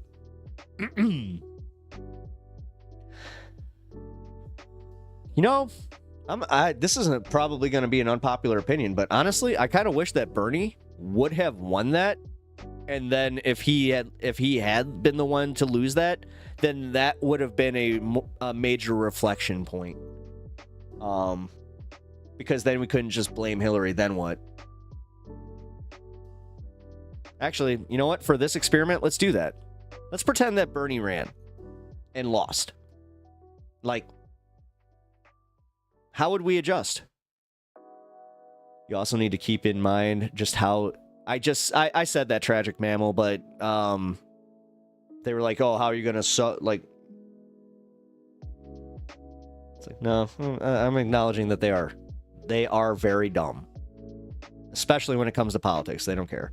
I'm not going to engage in a counterfactual. We will never know. I'm sorry. Well, you kind of are, though. It's not. Well, yeah. I mean, by that merit, this entire conversation kind of is. I mean, realistically, like, what I'm trying to get out of this, honestly, what I'm trying to get out of this is you just to maybe like tone down a little bit of the rhetoric and try to sell people on more basic ideas, or like repackaging whatever you want out of this to, as I was saying, bring it down to two selling points and then just going boom. I'm talking about what to do in the future. Yeah, me too. Yeah, me too. I'm actually like, this is political strategy. Yeah, that's what this is. I'm not just blowing this smoke out my ass. I know this is called high in politics, and I know that I smoke a lot, but that ain't happening. I can't. The only reason I'm even engaging with you still is because I give a shit about this, and I genuinely do think that my strategy is a little bit better. Like, I'm not just trying to debate you to debate lord you. I, honest to God, do think that that my idea in this regard is better for the actual movement, as far as like selling the movement to normies. Because again, you can't win these elections without bringing those fucking normies over, or like, because you even kind of acknowledge that with the non-politically engaged ones. So counterfactuals are like discussing it. Okay, fine. But we call them what ifs in nerd culture. What if the Punisher became Spider-Man? Or Spider-Man became the Punisher? You bring them over through education and engagement. That's not happening. They're cutting politics out of public schools. They're like, Anna, that also requires money for you to have, like, because I'll tell you right now, you can spend all the money you want on pamphlets. Nobody's reading your fucking pamphlets. If you do not market in the 21st century and you go, hey, I'm going to make a very engaging 5-second commercial with this person telling, hey, I think that this needs to happen, blah, blah, blah, blah, blah. That's way more effective than any fucking pamphlets. So it's literally bringing in new voters. Okay, but what's the damage of bringing in other, like, people who are older voters who we lost? What's the damage in that? Because again, I don't think that you're gonna reach out, like, because this is a counterfactual in my opinion, is that you're reaching out to these unknown voters who didn't vote before, and you're gonna somehow bring them over with your ideas. I don't think that that's gonna be realistic, if you want my honest fucking opinion. I'm a stoner, not a dummy. I can read. I like that. It's political organizing. You get apolitical people to vote via pointing out something they care about. That's why I said it's as reductive as literally going, oh, you just got to convince the other, like, the people that, like, whatever happened economically was bad for them, and you have to be very, very clear in your positions on why. Again, fucking Donald Trump literally won by going, the inflation's too high. The inflation's just too high. The eggs, the groceries, I won on groceries. Like, I'm not a Democrat. We haven't lost any voters.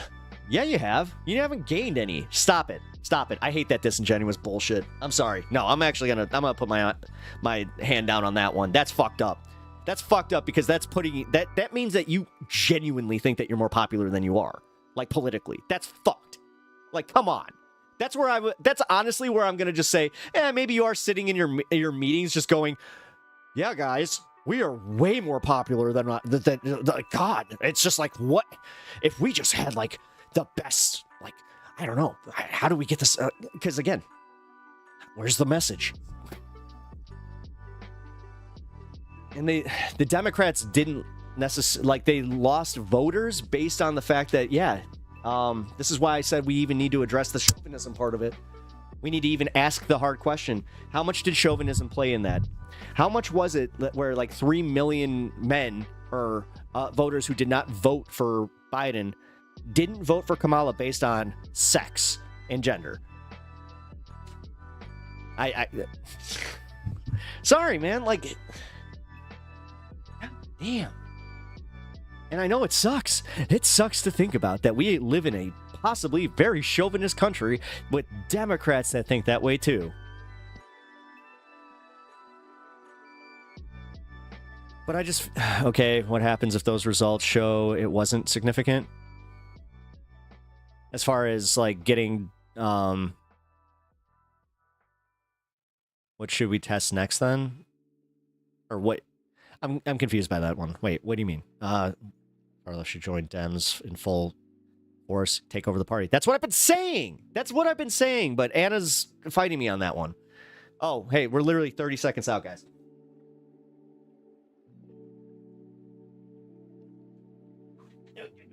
Ah. 30 seconds until cheersy time.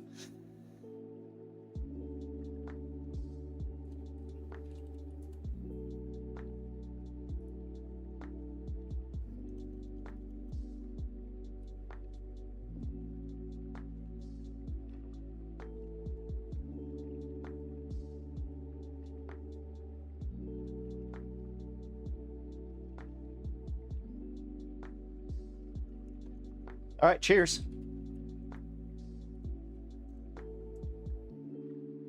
You're talking about giving in to chauvinism, and women are a huge part of the left coalition. Here, give me some.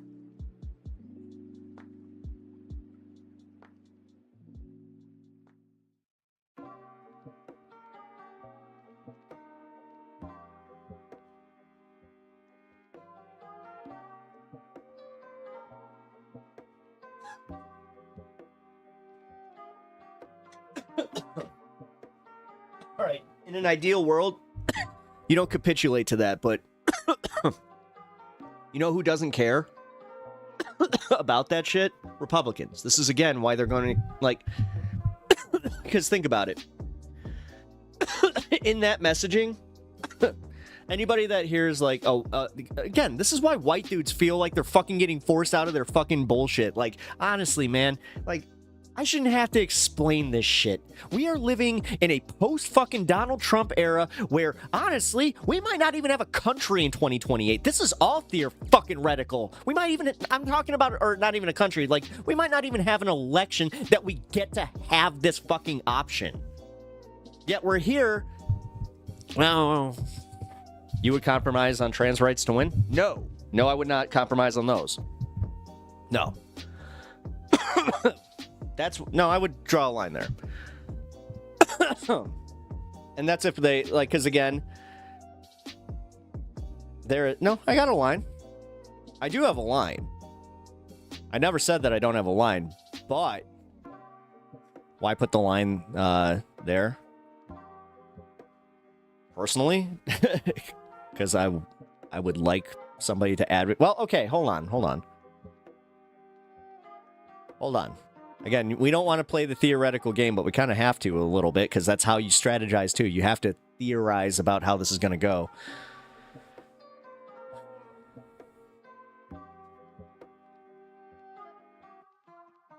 Because, like, if you're going to lose those guys, like... Oh, my God. This is going to be very cynical of me. Again, thinking like a political strategist. Just taking my personal stuff out of this. Because if we don't gun for them, the Republicans are, and they're going to turn the message around, and they're actually going to get those voters. That's why. I'm not comfortable giving up anyone's rights as a strategy. Hell no. I don't think it's giving...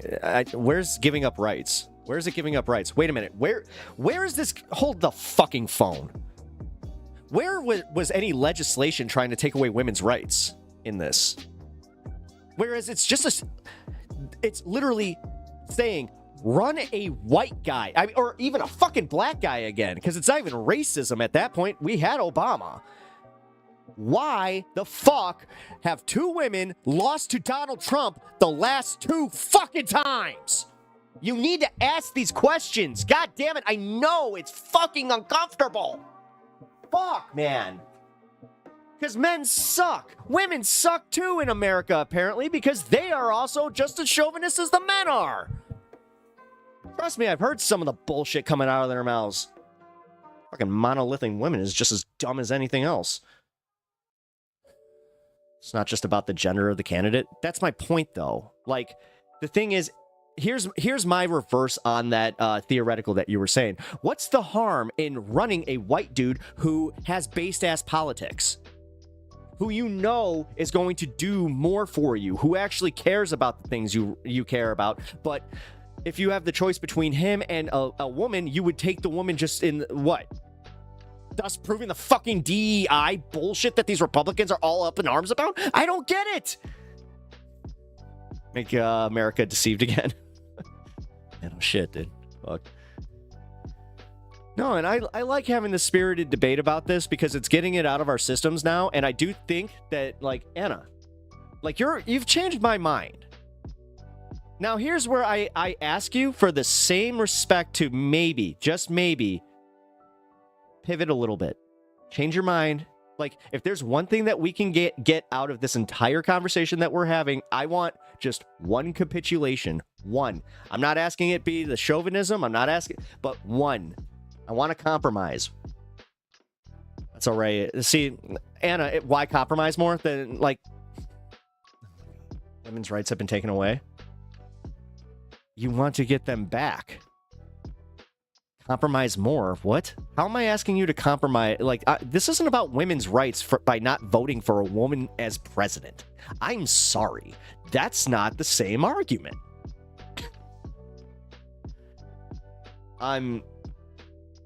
Yeah. What I'm literally saying is, again, I think that you might have missed it, but why not vote for, you know, the white dude that has the based ass politics, who has the ability to to talk down to, like, to bring in even Trump voters, because it's like, you know how basic Americans are, where they're like, he said shit. He said the word shit. I like that guy. He talks like me. I like that guy. I'd have a beer with him. Like, dude, this goes back to where I was kind of like, yeah, America kind of dumb. America pretty easy to manipulate. That's why Trump was even like, you know what? You want to see something cool? Like, how much you want to bet that this all started as a bet? Where he's just like, you want to bet? You want to bet that I couldn't be the president of the United States? I mean, he started running, what, back in like 90s? Like, I think it was like 93 or 92 or whatever. Like the first Clinton election was the first one they tried or wanted to try. I don't even remember. It's his fourth run. Yeah, that's what I thought. Yeah, I remember he didn't he run in the same one where, because Howard Stern ran for governor of New York and he almost won. He would have. He dropped out. He would have won. That was the funniest part, is when he was just like, wait a minute, you're telling me what now? It's like, yeah, they're actually voting for you. He's like, oh, no. That's not a good idea.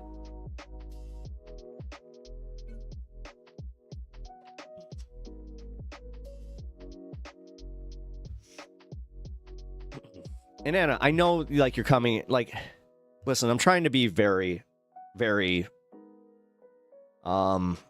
aware of your perspective on these things. Like, and I'm not talking trans perspective. I'm talking literally far leftist perspective, where, like, again, activist perspective. I don't know. I feel like you're not getting what I'm saying. Can you just try and break it down as easily as possible, or as easily as break it down for Pep? Come on, you know how to talk to me. And no, as I said, like, all I want out of this is something that you can, like, just admit, like, okay, maybe we need to work with that. Because again, I'll make this a broader thing on DSA. DSA needs better marketing. DSA's websites suck. Whoever did their web design sucks. Whoever markets for them sucks. They don't have a good social media team. They aren't out there making TikToks, trying to, like, do, like, hey, you know what's based? Leftist politics.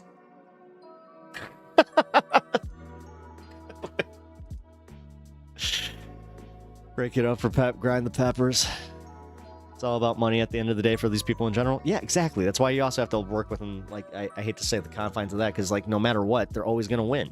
They're always going to have the money. They're always going to have the lobbyists. Like, this is in a perfect world where we can one day just change the system, get rid of all the lobbyists, and then have actual honest elections, as far as, like, not having money in them and, you know, the Israeli lobby or any of that. Then, yeah, I feel like then this would be a perfectly fine debate to have.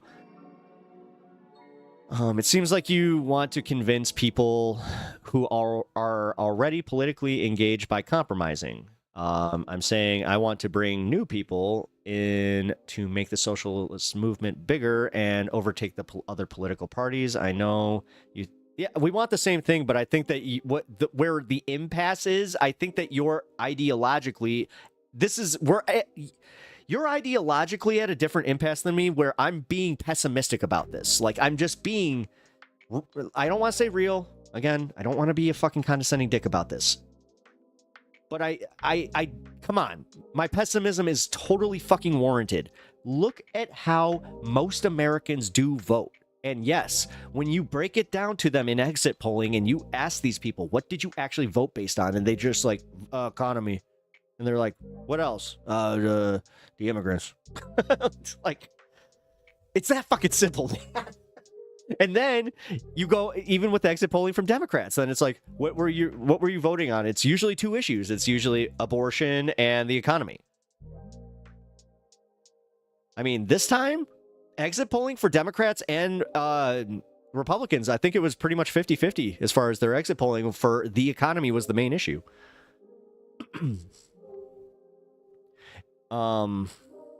We don't need to compromise with centrists and other reactionaries. See, this is where I disagree with you. I do think I disagree with you on that. We have enough people power in the majority in the democratic system. No, we don't. No, we don't.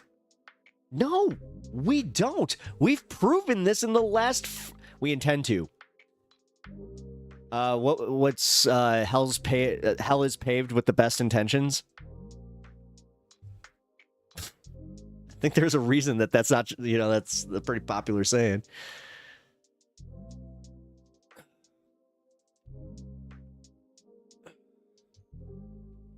No,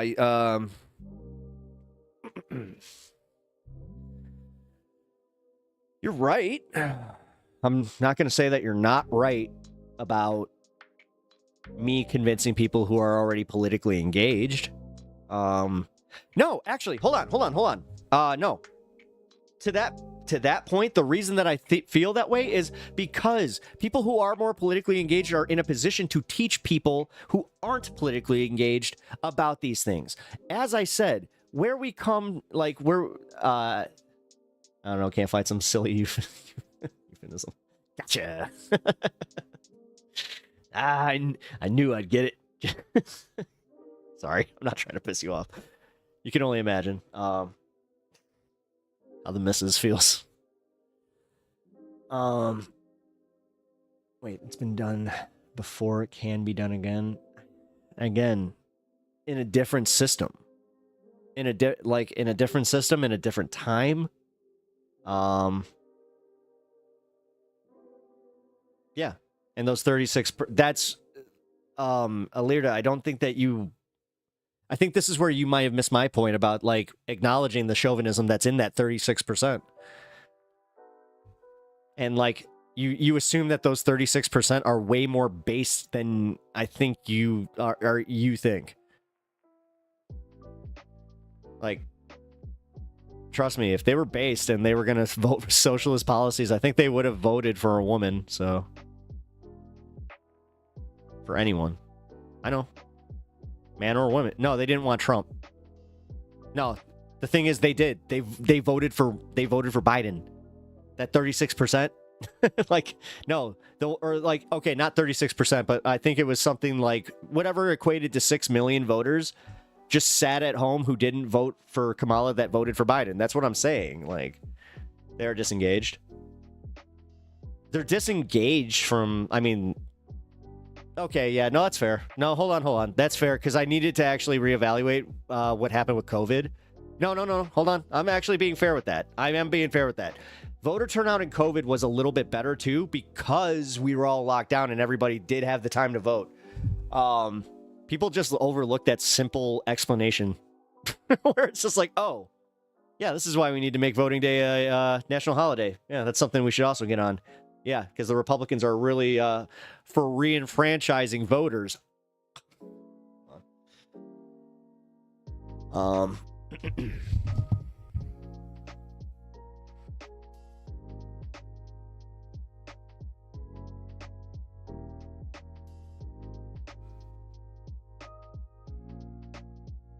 Oh, that's cool.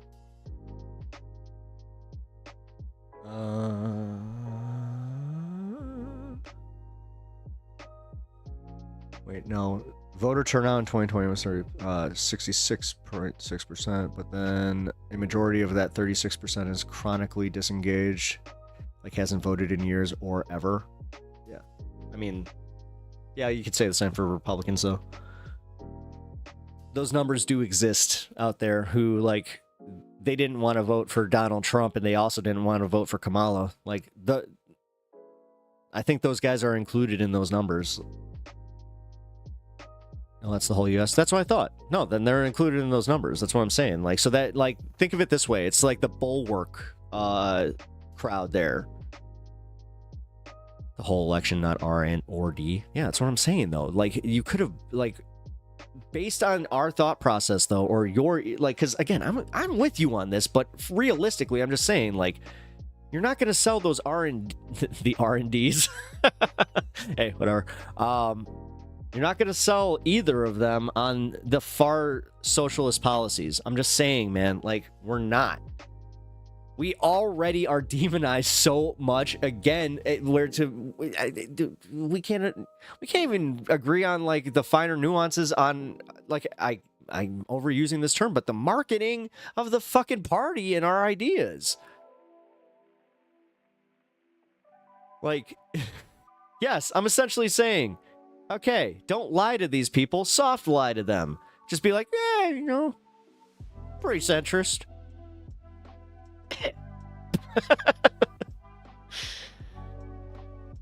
I don't know why it's that hard. I mean, if that's how I need to break it down, then fine. I'll just break it down that simple. I'll just go, yeah, no, that's what you need to do. Just, yeah.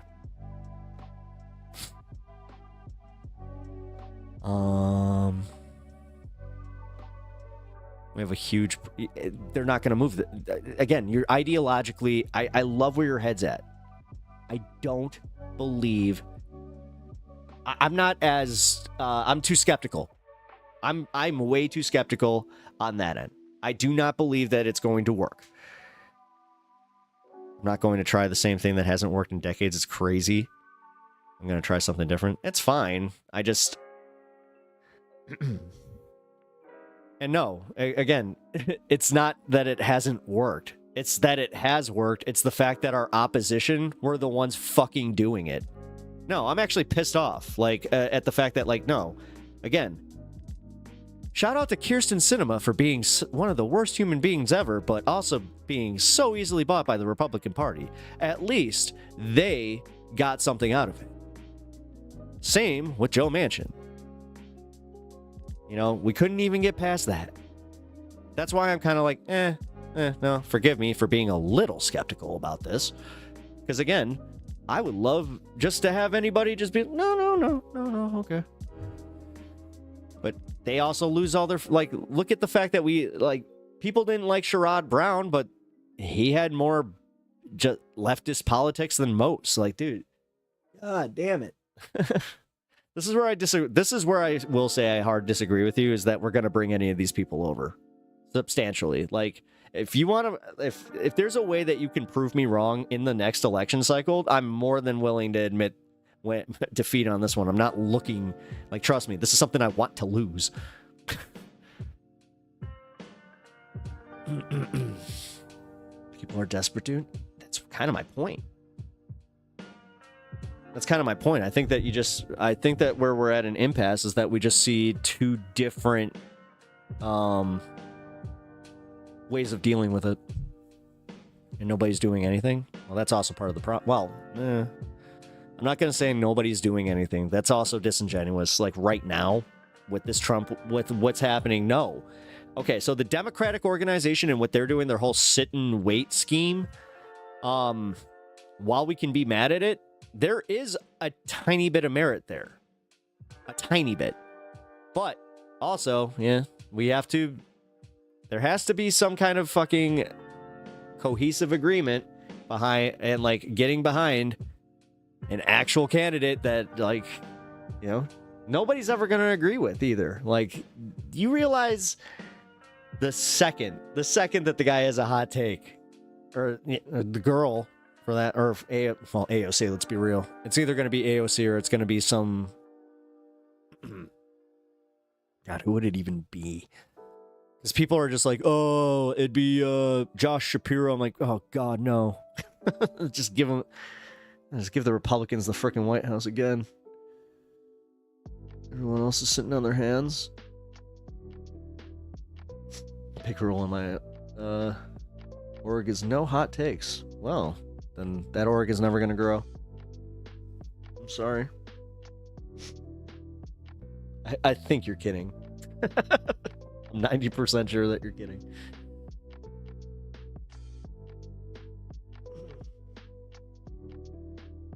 Oh shit, you're not? You're not kidding. Then what the fuck? Like, that kind of stifles even new ideas. Like, what?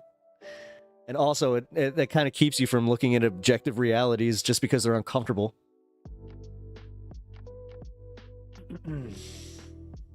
Which, hey, I mean, whatever. Everybody's doing it. Everybody does it. I mean, I do it.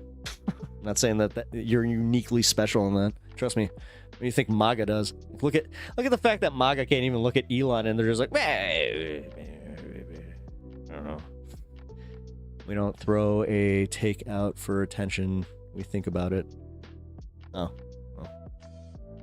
Sorry, some of us are not as well thought out as others. But people were desperate enough, so they voted for a king. Yep.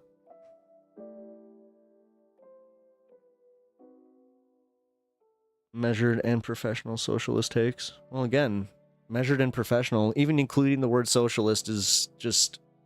I hate to say it, man. That's what I'm saying. You gotta bury that shit. Like, you just gotta run as a D. Because, again... people recognize it. You use the again, I'm just going to lay my position out here. And if you think that I'm really that fucking wrong, then I don't know how we're going to win. Like, I really don't. Like, where are you even going to call your party that you're going to unite these people behind? Like, wearing my ideal. That's fine. That's fine. And Anna, that's fine. I don't like that we're disagreeing about this because honestly, like, this, God, realistically, this is just the shit that's gonna keep the right in power. Like, and I hate to be fucking pessimist, man, but you know, prove me wrong. Like, I'm a Steven Crowder this one. Prove me wrong. Change my mind. It's not fine. You just told me to bury it. I didn't tell you to bury it. I mean, if I did, then my bad. I'm trying to prove you wrong. No, I mean, not in this conversation. I mean, in real life. Like, show me, you know, ow, Jesus. I hate this thing. My freaking desk. This new broken leg is not fun. Oh, yeah. No, you bury this. You bury social. No, you don't bury the actual socialism. Like the actual program, or the actual implementation of it. You bury the word. You re-pivot. You listen, they bastardized socialism. They won. The right one. Just admit it. Just fucking admit it. The right one, as far as Red Scare politics, being very effective. So even using the term communism turns off Americans from even thinking about voting for somebody. So no, I'm sorry. That's unrealistic. You have to take this... It's all right. No, that's defeatism. No, then then we've been defeated. If you can't, again, Jesus Christ, I'm not even asking to change your policy or anything except for the fucking word socialism. Oh my God. What the fuck, man? We're never gonna win an election. We're never gonna win another election.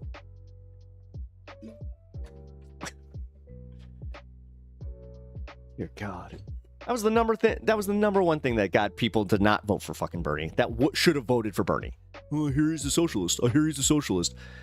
I'm not sure, like, maybe you do, like, honest to God, think America's a little bit smarter than I do, but fuck, no. Listen, I promise me, or, I won't give in. Listen, I promise you, you'll thank me later. I'm proving you wrong in real life. Okay. Okay. Win these elections, man. Like, I'm not even trying to be condescending about it. It'll come off that way just because I am like, yes, prove me wrong, please. But in this case, no. What I'm doing, paternalistic. Who, on my end? Yeah. I mean,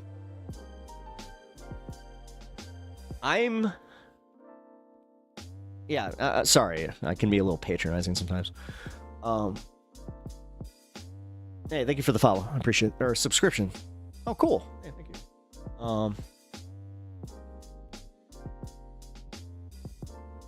Why isn't the bubble noise working?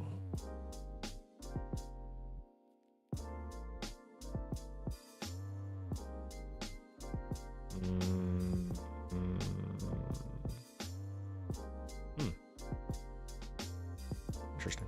Okay. He'll thank me later. Is the paternalism? Oh, thank you. Sorry, I'm used to being the one that gets called out. Oh, my tinnitus is acting up. It's louder than usual. Oh, that's right. Duh. It's because I have that headache. I keep forgetting. Like, yeah, what is that? Oh.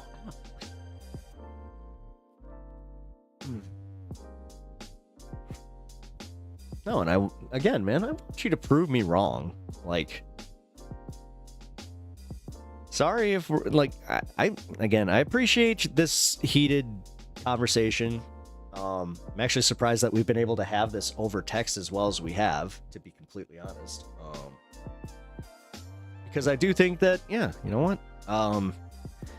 This is one of those situations where it is kind of more than likely going to be an agree to disagree, but I'm also not coming at it like from a condescending point of view, where I truly do want what's best. And in what's best is, like, I don't think your vision's bad. I don't think any of that. I think that, honestly, our main argument is just the marketing of the Democratic Socialist Party. That's it. That really is it. And just where you can do your best work as far as using already existing, stuff. Like, again, my pessimism also does lend me the ability to look at using the Democratic Party and, just using them for our means and then taking them over. Like, if MAGA could stage a coup of the Republican Party, how the fuck are we so bad at this? Like, seriously, start asking these questions, man. Because, like, I have had this where I'm just like, how these dumbasses, seriously, these dumbasses who couldn't think their way out of a cardboard box have somehow taken over an entire political party. Well, fuck me. Again, this is where I do kind of like lend to the, I think you're overthinking this. I came to this in a meditation, like, for real. I'm not even joking about this. I was meditating and I just kind of had that, like, moment where I was like, oh, I think we're really just overthinking this shit. It's like, oh, that's the problem. And also, I'll be completely honest, it does kind of seem like you're, like, again, why can't we just, pivot? Hey, we reached 1160 as far as subs over on YouTube. Hell yeah. Cool, thank you for that. I really appreciate you guys subbing. Also, if you guys I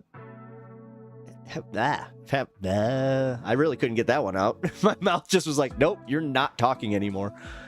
If you guys can hit the like button over on YouTube, I'd really appreciate that. It helps me immensely in that algorithm.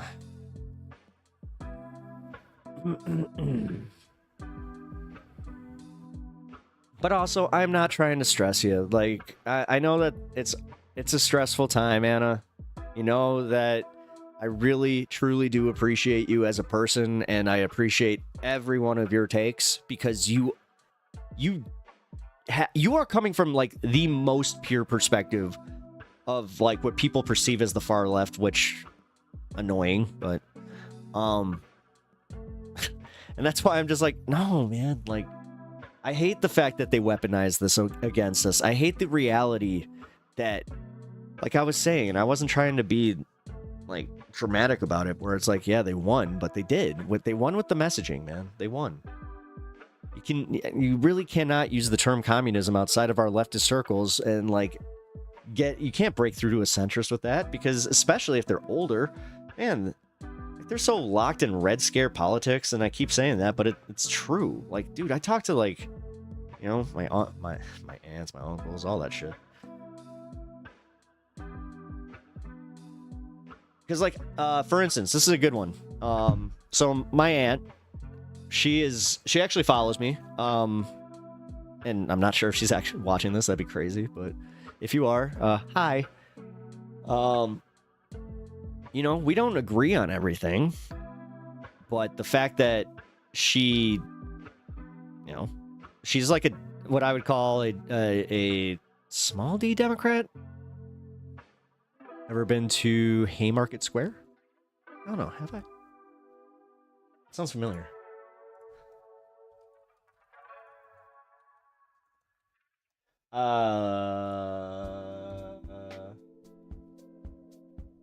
Haymarket Square.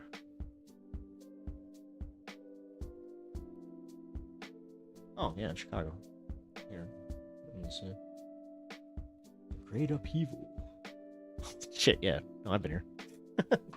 I've been here without knowing it. Well, I didn't know that there was a significance behind it, to be honest. All right, the Haymarket Affair, also known as the Haymarket Massacre, the Haymarket Riot, and the Haymarket Square Riot. The Haymarket incident was the aftermath of a bombing that took place at a labor demonstration on May 4th, 1886, at Haymarket Square in Chicago. The rally began peacefully in support of workers striking for 8-hour workday. It was held the day after the May 3rd rally at the McCormick Harvesting Machine Company. It's a McCormick place.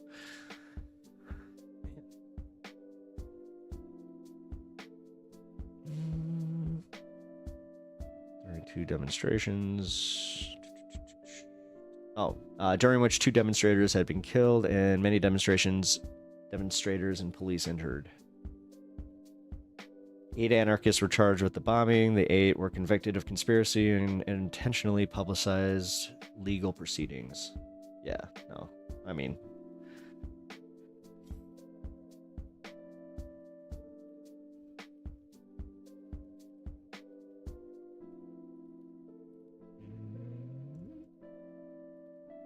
Well, I mean, yeah, I mean, we got a pretty large history with that. That's why we celebrate Labor Day. Oh, cool. Back for 5 minutes. Oh, shit. Well, that's cool. What up, Kirk? We actually, yeah, you missed a very, very spirited debate, but it was a great debate. I appreciated that. Originally May Day. Oh. Cage Stage, thinking classic socialist. Them thinking they are proving you wrong as an indication on how they think minds are changed and reflects how they think they can change the whole country's mind in 1.5 years. Cage Stage thinking, classic socialist.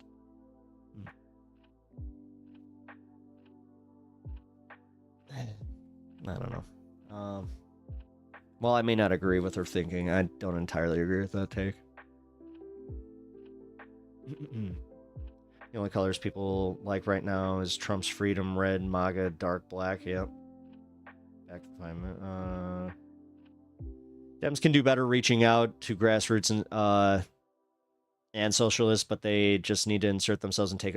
Fuck the Dems. No, I'm with her on that. But as I said, I'm more of an infiltrationist. Like I'm talking about like if you're doing politics already, then go work within the Democratic Party, kind of stifle some of your harder policies or like what are perceived as harder left policies and just move on from there.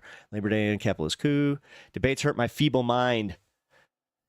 All right, I gotta go. I'll be right back. I gotta hold my dog.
What are you doing?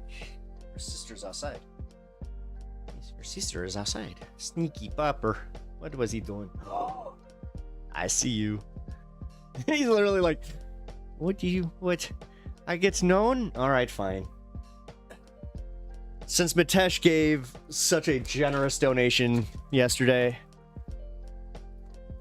I will make this in honor of Mitesh, who I have not seen in chat today. So, you guys happen to see him. And, here we go. Yo.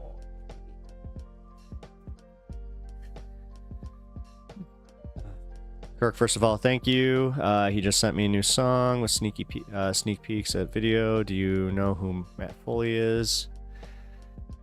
Do it, I'm with you. But day to day, city to city. If you want something done, you gotta pick a side. Oh. What do you mean by that?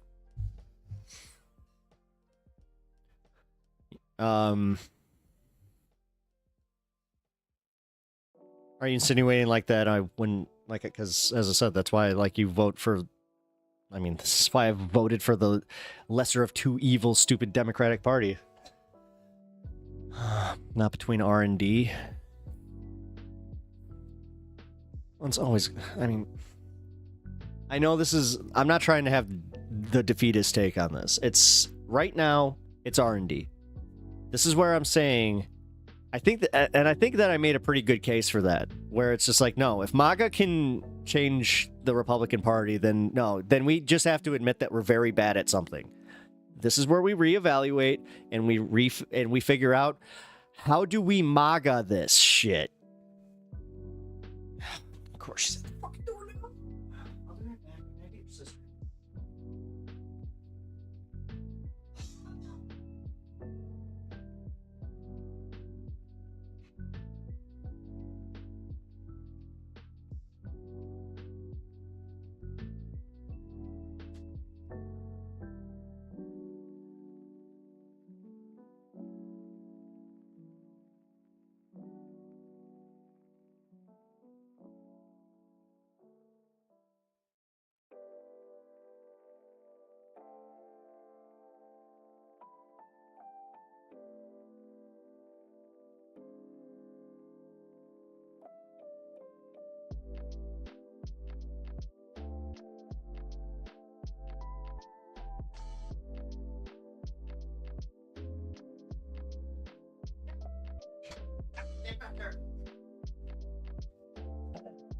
Well, your brother's down here now. Great. All right, well, you guys get to see the cat. Okay. Oh, by the way, just a quick update, guys. My older dog is doing really well. She gained 4 pounds in the last week here. So, yeah, I'm really, really happy about that. Anyway, what are you guys saying here? Okay. Between R&D, between new party, blah, blah, blah, blah, blah. Third parties have one before. Yeah, I know that. Wait. Oh, ha ha ha ha ha. There he is. Look at this guy. No, be nice. That was a standoff. Hey, don't you fucking whack him. What the hell are you trying to do? Hey, also, what's this? What is this?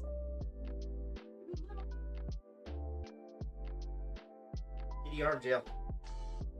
Kitty arm jail. What the kitty arm jail now? You are kitty arm jail. Watch it. No, kitty arm jail.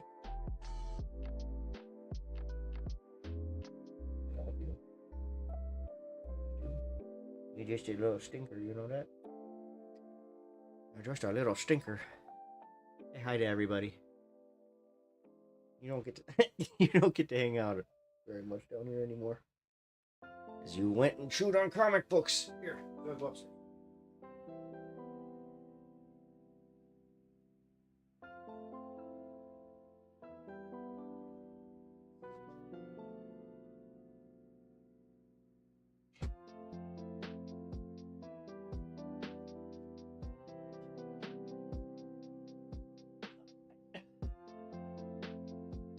Kitty, yay! Yes, you guys got the cat and the dog. Dog and cat in the same room, insanity. Yeah, right? Yeah. I wish that you guys could have seen it. So, like, when the cat and Stan met at the door, they were just... My cat was like, "Rrr," and he, like, fluffed up his tail, and Stan just did that thing where he was just like, whoa, okay, chill. It was kind of funny. He was like, all right, man. I get it. But then, that's why I was yelling at him, because after he did that, my cat was just like, "Rah," and like he swatted at his tail. I'm like, no! I'm like, what the hell? Oh, what a dick. Oh my god. That was, I mean, honestly, that could have... On a different day, if Stan was in a different mood, that could have been a very bad situation, man. I'm telling you, man. Stan, he's taken out a few animals. Okay. Build a new party. When are they releasing it? Or help build one that already exists? That's what I'm saying. Like, I don't understand why we can't come together on this one, Anna. I am a little, like, just... I feel like we're almost arguing a little bit of semantics on this one, where it's just like, yeah, like... What you just said there, build on one that already exists. Okay, why not just build on the D party and just kind of change their... Like, I don't know. Never mind. We already gone through that. If you wanted to pass law, a project done... Wait, if you want a law passed, sorry, I read that backwards, or any project done, you are going to need a friend. Yes. Friend, huh? Let's all just make money and hoard it. It's fun. Kirk knows all about that. The reason I've only made $8 today. Now I am just being a dick.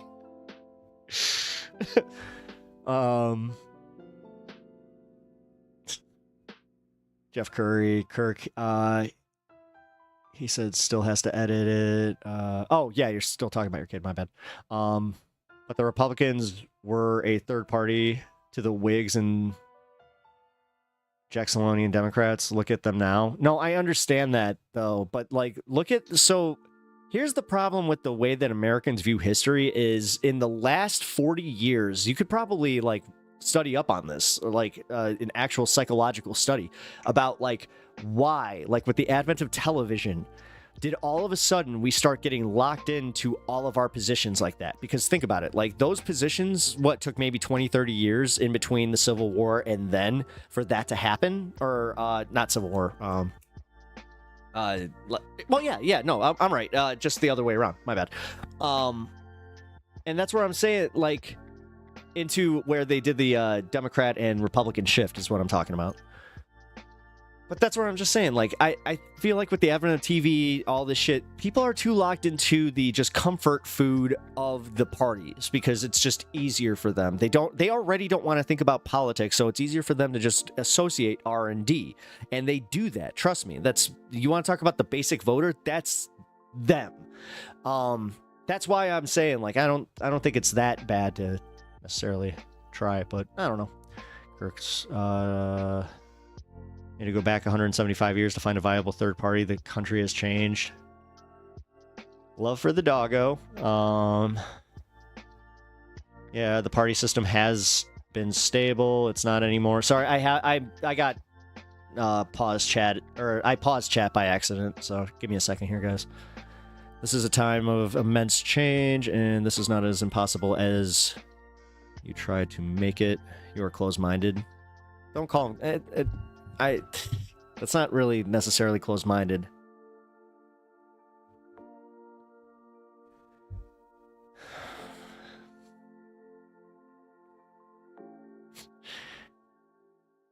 The most successful third party you are referencing was built, or has spent the last 150 years working to undermine your ability to push a third party, and you think you'll be just superhero over these obstacles. Yeah, dog and cat, same room. Okay, here. Now I'll just BRB again. All right, you suck. All right, Pablo. You think an abolitionist party wasn't undermined when half the country was pro-slavery? These obstacles have been overcome before. They can be again. They're not the same. We will need our own way to overcome them, but we still can. Yeah, that's where I think that I just, the one thing that I'm gonna just say as like a personal aside on this one is you're not very compromising. Like I definitely capitulated on some things, but you're just very uncompromising in your approaches, and I mean, that's just my take. I think we should talk this century. Capitalism will prevail sooner than you might think. I mean, I don't think so. Not with the way that the billionaires are doing this. I'm arguing with Burnout, not you, Pep. No, I got you. I'm responding. Damn. I'm not saying don't organize, just don't be delusional about it. People don't want to organize with someone who's very alienating. I've kind of said the same thing, and it's not about you necessarily. But no, realistically, that's why DSA kind of like, outside of their crappy website and the fact that they can't update their frickin' schedule. I do have a source of contention there, I will say. Like, you'd think Chicago DSA would be like one of the better organized chapters, but I'm just saying. All right, Burr, what's your plan? Since my plan is so full of holes, what do you got? Anything we haven't tried yet? I don't have a plan, never claimed to. I just think yours isn't going to work and my energy is best spent elsewhere. I'm trying to figure out where to put that energy. That's where, I mean, I'll argue where my position is. That's what I'm doing. Okay, well, forgive me, but if you're not going to... if you've got nothing else to offer, I'm going to keep organizing and keep working towards my strategy. Not once, I don't think, has anybody told you to stop that. Like, if it was, like, underhanded in a way, like, or it was implied in something else that was said, tell me where. But I don't think anybody said that. Kirk, I don't have one. Having a plan of action while everyone sits on their hands is an alienating, naysaying, and defeatism is alienating. He's saying I'm delusional for the strategy. I'm not. I wouldn't call you delusional. That's not fair. Again, there's a difference between ideological and delusion. Which is, there's nothing wrong with being ideological either. There is, there's nothing wrong with it, but you just have to admit that sometimes being an ideologue, sometimes you can just be like, okay, maybe I overshot that one. I mean, that's just how it is to be one in general. Like, fuck, I'm that way with a lot of shit in my life. Shit, I'm that way with, like, video game rounds where I'm like, this is it. This is going to be my one. I'm going to perfect it. I'm going to perfect this. It's going to be my one. And within the first 3 seconds of the round, I'm like, and I crashed.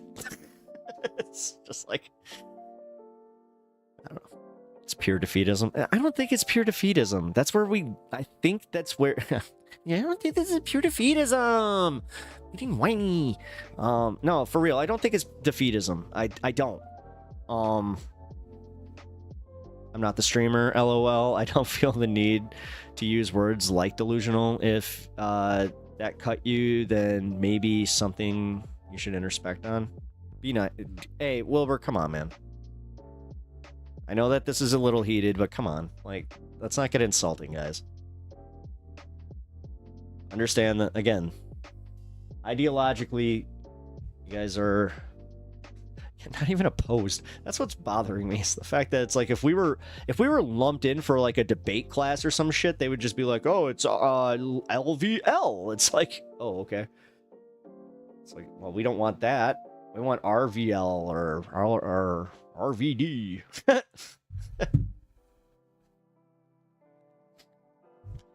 Had to. If you don't know who RVD is, he's actually an awesome stoner wrestler who you would all love. His whole gimmick was that he kind of looked like Jean-Claude Van Damme, so he called himself Rod Van Damme. Or Rob Van Dam. I love it, dude. He's the greatest. Sorry. Stun lock.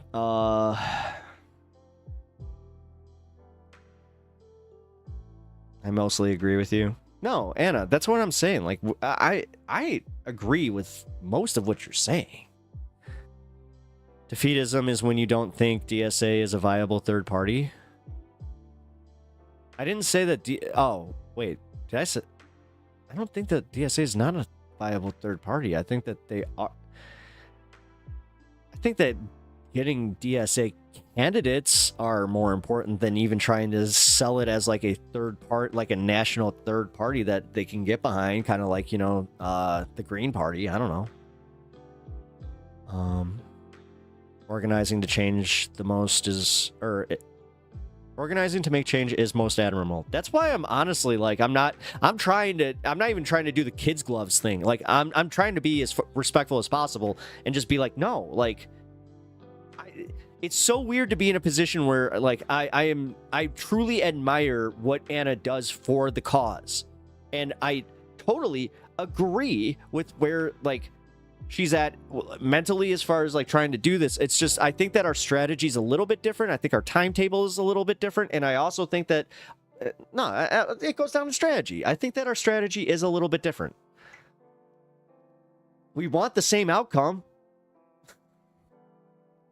But honestly, also, I don't like the idea that having these conversations isn't going anywhere. No, discussing these things is definitely good. I hope people are taking, you know, some lessons out of this. I hope that, you know, maybe they're introspectively going through like what they think about, you know, where they sit in these, like on this. Oh my God, I just blanked.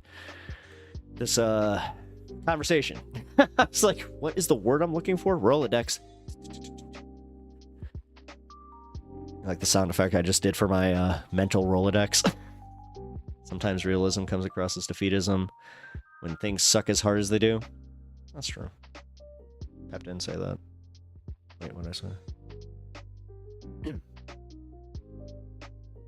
I'm sorry if I went too far. I'm reacting to the energy of leftists that I still think like evangelicals and are waiting for a national revival. Nobody said that. What are you talking about?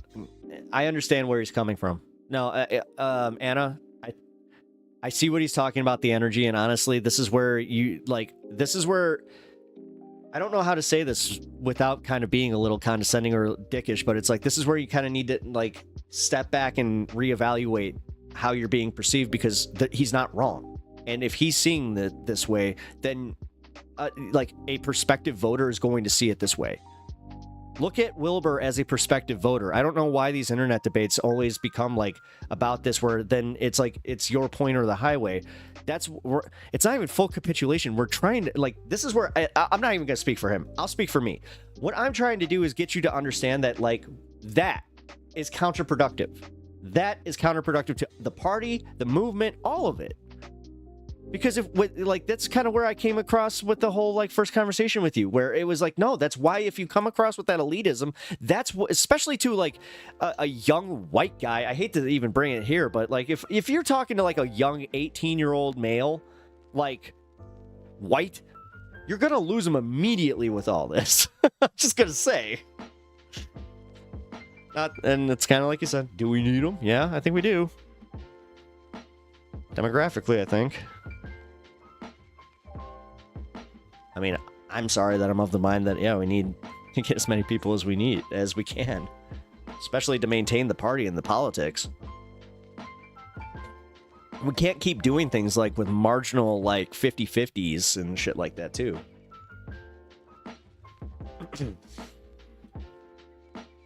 Although, come on, that's by design. Like, that's not even a conspiracy. That's just by design. Can't have people thinking that things are too, you know.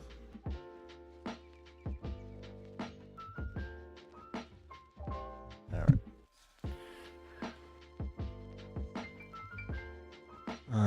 A social media celebrity candidate could win with no party, I'm pretty sure. No, they lose 100%. Not enough people. It depends. It can't be the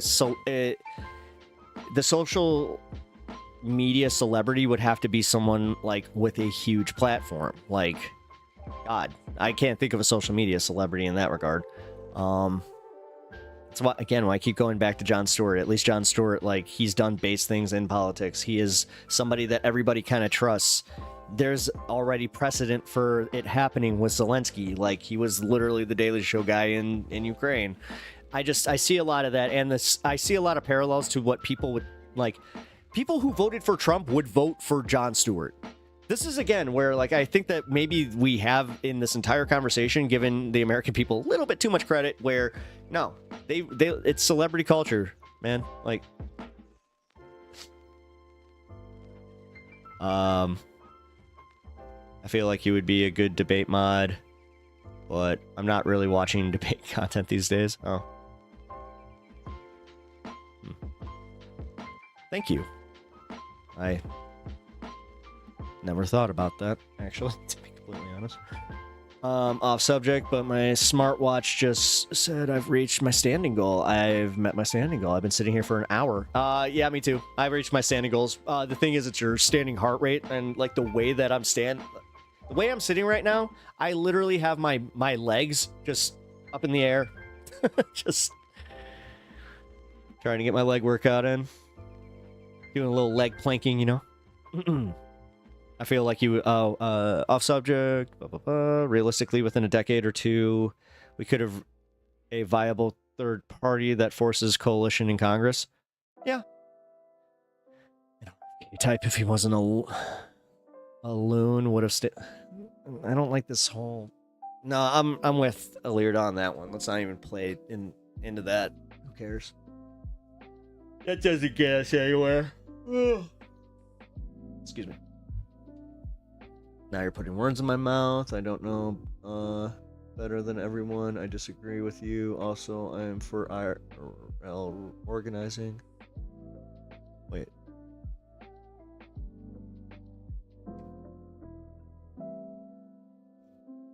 Oh, jeez.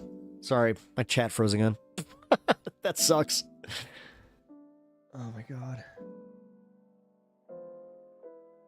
Realistically, within a decade or two, we can have a viable candidate. Blah, blah, blah. Sorry, TK, that's an online take.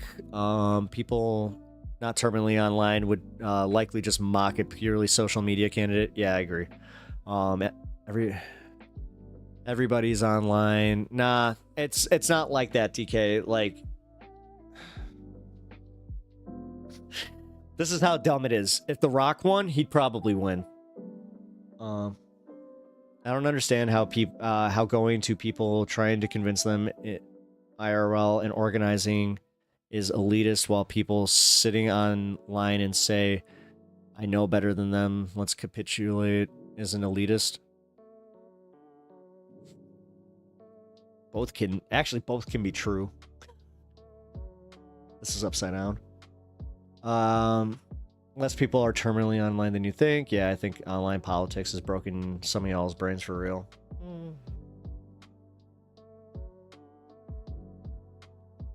I've heard people regretting voting for Trump. Yeah, no, it's happening pretty widespread too. More widespread than you'd think. Like, if it's happening anecdotally in my life, then it's like, okay, well, interesting. Huh. I've had 2 people come up to me and just be like, no, I regret voting for Trump. I'm like, okay, well. Oh, okay, terrific. And just pulled out a beard hair. As for, yeah, no, I think I got that. You've been arguing so much your blood pressure is the same as standing? Oh, shit. It's actually a good point. Ooh. Once you win them over, Pep, just make sure to point them towards labor politics and dispel negative perceptions. Yeah, no shit. Well, again, dude, this is where it's like, can we just... Let's take the finer points of every single one, fusion them all, and then just be like, we have a candidate. Oh my god, we can Captain Planet this with our powers combined.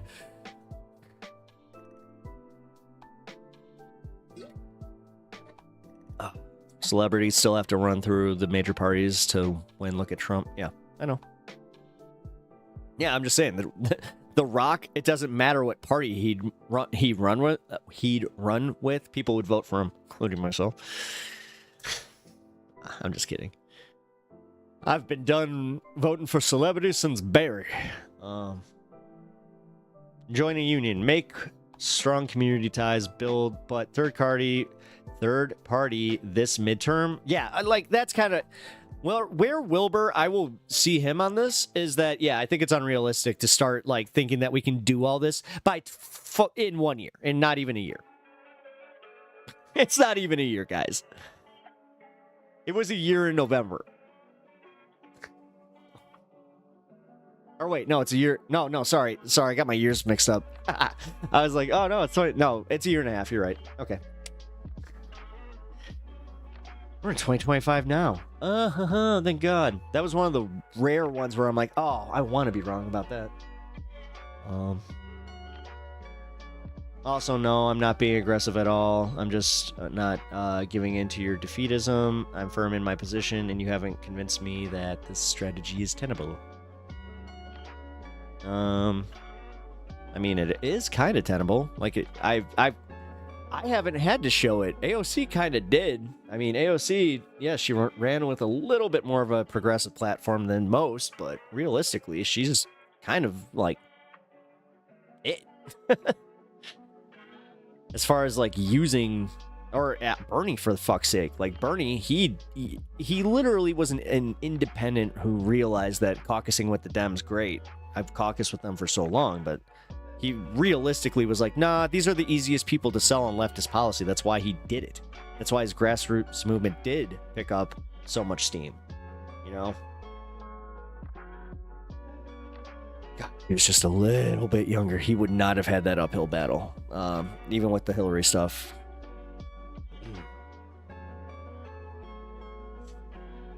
I don't know.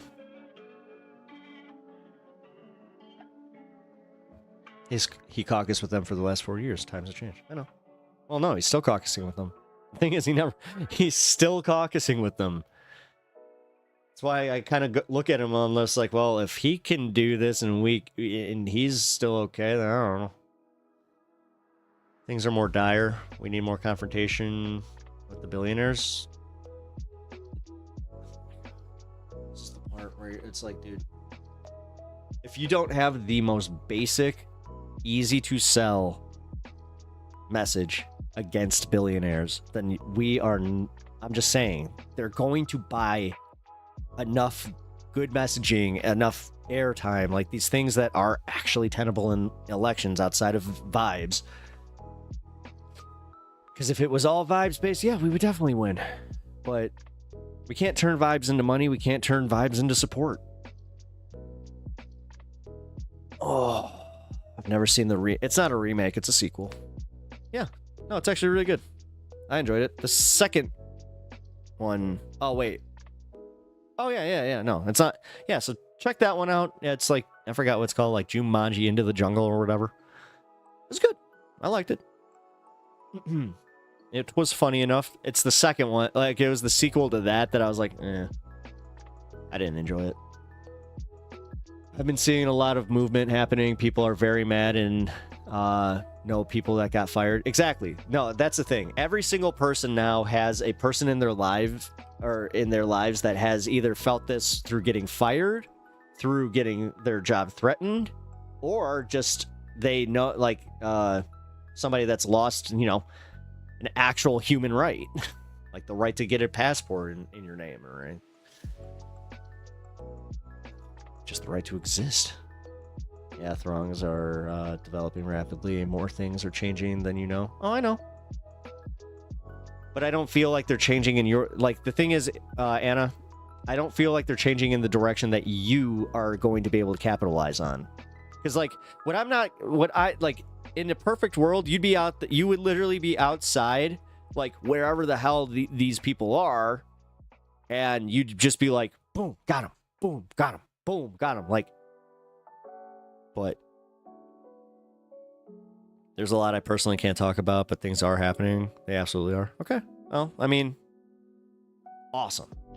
And also, like, yeah, if you got a candidate that's about to pop off, awesome. But also, not the time to exactly hide them. And now the budget bill is passed. I'm hoping that we see more Republican voters getting angry. Oh, we will. No, once the actual Medicare and Medicaid cuts go through, you're going to see a lot of pissed off people. They're pissed off people. I mean, just the SNAP benefits one. Like, you know, the insulin prices. These things, they run on these issues for reasons, guys. It's because, yeah, these things do actually affect Americans. And these town halls. But as I said, man, don't be surprised if Trump all of a sudden pulls the fucking, I don't think we should do the town halls anymore. Not a good idea. Not a good look. Everybody's really mad at us. I don't get it. I thought everybody was gonna love this. Yeah, sure. Okay. Oh, speaking. Jesus Christ. I have like nothing done today.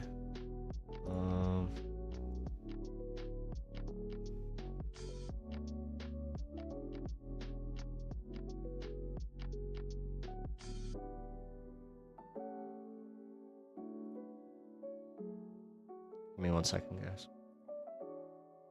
Alright, cool.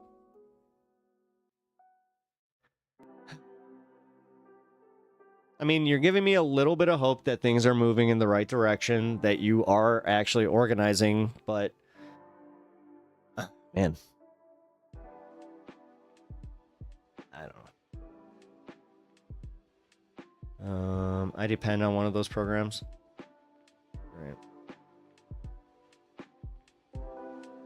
Now they're bragging about repealing birthright citizenship, and it feels like something all GOP voters were like, sure, would not happen. Yep.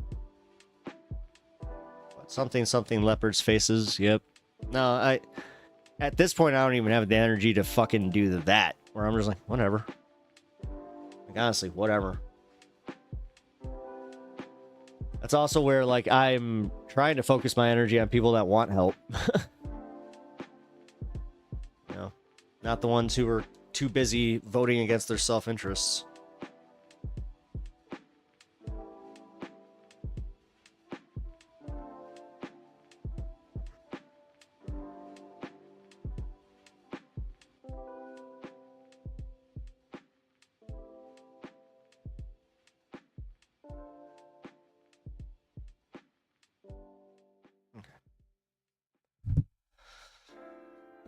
Was on city council for 13 years. I lost last election by 1 vote. Ha, both my kids forgot to vote.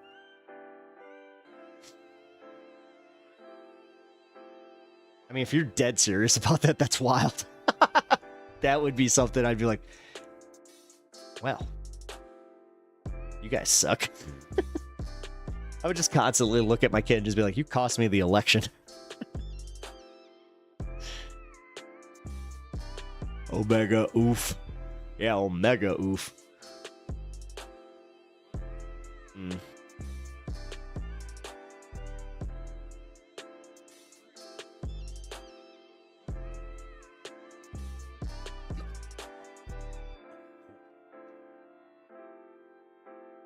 Today has been spirited.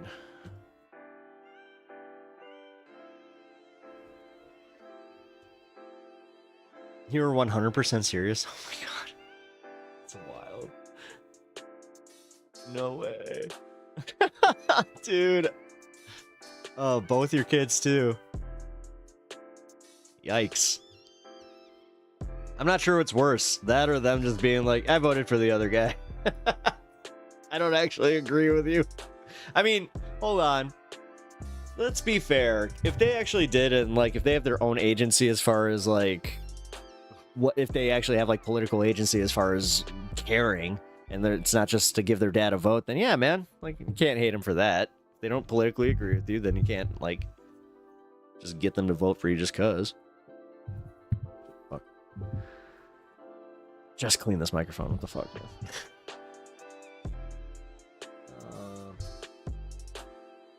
Man, I just realized that, yeah.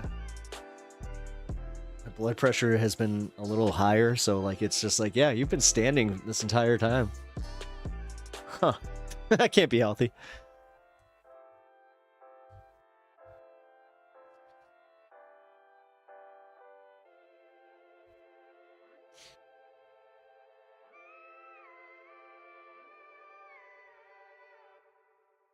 I don't know. I do feel that enough people kind of agree, where the whole just abandon the centrist voter. I mean, this is where I will agree to disagree on this one with you, Anna. At least on my case, or on my end, is, yeah.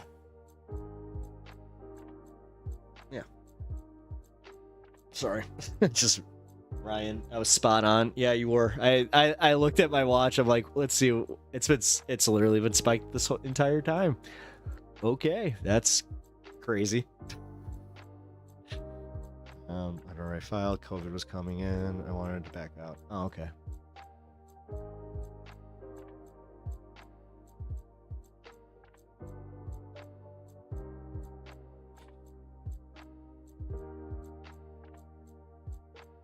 As I could probably look through your internet history and find some interesting things about Biden.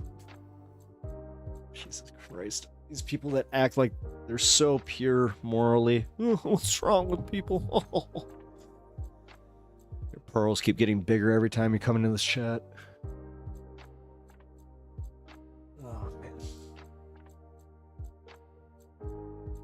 Gotta drink some tea, do some yoga. Yeah, I should actually probably have a cup of tea. If I do, then I'm probably going to go to sleepy sleep, though. I don't want to do that.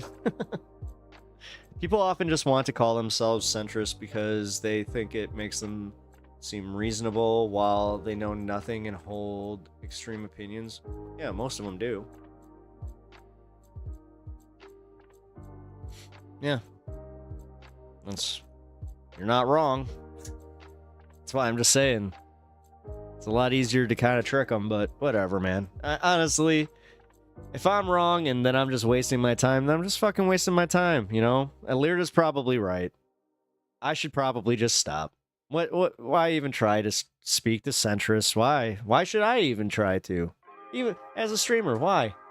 I should just speak to the far left. I should just be curating whatever third party we're gonna be fucking... I mean...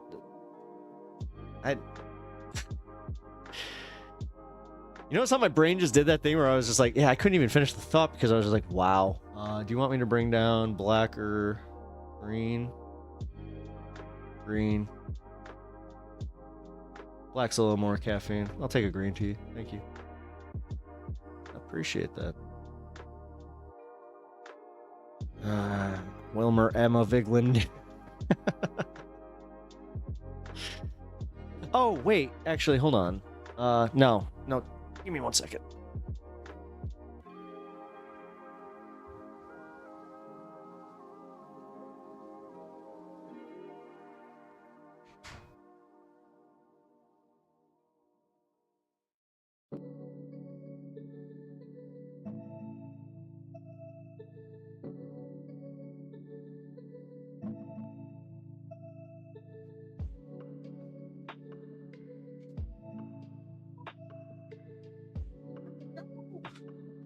Here's the booze.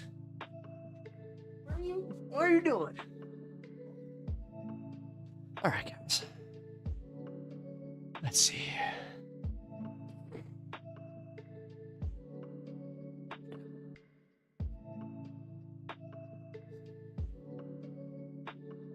I think all strategies can exist simultaneously, so I try not to discourage people from doing anything at all. I'm just complaining about centrists. I'm not talking about you, Duke. The last, hour, 2 hours has been essentially me and Anna going back and forth, which honestly, again, I gotta give some credit to Twitch chat. That was a little bit easier than if it was in YouTube chat. Specifically because I was getting the chat a little bit quicker. But yeah, it's essentially agree to disagree on strategies, and how to bring people in. And also, like I was saying, I think, Duke, I'm not sure if you were here for this, but I was just saying, no, what we have to do is we got to MAGA our party. We have to literally just get a charismatic fucking dude who knows how to communicate, and then also have a bunch of people that are like either DSA or, you know, in some of these chapters, and they just work within the Democratic Party, but they kind of you know, don't show every piece of their politics. They can do the little wink, wink, nudge, nudge, kind of like, you know, Bernie Sanders did. You know, Bernie, he did it masterfully. He somehow had his radical policies out there, but wasn't perceived too radically from like a centrist perspective. He was mostly perceived as radical from the far right. So, I don't know, man.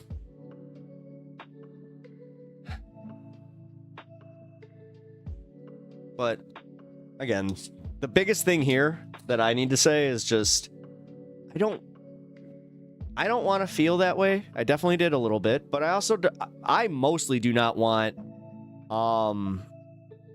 Alirda to feel like that. Like, I don't want Anna to I don't want to say, like, I don't want to stifle her her organizing, you know, or I don't want to put any like doubt into, you know, that, which I know, trust me, I know you're not that easy just to convince, so that helps in that regard, where I'm like, no, she's got a strong will. Give her that. If I had to give anybody in this chat a Green Lantern ring, it would be her.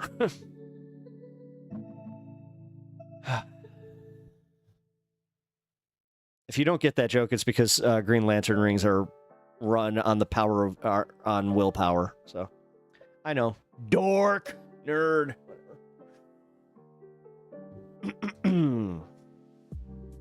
Wilbur Burr, I saw on the show, she said she thinks there will be some grassroots movement of fired federal workers running for in the midterms. Yeah, no, Emma said that. I know that, yeah, Majority Report was saying that, and it's not necessarily wrong. I think that it's a good idea. I think that that's probably the best way to tackle these midterms is by running federal workers who actually, like, got fired.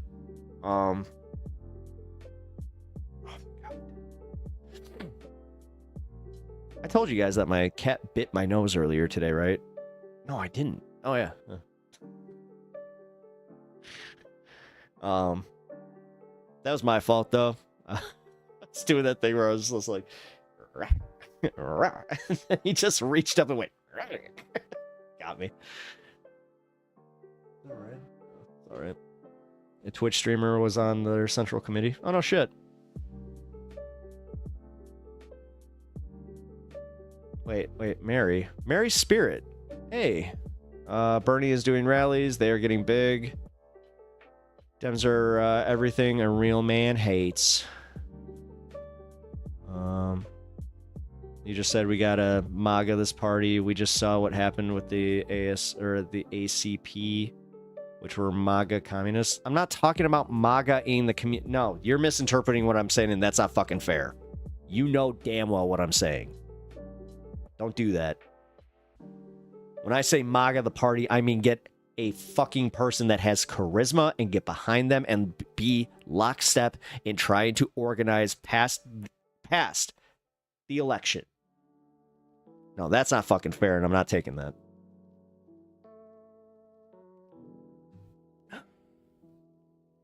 We have no control as to if a charismatic leader is going to arise. Yeah, we do. Yeah, we do. That's not... Dude, as someone who saw the rise of Senator Obama, where I went from having no idea who he was to, like, all of a sudden I started seeing all these signs just kind of posted around, like, near the United Center and, like, sporting venues specifically, where I was like, that's really weird and very strategic. Then the Gold Coast all of a sudden started getting more signs, and you started seeing them in, you know, more populated areas. And then sure as shit, within like a year, Obama's signs were everywhere. He had a billboard. It was crazy. So eventually you even had to be like, who is this guy? What the hell? And then sure as shit, he popped up on the political field, and I was even like, whoa. I know who this guy is. But yeah. People must not count on leaders, but join together and do what we can. If a charismatic leader comes and we do what we then we be ready with networks. Yeah, sure. But that's, well, no, because you got to look for them. This is how candidates are kind of found. And I think the story of I did my job to run this country and I was fired. I'm going to work for you would really work as a political campaign. Yeah. Again, if I was maybe that's where I need to put some of my energy is into being a political strategist for a local DSA candidate, because I'll be like, no. Oh, okay. Dems don't have any moral values. I don't think they can have a popular leader. Just remember, Alirda, look at ACLEARS here, and this is who, I mean, if you want to debate like the other side of this, let's start debating ACLEARS about this. Let's start asking the right wing what they think. Bro, why you build like a Nintendo 64 controller? Don't ask what that means. I know you some kick-ass in Mario Kart. I am. Shut up. I am kick-ass in Mario Kart. I'll whoop ya. Yeah. Specifically on, I think it's like the 3rd or 4th circuit.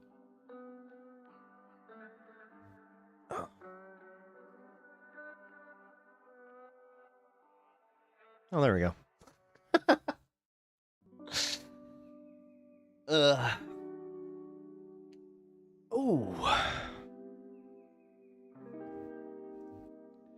Clears why I hate the Obama, the first social media president, notorious war criminal. Yeah.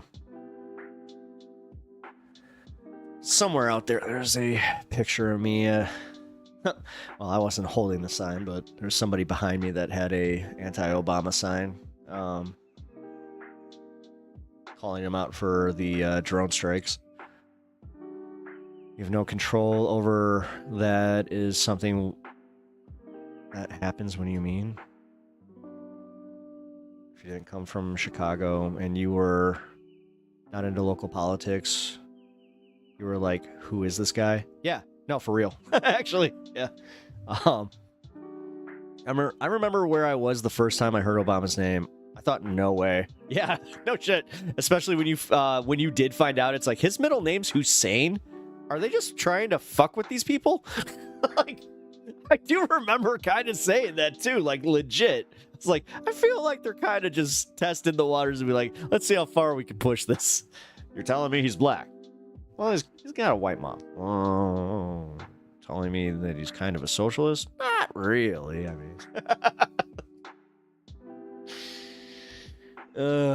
mean, at that time, he was, as I said, when he first came onto the scene, he was a lot more, you know, open with the language of like socialism, that kind of shit. So he came out of nowhere and he's talking about hope and change. Yeah, it was literally seeing that poster that did it too. It really did. I love that idea. Teach a DSA candidate to cloak it for normies. That's what I was saying. That's what I was saying. Literally. Fucking give them seriously, let their political identity be the secret identity, but in real life, they're Batman. Oh, you're not? I am left wing. Oh my god, that's one of the dumbest things you said in this chat. Right, but to say they don't have morals is extremely ignorant. What corruption and terrorism, but Duke of Bread, if everybody's building community as we are agreeing on should happen, then someone will be part of finding the candidate. That's a big country. It is. There's maybe too far left while supporting Hamas and now going against the DEI corporate. The fact that you use DEI, that's why I'm like, no, you're not. You're a fucking liar.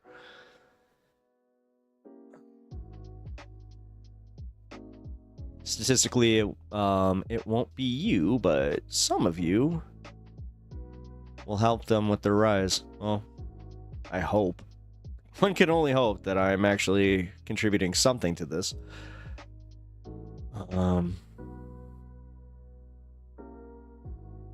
Really, Hassan did glaze Hamas? You have linear thoughts. These people have different opinions. Most people want good. It's just a different... Yeah, the thing is, he's online brain who's just like, oh, look, long hair guy probably thinks like Hassan.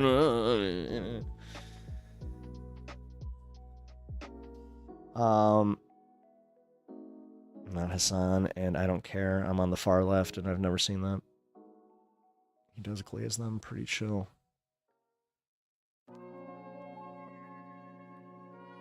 I envy how much y'all get along on the right. I will say that. Well, again, how are you gonna, like, Anna, how are you gonna say that when you're the one that's kind of uncompromising in your position? That's kind of a dick move. Really? I call out shitty behavior when I see it, man, and that's kind of shit.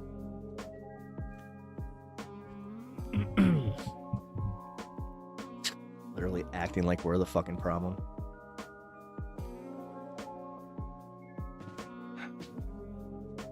And if I'm not supposed to take it that way, then how am I supposed to take that?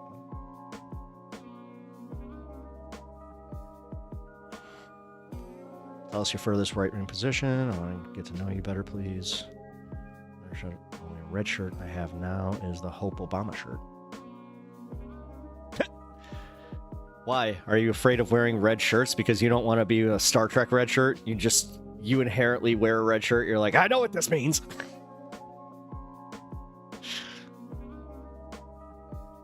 Beam us down. No! It's just like, son of a bitch. That's how I would be. Like, seriously, if I was on lower decks, I'd just be like, guys, I know I'm a private and all, but can I have a yellow shirt? It's better for my complexion.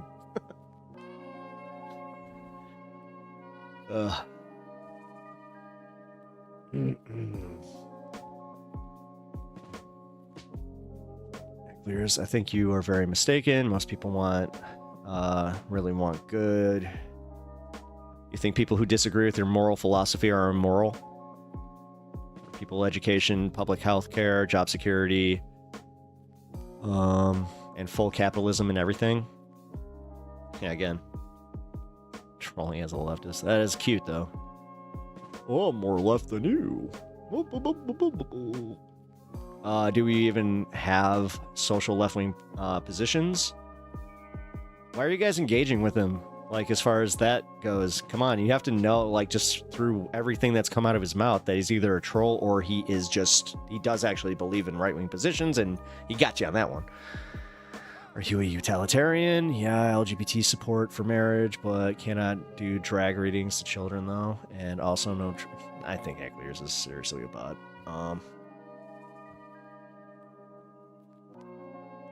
Where do we... Censor, I really like that movie. I love that movie.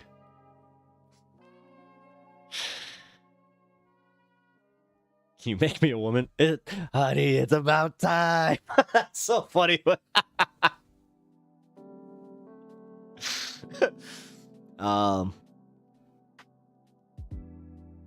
Wait, that's how... What's your favorite female sport? Oh, but he's doing drag. We can show this drag movie to kids. What female sports do you watch? You watch gymnastics. He doesn't understand what morality is. Yes, Wilbur, I simply worry about telling people to hope for a charismatic leader to save them. We need people motivated to get involved themselves. True. That's also, like, I will be honest. I mean, as somebody who is in this space, who I consider myself to have some ideas, and I don't have necessarily the fear. Actually, I have more of a fear of just being like, no, like, I don't want to be corrupted. Like, I'm not, no. Just don't know. Thank you for the hearts. I appreciate that. Also, if you haven't already, please like that. Hit the like button. I'm 1 like away from 20 likes on the stream. That really helps me out. And also, I'm a fan of even numbers. So, help my OCD by hitting that like button today. Hey, where are you going? Wait. Wearing red. Pep Talks, I was engaging with him because... Wait, bye-bye. Wait, you banned him? Wait, did you ban him? Oh shit, he's banned. That was really soon. He was here yesterday and had to time him out. He was doing the same thing. I was making an example of him. Bro said watches gymnastics. Ain't no fucking way.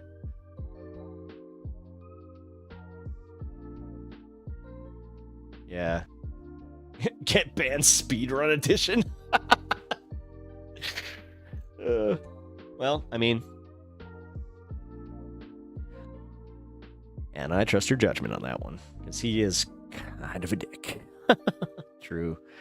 He's been in and out saying some wild stuff, telling Pep to fucking apologize because trans people are diseased. Yeah, he literally said that, like, he was saying that he's like, no, you didn't, you said that you want my kids to have a mental disorder because you, like, I actually told him, I'm like, I hope you have trans kids. Like, yeah, I kind of had it with him yesterday, so I'm just glad that I didn't have to actually pull the trigger. Cheers.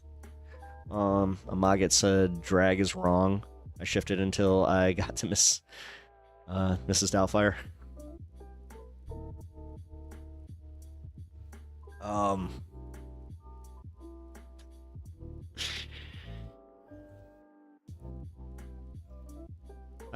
When you said bye-bye, I was like, are you leaving? And then I just oh no. I'm like, oh, he got banned. Shit. All right. Well.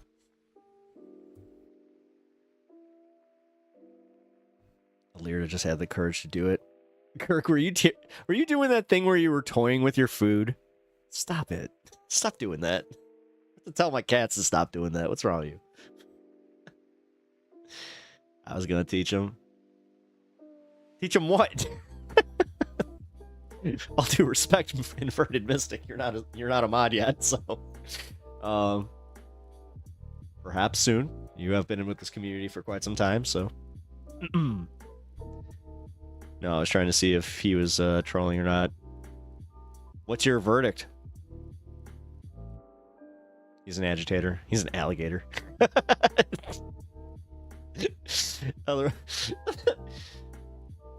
Bro literally told me he watches gymnastics. What? Oh. Code. Oh. I'm like, wait a minute, but I watched gymnastics in the Olympics. What's that mean? It's like, what? It's not like I'm seeking it out either. It's just like, oh, is there anything on? Yes and no. He trolls being left, but truly believes in his positions. Well, I mean... I just hate the fact that now this guy gets to go... Well, do I really care? Do I really care if this guy shows up in another community? Ooh, these meanie bobinis over at Pep Talks! It's funny, because every time that somebody's like, oh yeah, I always get kicked out of leftist chats, they've never named one. They're always just saying, I'm always getting kicked out of leftists. Why is that? Because I'm so nice and likable? Watching Olympic sport isn't like saying I watch female sports. Oh, he was saying like he watches like female sports and he's like, this is why I care so much about trans people. Oh, I missed that. I didn't even... Okay. I love that Flava Flav genuinely sponsored the women's water polo team. I almost bought that Funko Pop. If you guys don't know, they released a Funko Pop of him with the water polo like thing, and is like, yeah, boy.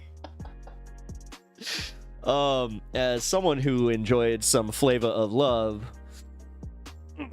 and also some Public Enemy, yeah. Yeah, boy, water polo, fucking dude. When I heard that shit, I'll be real, I thought that was an Onion article that I looked up, and I'm just like, oh my god, that's fucking USA Today. He actually did it. No.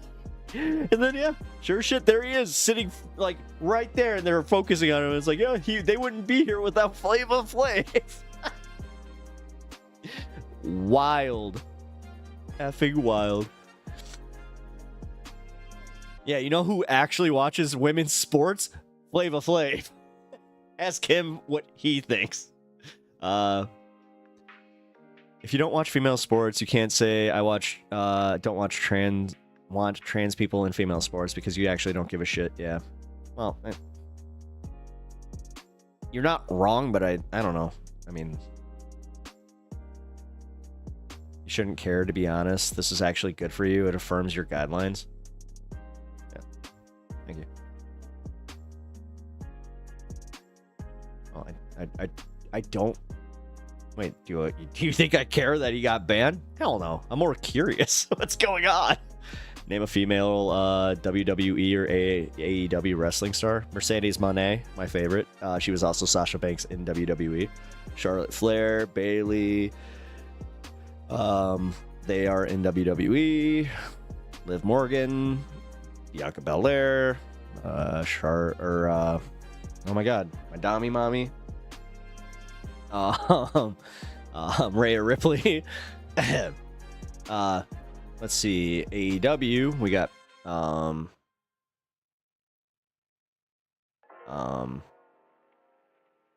my god. Oh no.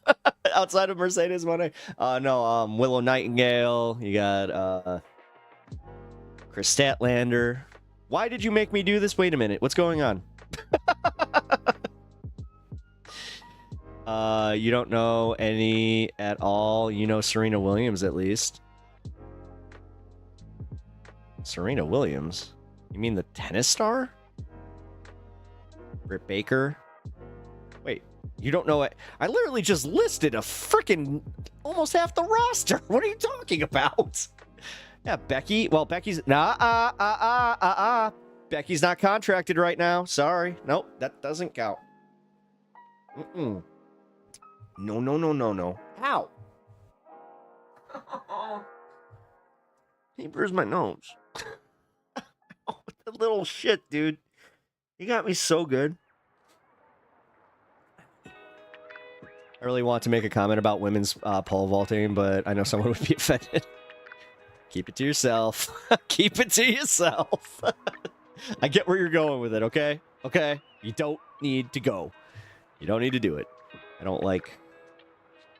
Make me uncomfortable. What the fuck? Kirk.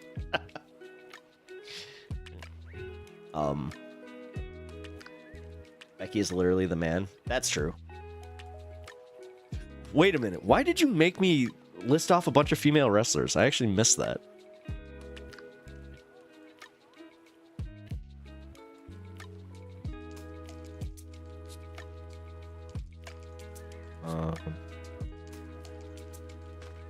It was for Kirk. Oh. Oh, oops, I didn't mean to answer for him. I got excited. That's something I would do in school. It's like I'm just not paying attention. They're like, hey. And it's like, blah, blah, blah, blah, blah, blah. It's like, we asked him. It's like, oh. I knew that. You never asked me anything I know. China was cool. Actually, her name is Joni.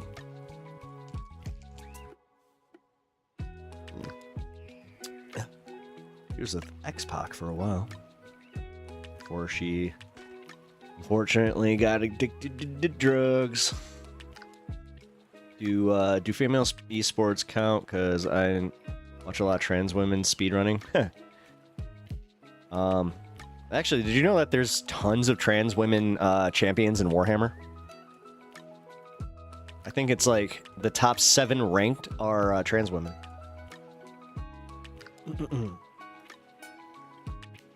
I'm seriously deprived of this knowledge. LOL, it's sad, but whatever. Hey. Whatever. That, honestly, look up some women's wrestling matches, man. Just for, I don't know. Reasons. I want to start following the new female MMA. I don't like people hitting. I hate MMA. I really do. After I saw what happened with one of my favorite fighters, Matt Serra, he's damn near, he's not even 50 yet, and he cannot speak, and he's so fucked up. No, I cannot watch people getting that degree of brain damage, and they keep saying, oh, it's worth it monetary. No, it's never worth it. It's never worth it. I can't do it. I'm sorry. the amount of legit permanent damage that's also caused too, like to bodies. Like I've seen, guys, not just cauliflower ear. Like you've seen the guys that like they blow out their biceps and it's like they have one arm that kind of looks like the Hulk at the end of Endgame. I watched the Red Sox and Patriots. That's all. You live in Maine. Why the fuck did you choose Boston teams? Oh, New England, though. Okay, that's fair. Hold on. The fact that they encapsulated you all, that's not fair, but, I mean, it's not fair for me to be like, good sports take, Mr. Pepper. I agree. Brain damage, bad. I can't. I literally cannot watch it. And, like, even hockey. I see some hits in hockey, and I'm uncomfortable. Where I'm just like, no, Maine doesn't have any teams. No, I know. It's the same as Wisconsin. Like, except for Green Bay. They got those idiots. Sorry. We're cheese on her head. Ugliest damn jerseys in the entire... No. I kind of like purple, though. But it's that yellow. The Vikings. I'm sorry. The Vikings got one of the ugliest damn jerseys in all of sports. Man just uses Boston teams. That's what I thought. Okay. Bruins, then? Just say Bruins. Okay. LOL, Boston is 1.5 drive for me. That's it. Oh, okay. Yeah.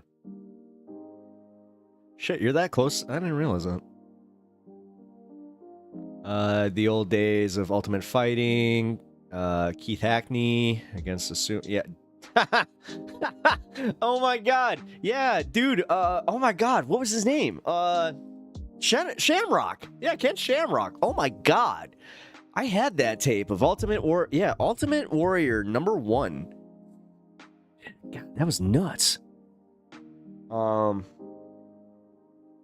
Yeah, I mean, I used to be really into, like, the Tito Ortiz and Chuck Liddell, like, fights. I loved frickin', oh my god, Matt Serra. Like, Matt Serra is one of my favorite. GSP. GSP's another one. Like, I just saw an interview with GSP, and he just does not seem right. Like, something's up, something's up. No, we know what's up. Come on, it's called CTE. Although one of the hottest takes that one of my favorite people on the planet has had is that he doesn't think CTE exists, and that's Stone Cold Steve Austin. Give me a hell yeah. Hell yeah. That's hell no. That's a bad take. It's one of his worst takes. But he's such a base dude. He has 2 cats. He has a cat named Poncho that, like, it's funny. He's a farm cat, but he's just like, come here, Poncho, you little son of a bitch. Like, it's hilarious. God, one of the greatest wrestling promos ever. And I'm putting that over Macho Man. I hate to say it. Cream of the Crop is a great promo, but I'm just gonna say it. Stone Cold Steve Austin. You could go around with your John 3:16. Well, Austin 3:16 just said I just whooped your ass.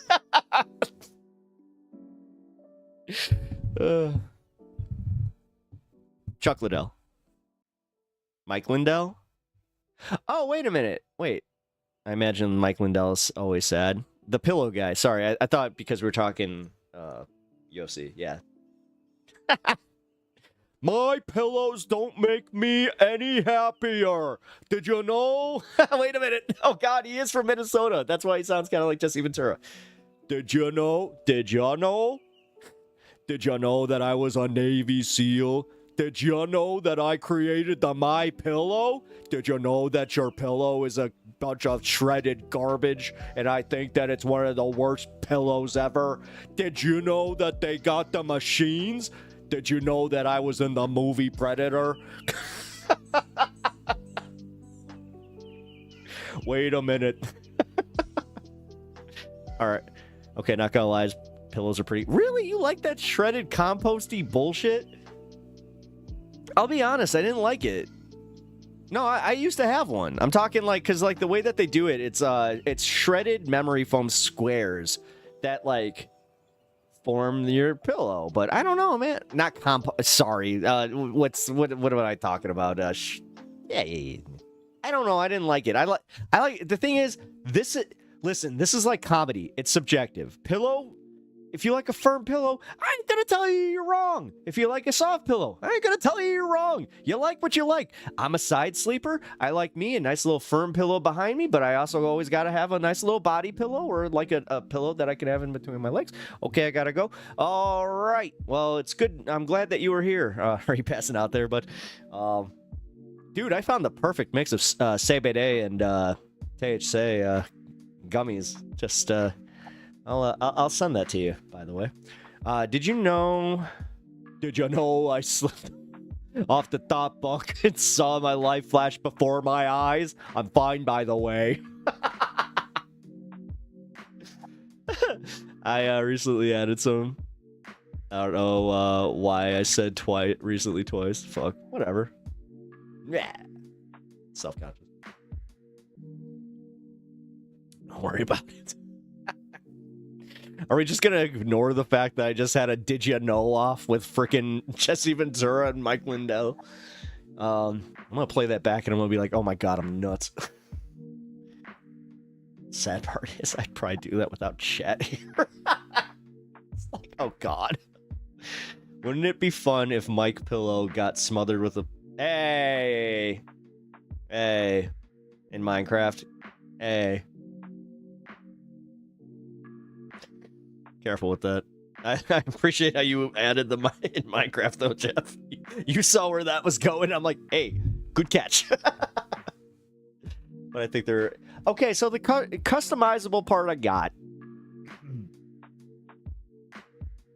I don't know, man. I just feel like my preferences are changing though. Like lately, I have been liking a softer pillow, which I usually hated. I usually needed something like nice and firm behind my my neck. Like, you know those like what do you call them? They're like the memory foam pillows that have like the little dip. I was thinking about getting one of those, but then I don't know. In game, right? Right? Yeah, exactly, in game. Would that work as a defense anymore? I feel like the judge would not accept in Minecraft as possible enough to my deniability. Did you see, actually, there was a judge recently that had to, in his court, he did had to read a transcript about, like, in Roblox, and seeing the judge say that, he was just like, did you say that he should, and I quote, he should take his character out in Roblox? It's just like, oh man. Oh, the Destiny deposition. That's another one. I want to hear the actual judge reading that word for word. That would be hilarious. Just gonna say. I heard it's not a legal defense, but I'm not positive. It's not a legal defense, but what it is, it's a TOS defense. I mean, that's the reason that most of us do it. I mean, no, the legal defense is free speech. Ish, right? I don't know. All I know is that I'm trying to just keep it PG-ish on YouTube. God, I'm shaking my desk so bad. I gotta get this new desk. Oh, man. I told you guys, I broke the leg on my desk, so it's not exactly what I would call stable.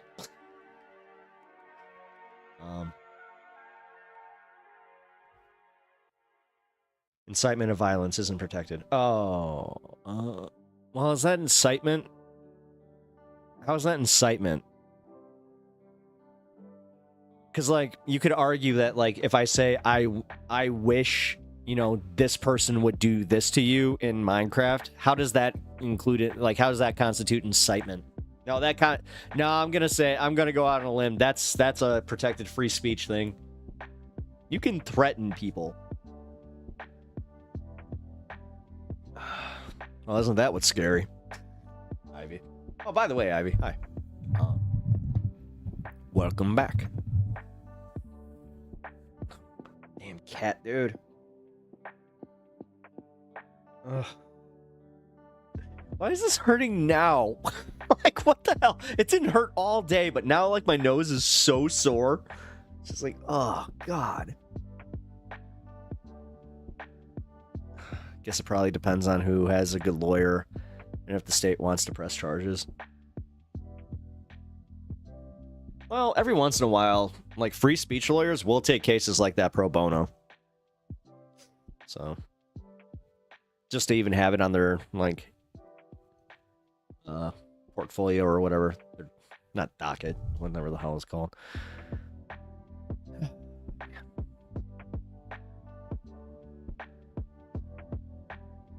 Anna, that was a good debate. I feel like I learned a lot from your perspective, to be completely honest. I don't know. My biggest thing is I just hope that we can see eye to eye when it actually, like, if it comes to trying to change some minds, like in IRL. I didn't say that. I think his pillows are great. I'm trying to practice gaslighting.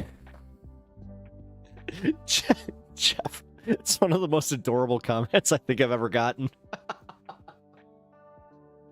Guys, I'm trying to practice gaslighting. I didn't say that. Just... Jeff. Oh, bro. I hope you realize that was pretty fucking funny. Like, holy shit. No, you're not an honest manipulator. Oh, God.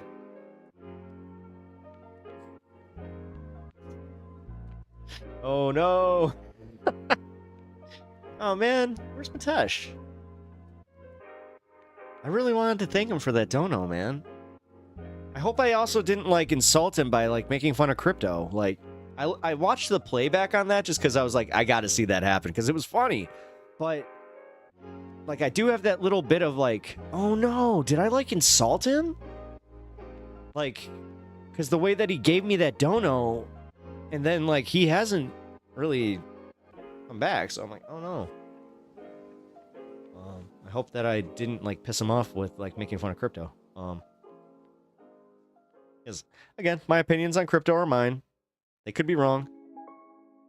Sad part is, I've already had it rubbed in my face once already, where one of my friends, he bought a house, and he was just like, dude, I bought this house with crypto. I'm like, okay. Yeah, Flex Dono. Yeah, that was hilarious, by the way. Can we just admit, like, the way that happened, where he was just like, where I was like, no. Yo, Mitesh. Yo, dude, for real, big shout out to you, man. I really appreciate that. Like, that was also the funniest goddamn flex I've seen on a stream. Not even just mine. Like, I watched that playback and I cracked up because the sequence in it, the way it happened, where I was just like, no, and I was like, I'll be honest, I was on point in the way I was calling that guy out, where I was just like, no, dude, no. If you got that kind of FU money, then do it right now. Like, come on, man. Like, at least prove me wrong. Like, it's going to cost you $420 to prove a streamer wrong, but you know you'll feel better. And then all of a sudden I see 420. I'm like, I had that brief moment where you can see it in my eyes, where I was just like, oh, he did it. And then it said Mitesh. I was like, oh my God. That's the fucking funniest flex ever. I don't care about crypto. Okay, man. I felt bad too, because I was like, oh, is that why he did that? Where he was just like, oh, I got a few money. Here you go. Well, it's all crypto too. Oh. Which. Also, your boy loves you. For real. Dude, you gave him so many treats yesterday. He did go for a nice little run today. He worked it off. It was 50 here too, so he was out there for a while, man. No more poop eating either. We're good there. I am open to accepting $420 if anyone's open to proving a point. Ivy, here's the trick. You have to bring in a crypto bro. I mean, it's not. God. Okay, so... Well, Acklears is now banned from Twitch. I wonder if I'm going to actually see him in... Hold on, because I can't remember if he's from another community or not.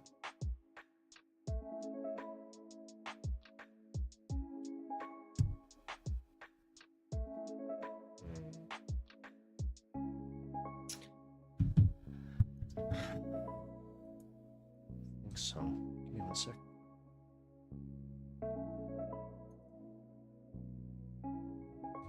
Ooh. I've worked with too many capitalism fetishists, that's what it is. Oh my god, what a good take. Capitalist fetishists. Yeah, they do suck.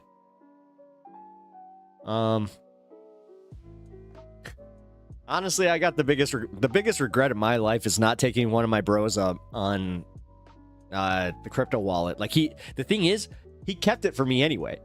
Like, I'll never forget that day where he was just like, yeah, bro, I'll keep this for you anyway. And then I contacted him like years later when crypto blew up.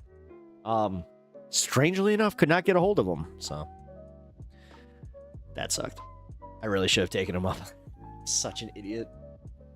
But whatever, man. Whatever. I've also had other situations that I could have invested in and shoulda, coulda, woulda.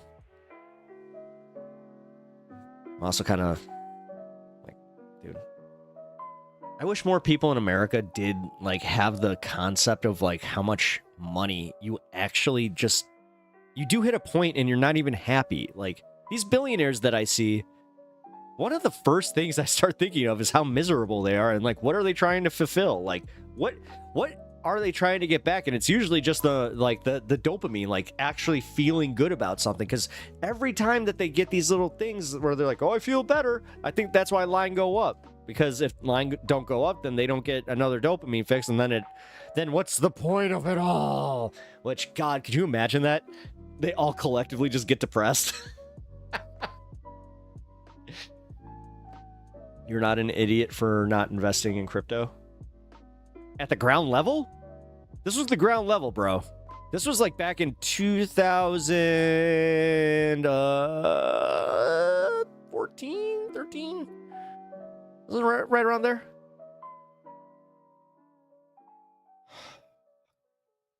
Idiot. That just reminded me. I lent him one of my Transformers DVDs. I never got that back. Huh. This is why you don't lend things out to friends, because that was part of a series. Damn it. I just realized that I don't have that DVD anymore. Oh, crap. Damn it. It was literally for fucking Transformers Cybertron. Time to send him an invoice. I heard $200,000 is how much money you need to be happy. After that, happiness doesn't increase with money. Can I be honest? I think that's low.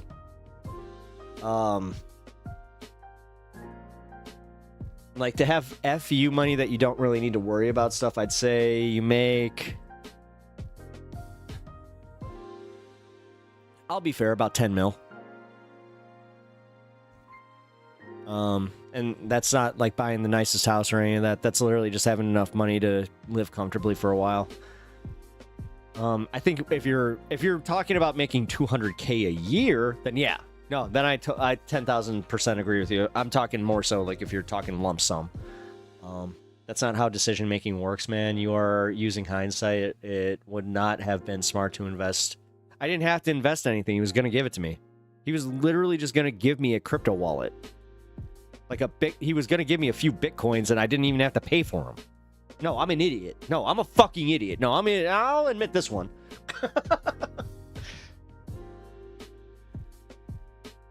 I know lots of millionaires. One told me it's a game to see how much they can stockpile. Yep. That, Jeff, you literally, the thing is, I'm glad that your friend's at least honest with you. That is the game. That's literally the game.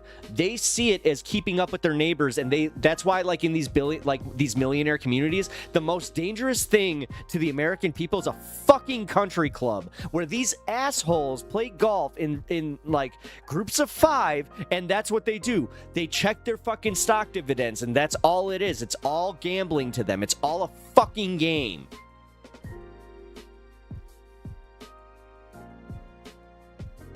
It really is one of the worst, like, things to realize that, too. Nothing is worse in life. I'll be honest, this is the reason that I didn't stick with the career I was in. When you have to deal with people like that. As someone like me. You just recognize it, dude. You just see it. You see... Dude, I was in a bathroom one time that... I just asked outright. I asked him how much that bathroom cost. It cost more than my house. It really did kind of, like, you want to talk about radicalizing you. More people would be radicalized by shit like that. Where if they just, like, saw the blatant waste too. Because the way that these people treat this, like, I'm sitting there like it's a fucking museum and I'm in awe, and they're just like, meh, whatever. It's like, oh, you should see my other house. It's like, ew. God, you want to know something really funny about the rich and famous that'll make you feel a little bit better? Specifically, like the uber rich. They have the saddest home lives as far as actually having relationships with their kids, and it's not just a perception. It's super rare where you'll actually have an uber rich guy that has a really good relationship with his kids, where it's not his kids just vying for the rest of the inheritance. Like, it's constantly that, especially if they have more than one kid. Like, I didn't even need to watch Succession just to be like, yeah, that's how the Murdochs, that's how the Trumps, that's how all these fuckers work. I've seen it in real life. It's insane. I watched a guy sell out his sister right in front of me. I was like, wow. Cool, dude. Be right back. Cool. Yeah, I'll be here. Correlation. Have enough money for me and my family to live comfortably, never have to worry about bills, and be able to travel a lot and experience the world. That's all. Yeah. That's the thing. Like, if everybody just had like that, if everybody had more of our point of view as far as like, I just want enough for me, I just want to live comfortably, you know, be able to help some friends. That's a big one for me. I want to be able to like help friends. Like, I have this dream where I got this buddy where he's got a pretty sad situation where, you know, his family, like, you know, they're good people. They love him. It's just one of these things because he's got so many nieces and nephews that, like, Christmas for him is miserable. Like, he might get like 1 or 2 things, and like, he's got a huge family. So it's my dream to like just throw him his own Christmas, like where I literally just have a tree where it's just all presents for him, where he comes to my house and it's just like, hey buddy, that's your corner. Like, literally, that's my dream. If I get to do that, that means that I get to live a dream, and that's like on top of what I'm doing here. Like, this is a fucking dream. Don't make any mistakes, guys. Like, you guys are contributing to me living my dream. Like, I've wanted to do this, God, since I can remember listening to radio. So I hope you guys really know how much I appreciate you all, and just how much I do genuinely appreciate you guys even like being here. So I was a banker for over 20 years. I saw how shit works on that side. It's it's nuts. It's once you go to a billionaire's house, it does change your perspective on life profoundly, where you're like, oh, these people should not exist. Like, this shouldn't be a thing. Like, we talk about housing and like, and these are the assholes too that are always just like, we don't have enough land for immigrants. It's just like, yeah, because you think in things of acres. Like, If you have 100 acres and you own it, then you're just like, yep, we can't be letting them on my land. My life sucks, Z. No, it doesn't. What? Mitesh? No, bud. What? Well, I hope I can make it a little bit better and help you enjoy life a little bit. Bro. I feel bad for you, man. Damn. I'd say that. We have a family business, took a heavy hit in COVID, and now and is just now capping off. The debt and starting to earn again. Dad's long work hours and hard work. I want his business successful without him having to keep it busting his ass. Hopefully that your dad will hit the point where my dad did. My dad, fortunately, was able to retire and sell his business at a very good time. But I don't know, man. I'm happy for my dad, but my friend has a rich brother, $4 million home. That's not, I mean, that's wealthy. That's wealthy. Or no, wait. That's rich. No, I got that backwards. That's rich. What I'm talking about is wealthy. Like, wealthy. We love you, Mitesh Extra. I'm standing for...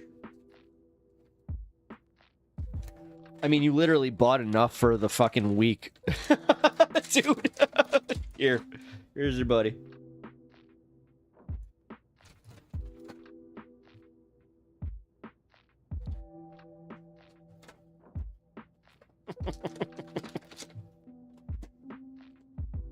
He's the best. I love him. Mitesh, if it makes you feel any better, your life has made at least one dog significantly happier. Oh, shit. Not even my dog anymore. This guy, he literally owns my dog through, like, just the internet. It's like, what did you do? Oh my god, I actually just realized you might have donated close to what his adoption fee was. That's crazy. His adoption fee was actually pretty cheap. Well, ish. I mean, for a, you know, I don't want to call him a pound puppy because he wasn't a pound puppy. He was from a, one of those animal shelters that works with other animal shelters, and he came from a tornado. He survived a tornado, and then his litter and his mom got attacked by a coyote, and he was one of 3 survivors. And when we got him, they were labeled as Huey, Dewey, and Louie. And I happen to love some DuckTales, so when I saw him, I saw those little ears. I'll actually send his the adoption picture. My buddy. Yeah. Hey. He just looking. He's like, what? Do I get another? What the fuck was that? Yeah, it was pretty much $500. Yeah. He's a good boy. Also, just so you know, that the short that I recorded, that dog also gets treats pretty much equal to what he gets throughout the stream. So you are giving treats to both of them. Just so you know. So you're making my dog's lives very, very good. Although I do that anyway. I shouldn't say shit like that, but short for Hubert, Dubert, and Lubert. You want to see one of my favorite toys? Like that I kept from when I was a little kid? I think I got it from like a Happy Meal.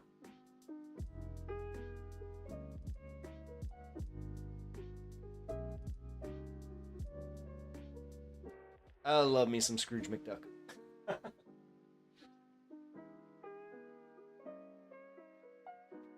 The thing is, most people would be like, "Oh, he's an allegory for capitalism." It's like, well, he becomes a socialist by the end of the original DuckTales series. So, meh.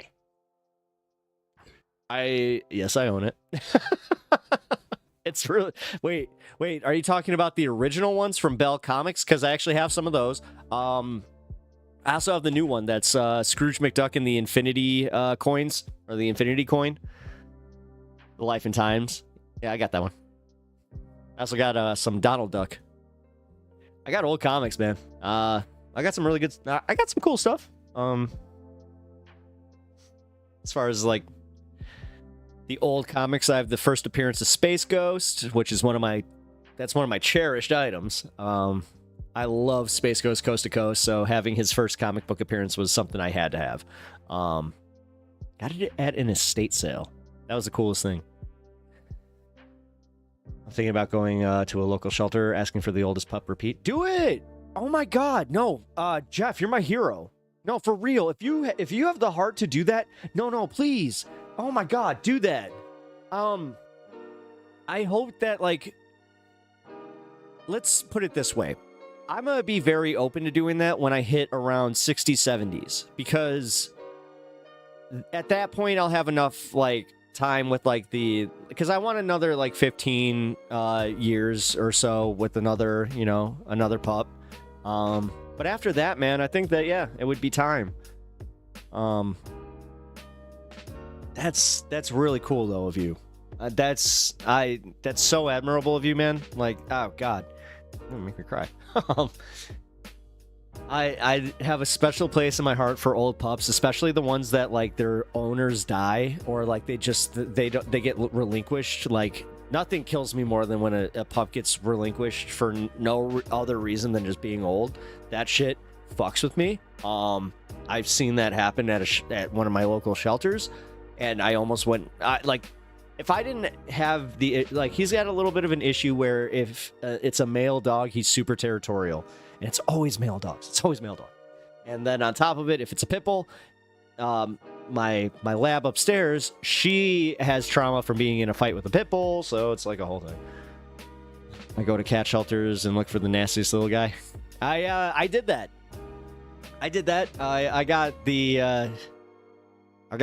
We called him a dumpster cat because he was missing, like, dude, he legit looked like he was from like a Tom and Jerry cartoon, but it wasn't like the cute edition where like he was missing half his fur. He had like a big chunk on in the back of his neck. His tail was all like ragged.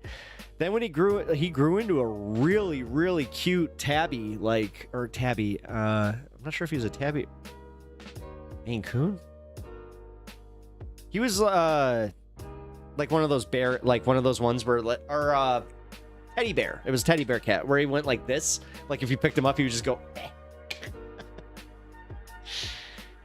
Yeah, he really did. He looked like he went through a wood chipper. He did. When we brought him home, I was like, he could be okay. Yeah.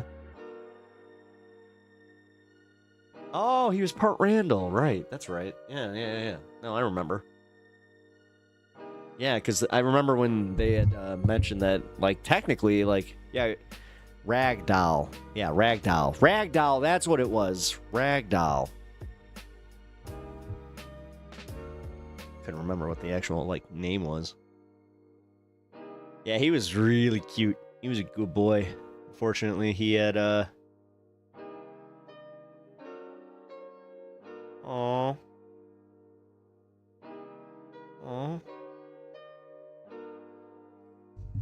Just got a notification, actually, as we're talking about this. My buddy's just like, my cat died. Oh. Art Randall. It's really funny, though.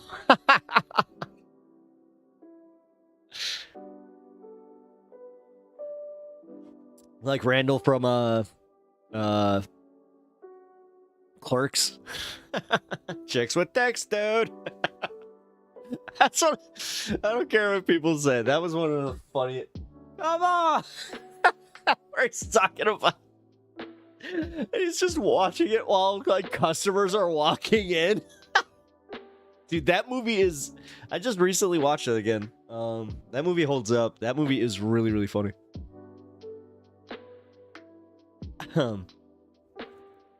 Let's see. Oh, guys, I wanted to show you this. This is really funny.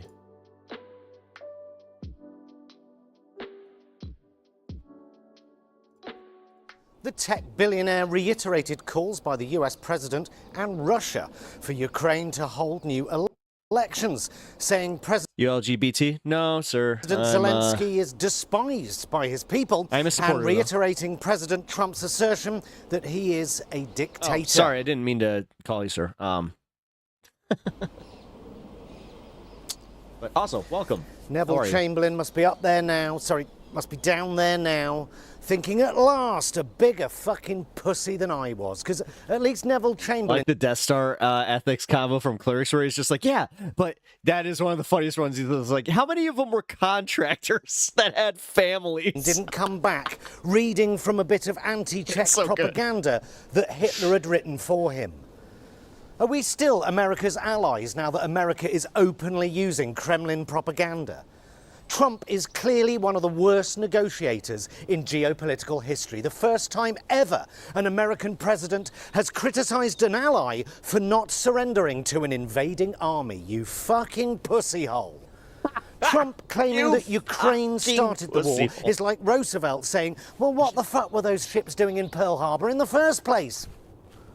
The art of the deal, eh? The great negotiator showed his hand after 2 seconds, showed the world that he'd been entirely captured by Kremlin talking points. Instead of at least pretending to be neutral so that he could get his Nobel Peace Prize, he immediately showed that he was openly hostile to one of the parties, and not the invader, the invaded. The art of the deal. Eh? The guy negotiating with Russia is a Fox News host. Although, what's the point of a functioning defense? Mr. Pepper is a white, cishet American business homeowner that farts on his dog. Truly a menace. Department, if you're going to surrender to your enemy after just 1 month in office. Imagine being the president of the United States. Ex-business owner. States, with the richest man in the world as your pet, and still shitting the bed every time someone points out that you're being a wanker.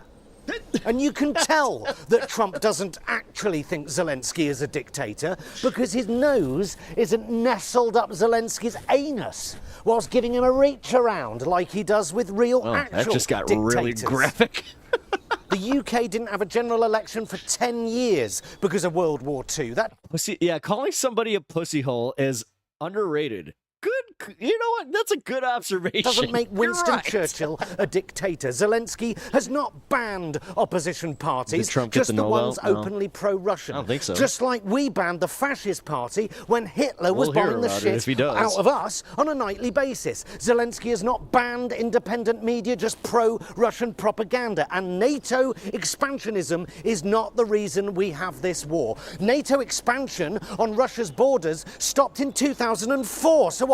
Russia was so annoyed that they waited 10 years to invade Crimea, and then a quick 8-year breather, and then on to Ukraine. Utter bollocks.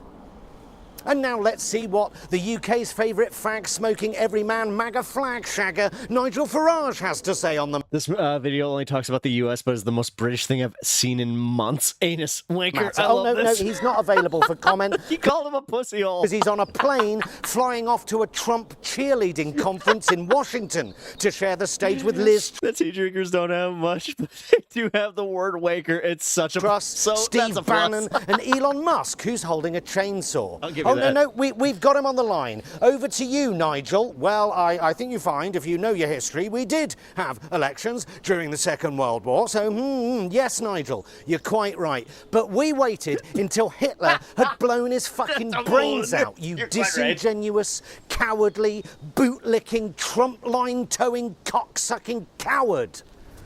Any other comments, Nigel Farage? Well, I agree with Donald Trump. Ukraine must have elections as soon as possible. Very well. And let me ask you this, Nigel Farage, you cowardly, cock-sucking cocksucker. How on earth is Ukraine supposed to have an election with 6 million of its people displaced? Russian drones attacking them every single day, with 3.5 million Ukrainians living under an illegal Russian occupation. Hello?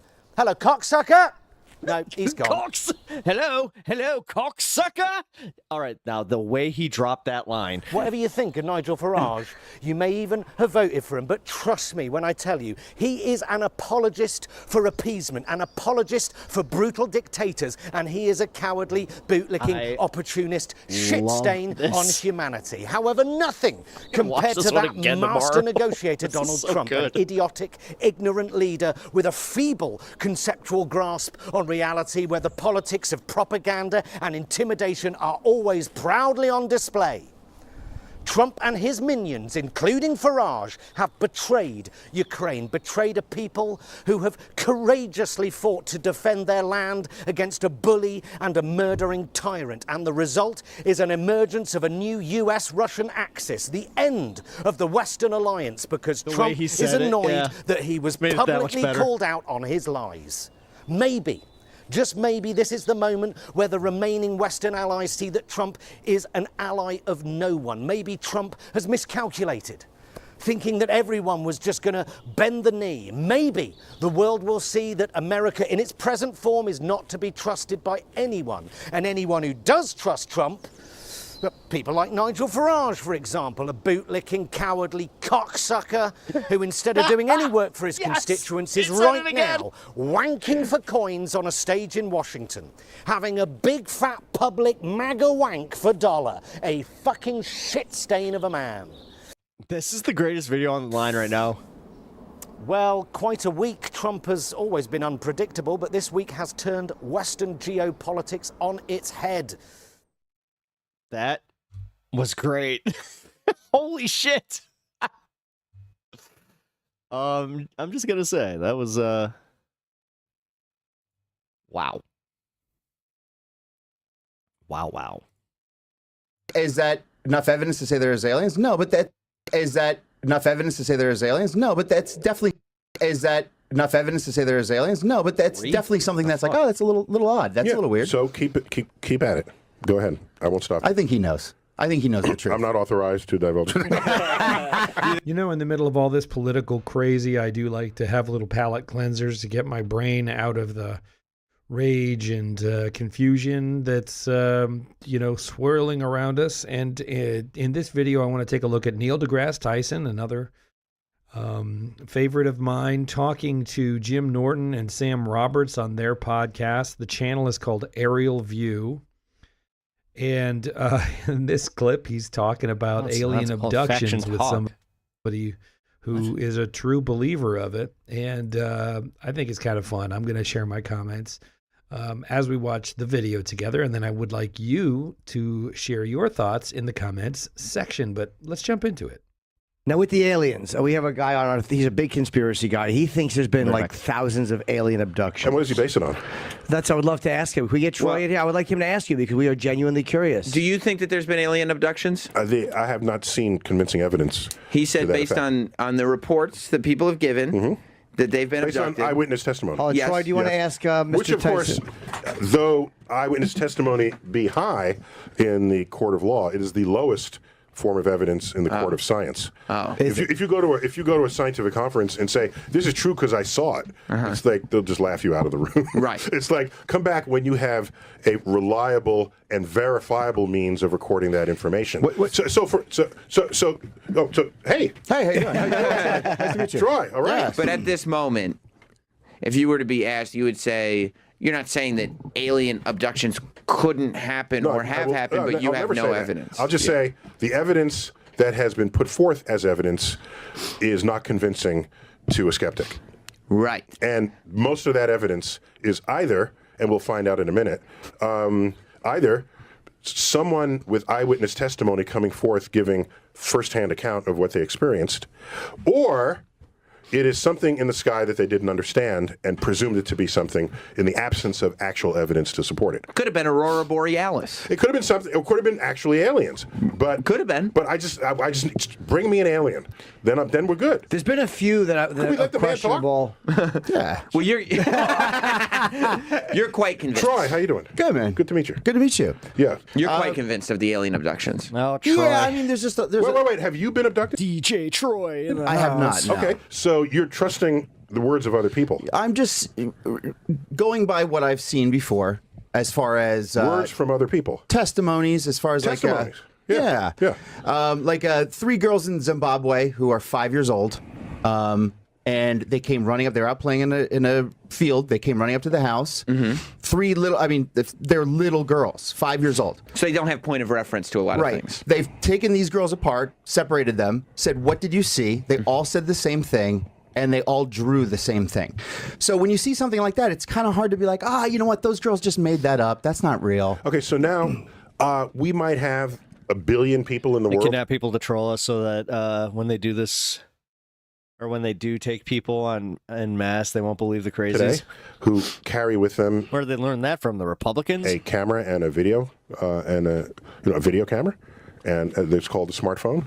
So in the era of the smartphone, where everyone can record unambiguously what is in front of them, we don't have some... Is it bad that I wanted to work for this exact company in that exact studio, and I'm so glad that I never did? Increase in the number of reports of abductions or anything else.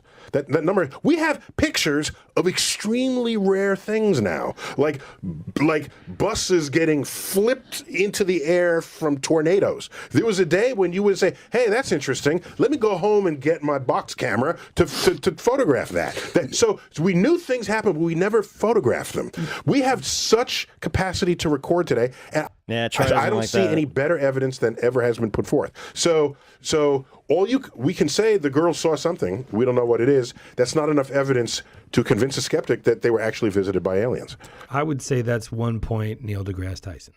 Well, and that's what you're saying is not necessarily true, because there is a lot of evidence of. By the way, that I'm going to shout this guy out. Progressive Perspective.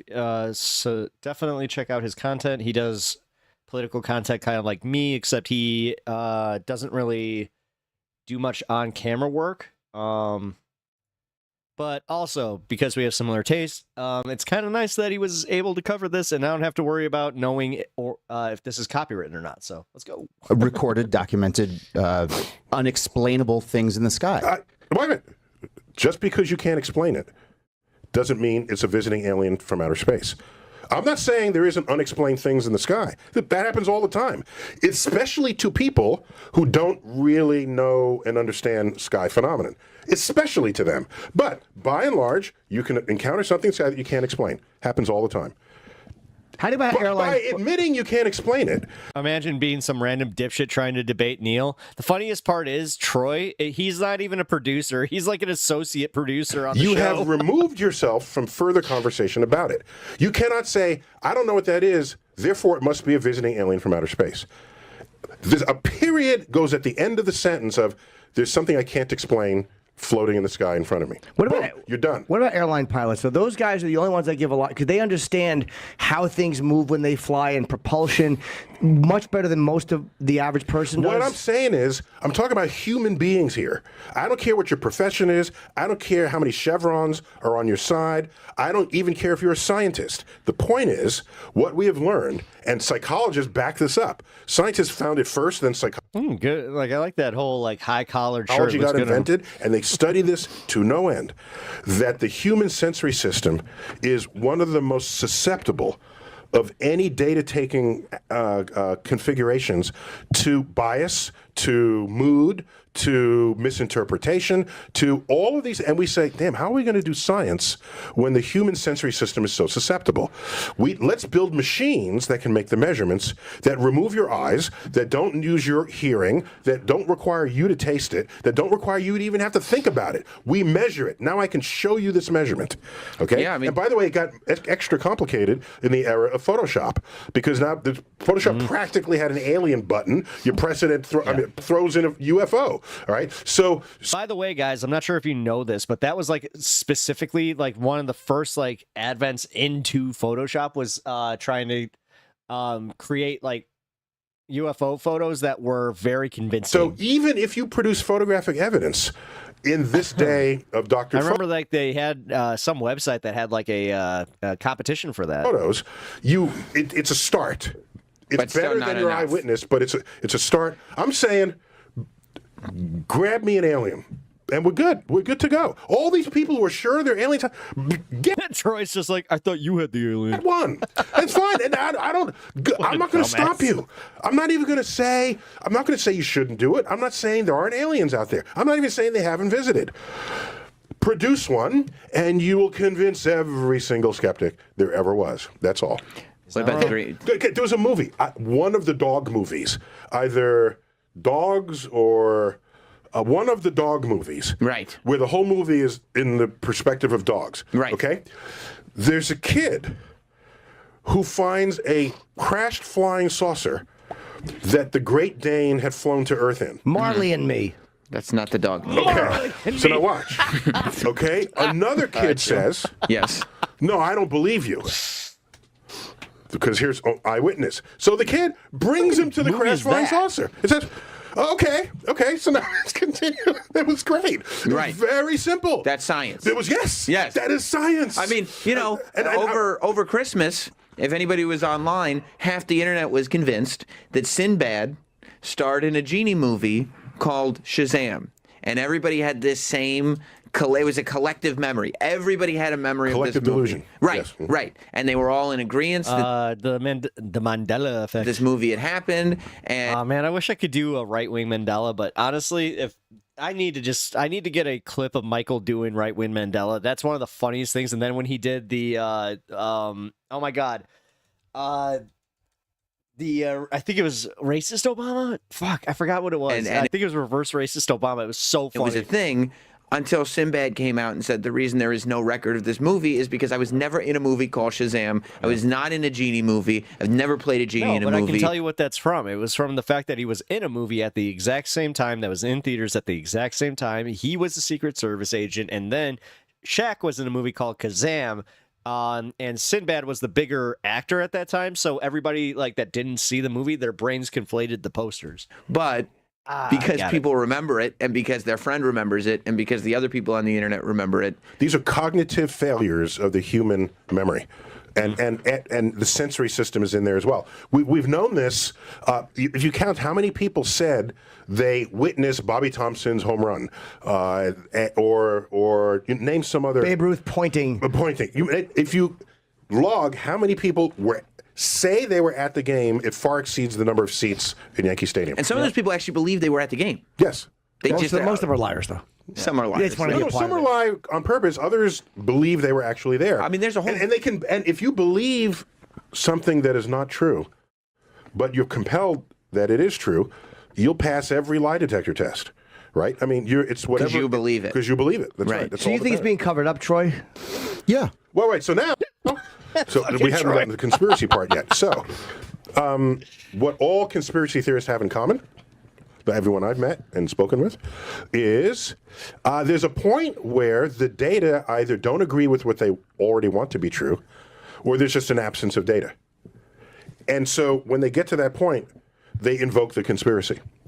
And it's more often where the data don't agree with what they want to be true that they'll say, oh, it's being covered up or withheld or purposefully masked so that they make you think something else instead of the actual truth. So there's always some gapping going on in the data. And the gapping in every case is the assertion that there's some powerful secret agency that is covering it up. And I'm charmed that many people think it's the U.S. government.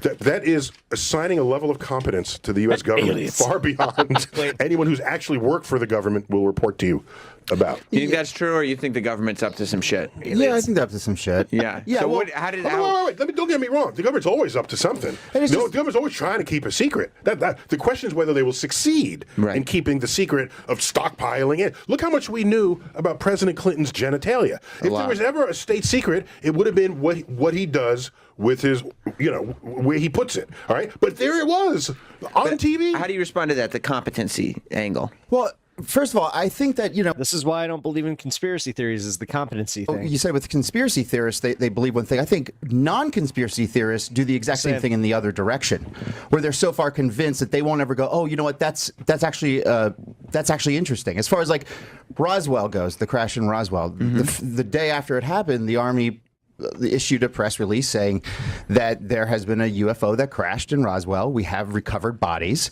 Then all of a sudden, the next day, it's a weather balloon. And it's like, I've enjoyed your segment choices today. Thank you. Like, how would you mix those two up?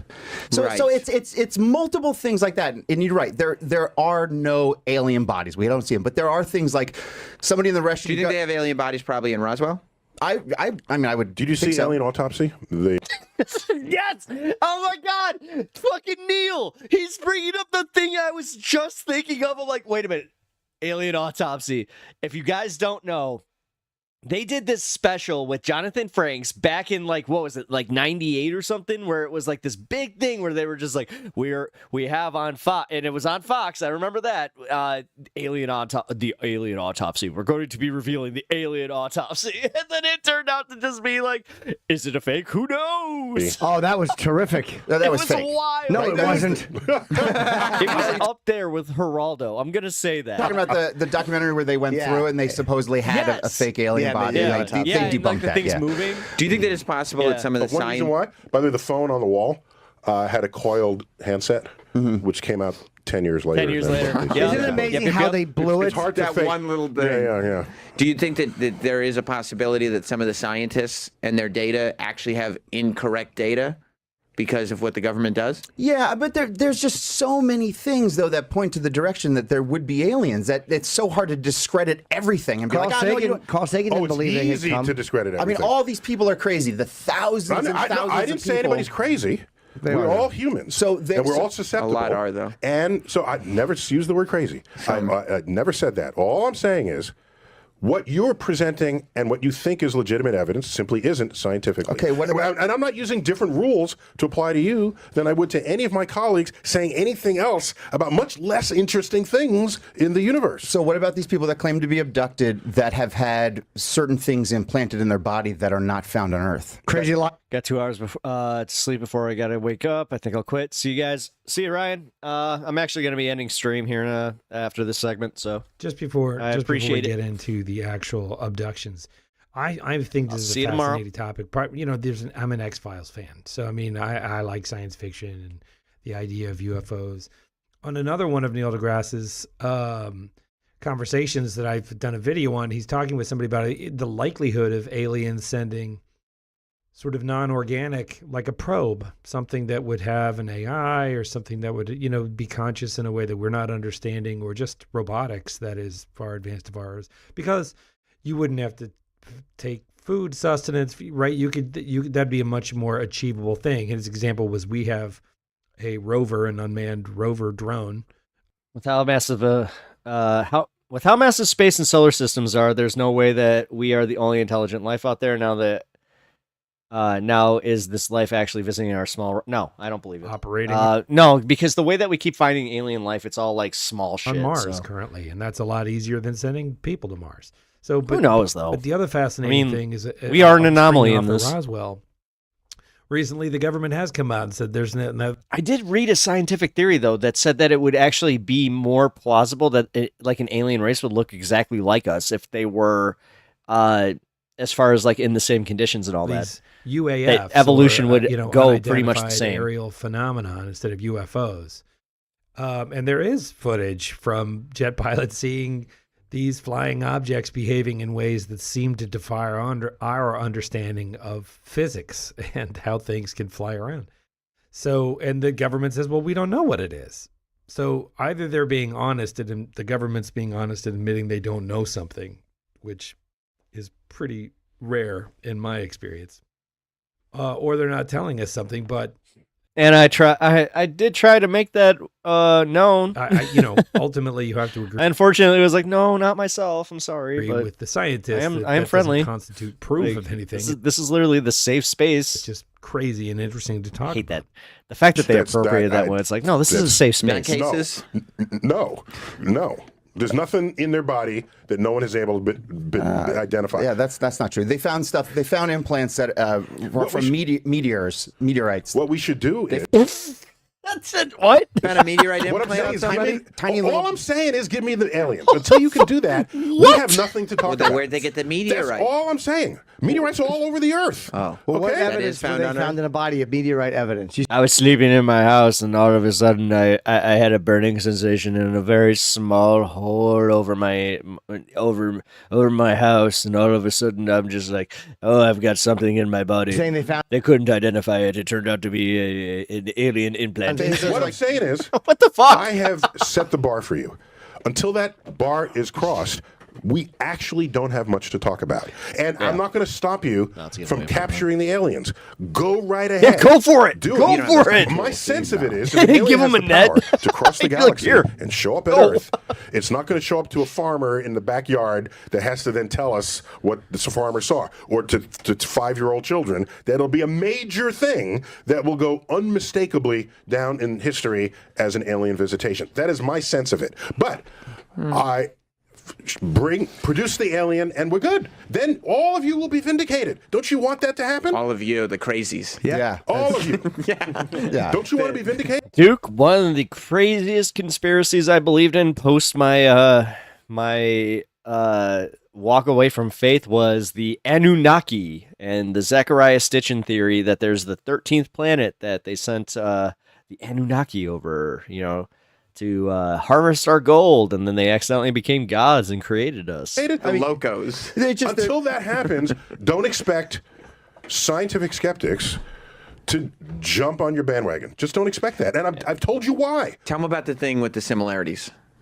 Oh, they say that. Who's they? People that have been doing the research. The folk. People that have been doing research. When it said the people that have been doing research. Scientists are people too. So That's right. And We're all kids are people aren't we, too. If Jay? you remember Bob McAllister, all kidding aside. Good point, Sam. Thanks, I'm glad Sam. you brought that up. Yeah. So the Good addition. people, doctors, scientists, whatever you want to call them, that have documented the alien abductions. People, scientists, whatever Whatever you want to call Hey, them. whatever title you want to throw on there. I'm with you. Regardless. The alien abductions, as reported, Dorks. are Dorks. personal eyewitness testimonies of events that happened to themselves. Sure. Okay, just let's be clear. Okay? But tell me about the- wait, just, Oh, I'm okay. distinguishing the quality of your data. All right? To say these alien abductions that happened. No, these are alien abductions that people say happened. Okay? Just be fair. clear. That's fair. We, as a Qualify. scientist, we distinguish the sources of information. Otherwise, it's a jumble of he said, she said. And so you mean the alien abductions that people say they have experienced? Continue. Yes. Then the people that have the doctors that have been documenting them. Yes. There are certain people that. Oh yeah, I know all about this one. I think conspiracy stuff is fascinating. It's also highly related to politics. Speak with people that claim to be abducted. And they're Duke, you need to go back and watch the front end of the VOD.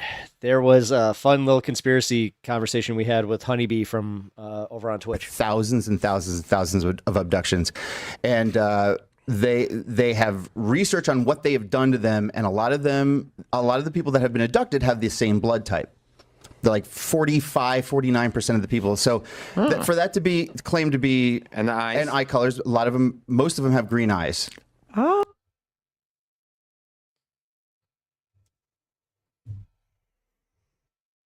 Oh, so maybe they're specifically looking for green eyes, type whatever. So I mean, it just is that enough evidence to say there's aliens? No, but that's definitely something that's like, oh, that's a little odd. So keep at it.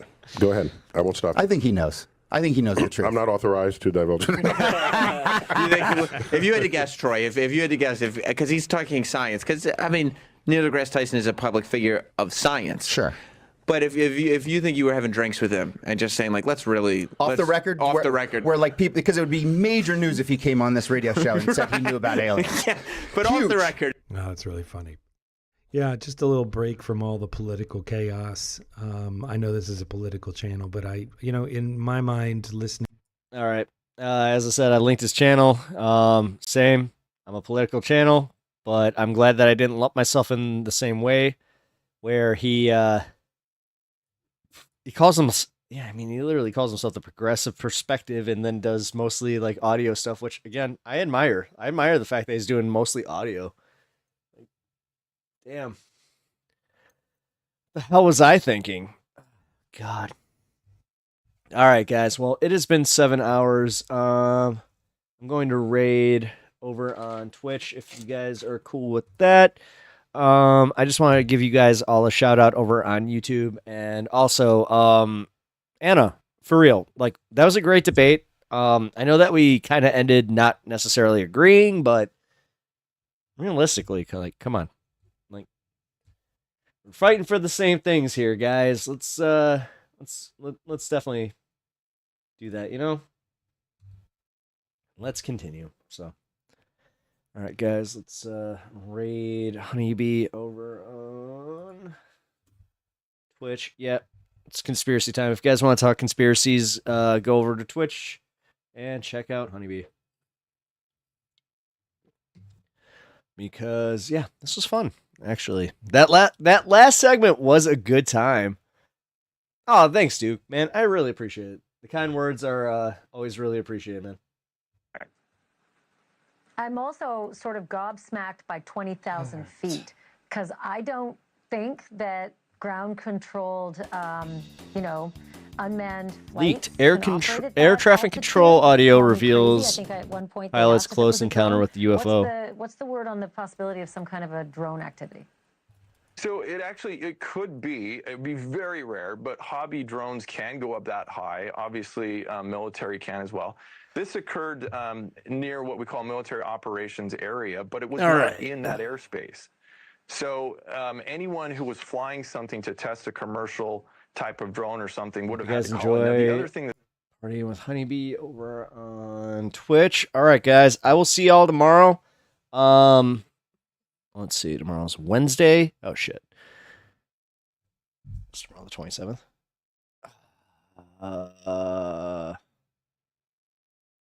No, it's not. Okay, cool. So, yeah, I'll be on at 2. 2 o'clock CST. Keep your alerts on. And, yeah. I will see you guys. Again, Anna, shout out. Thank you for the debate. I really appreciate it. Shout out everybody else. Bloodstone, Duke, Ryan, Jeff. Am I forgetting anybody? Ivy, Matesh, Wilbur, all y'all. I really, really appreciate y'all. Also, thank you for the follow at the very last minute here, man. My cat in the house. All right, cool. All right, man.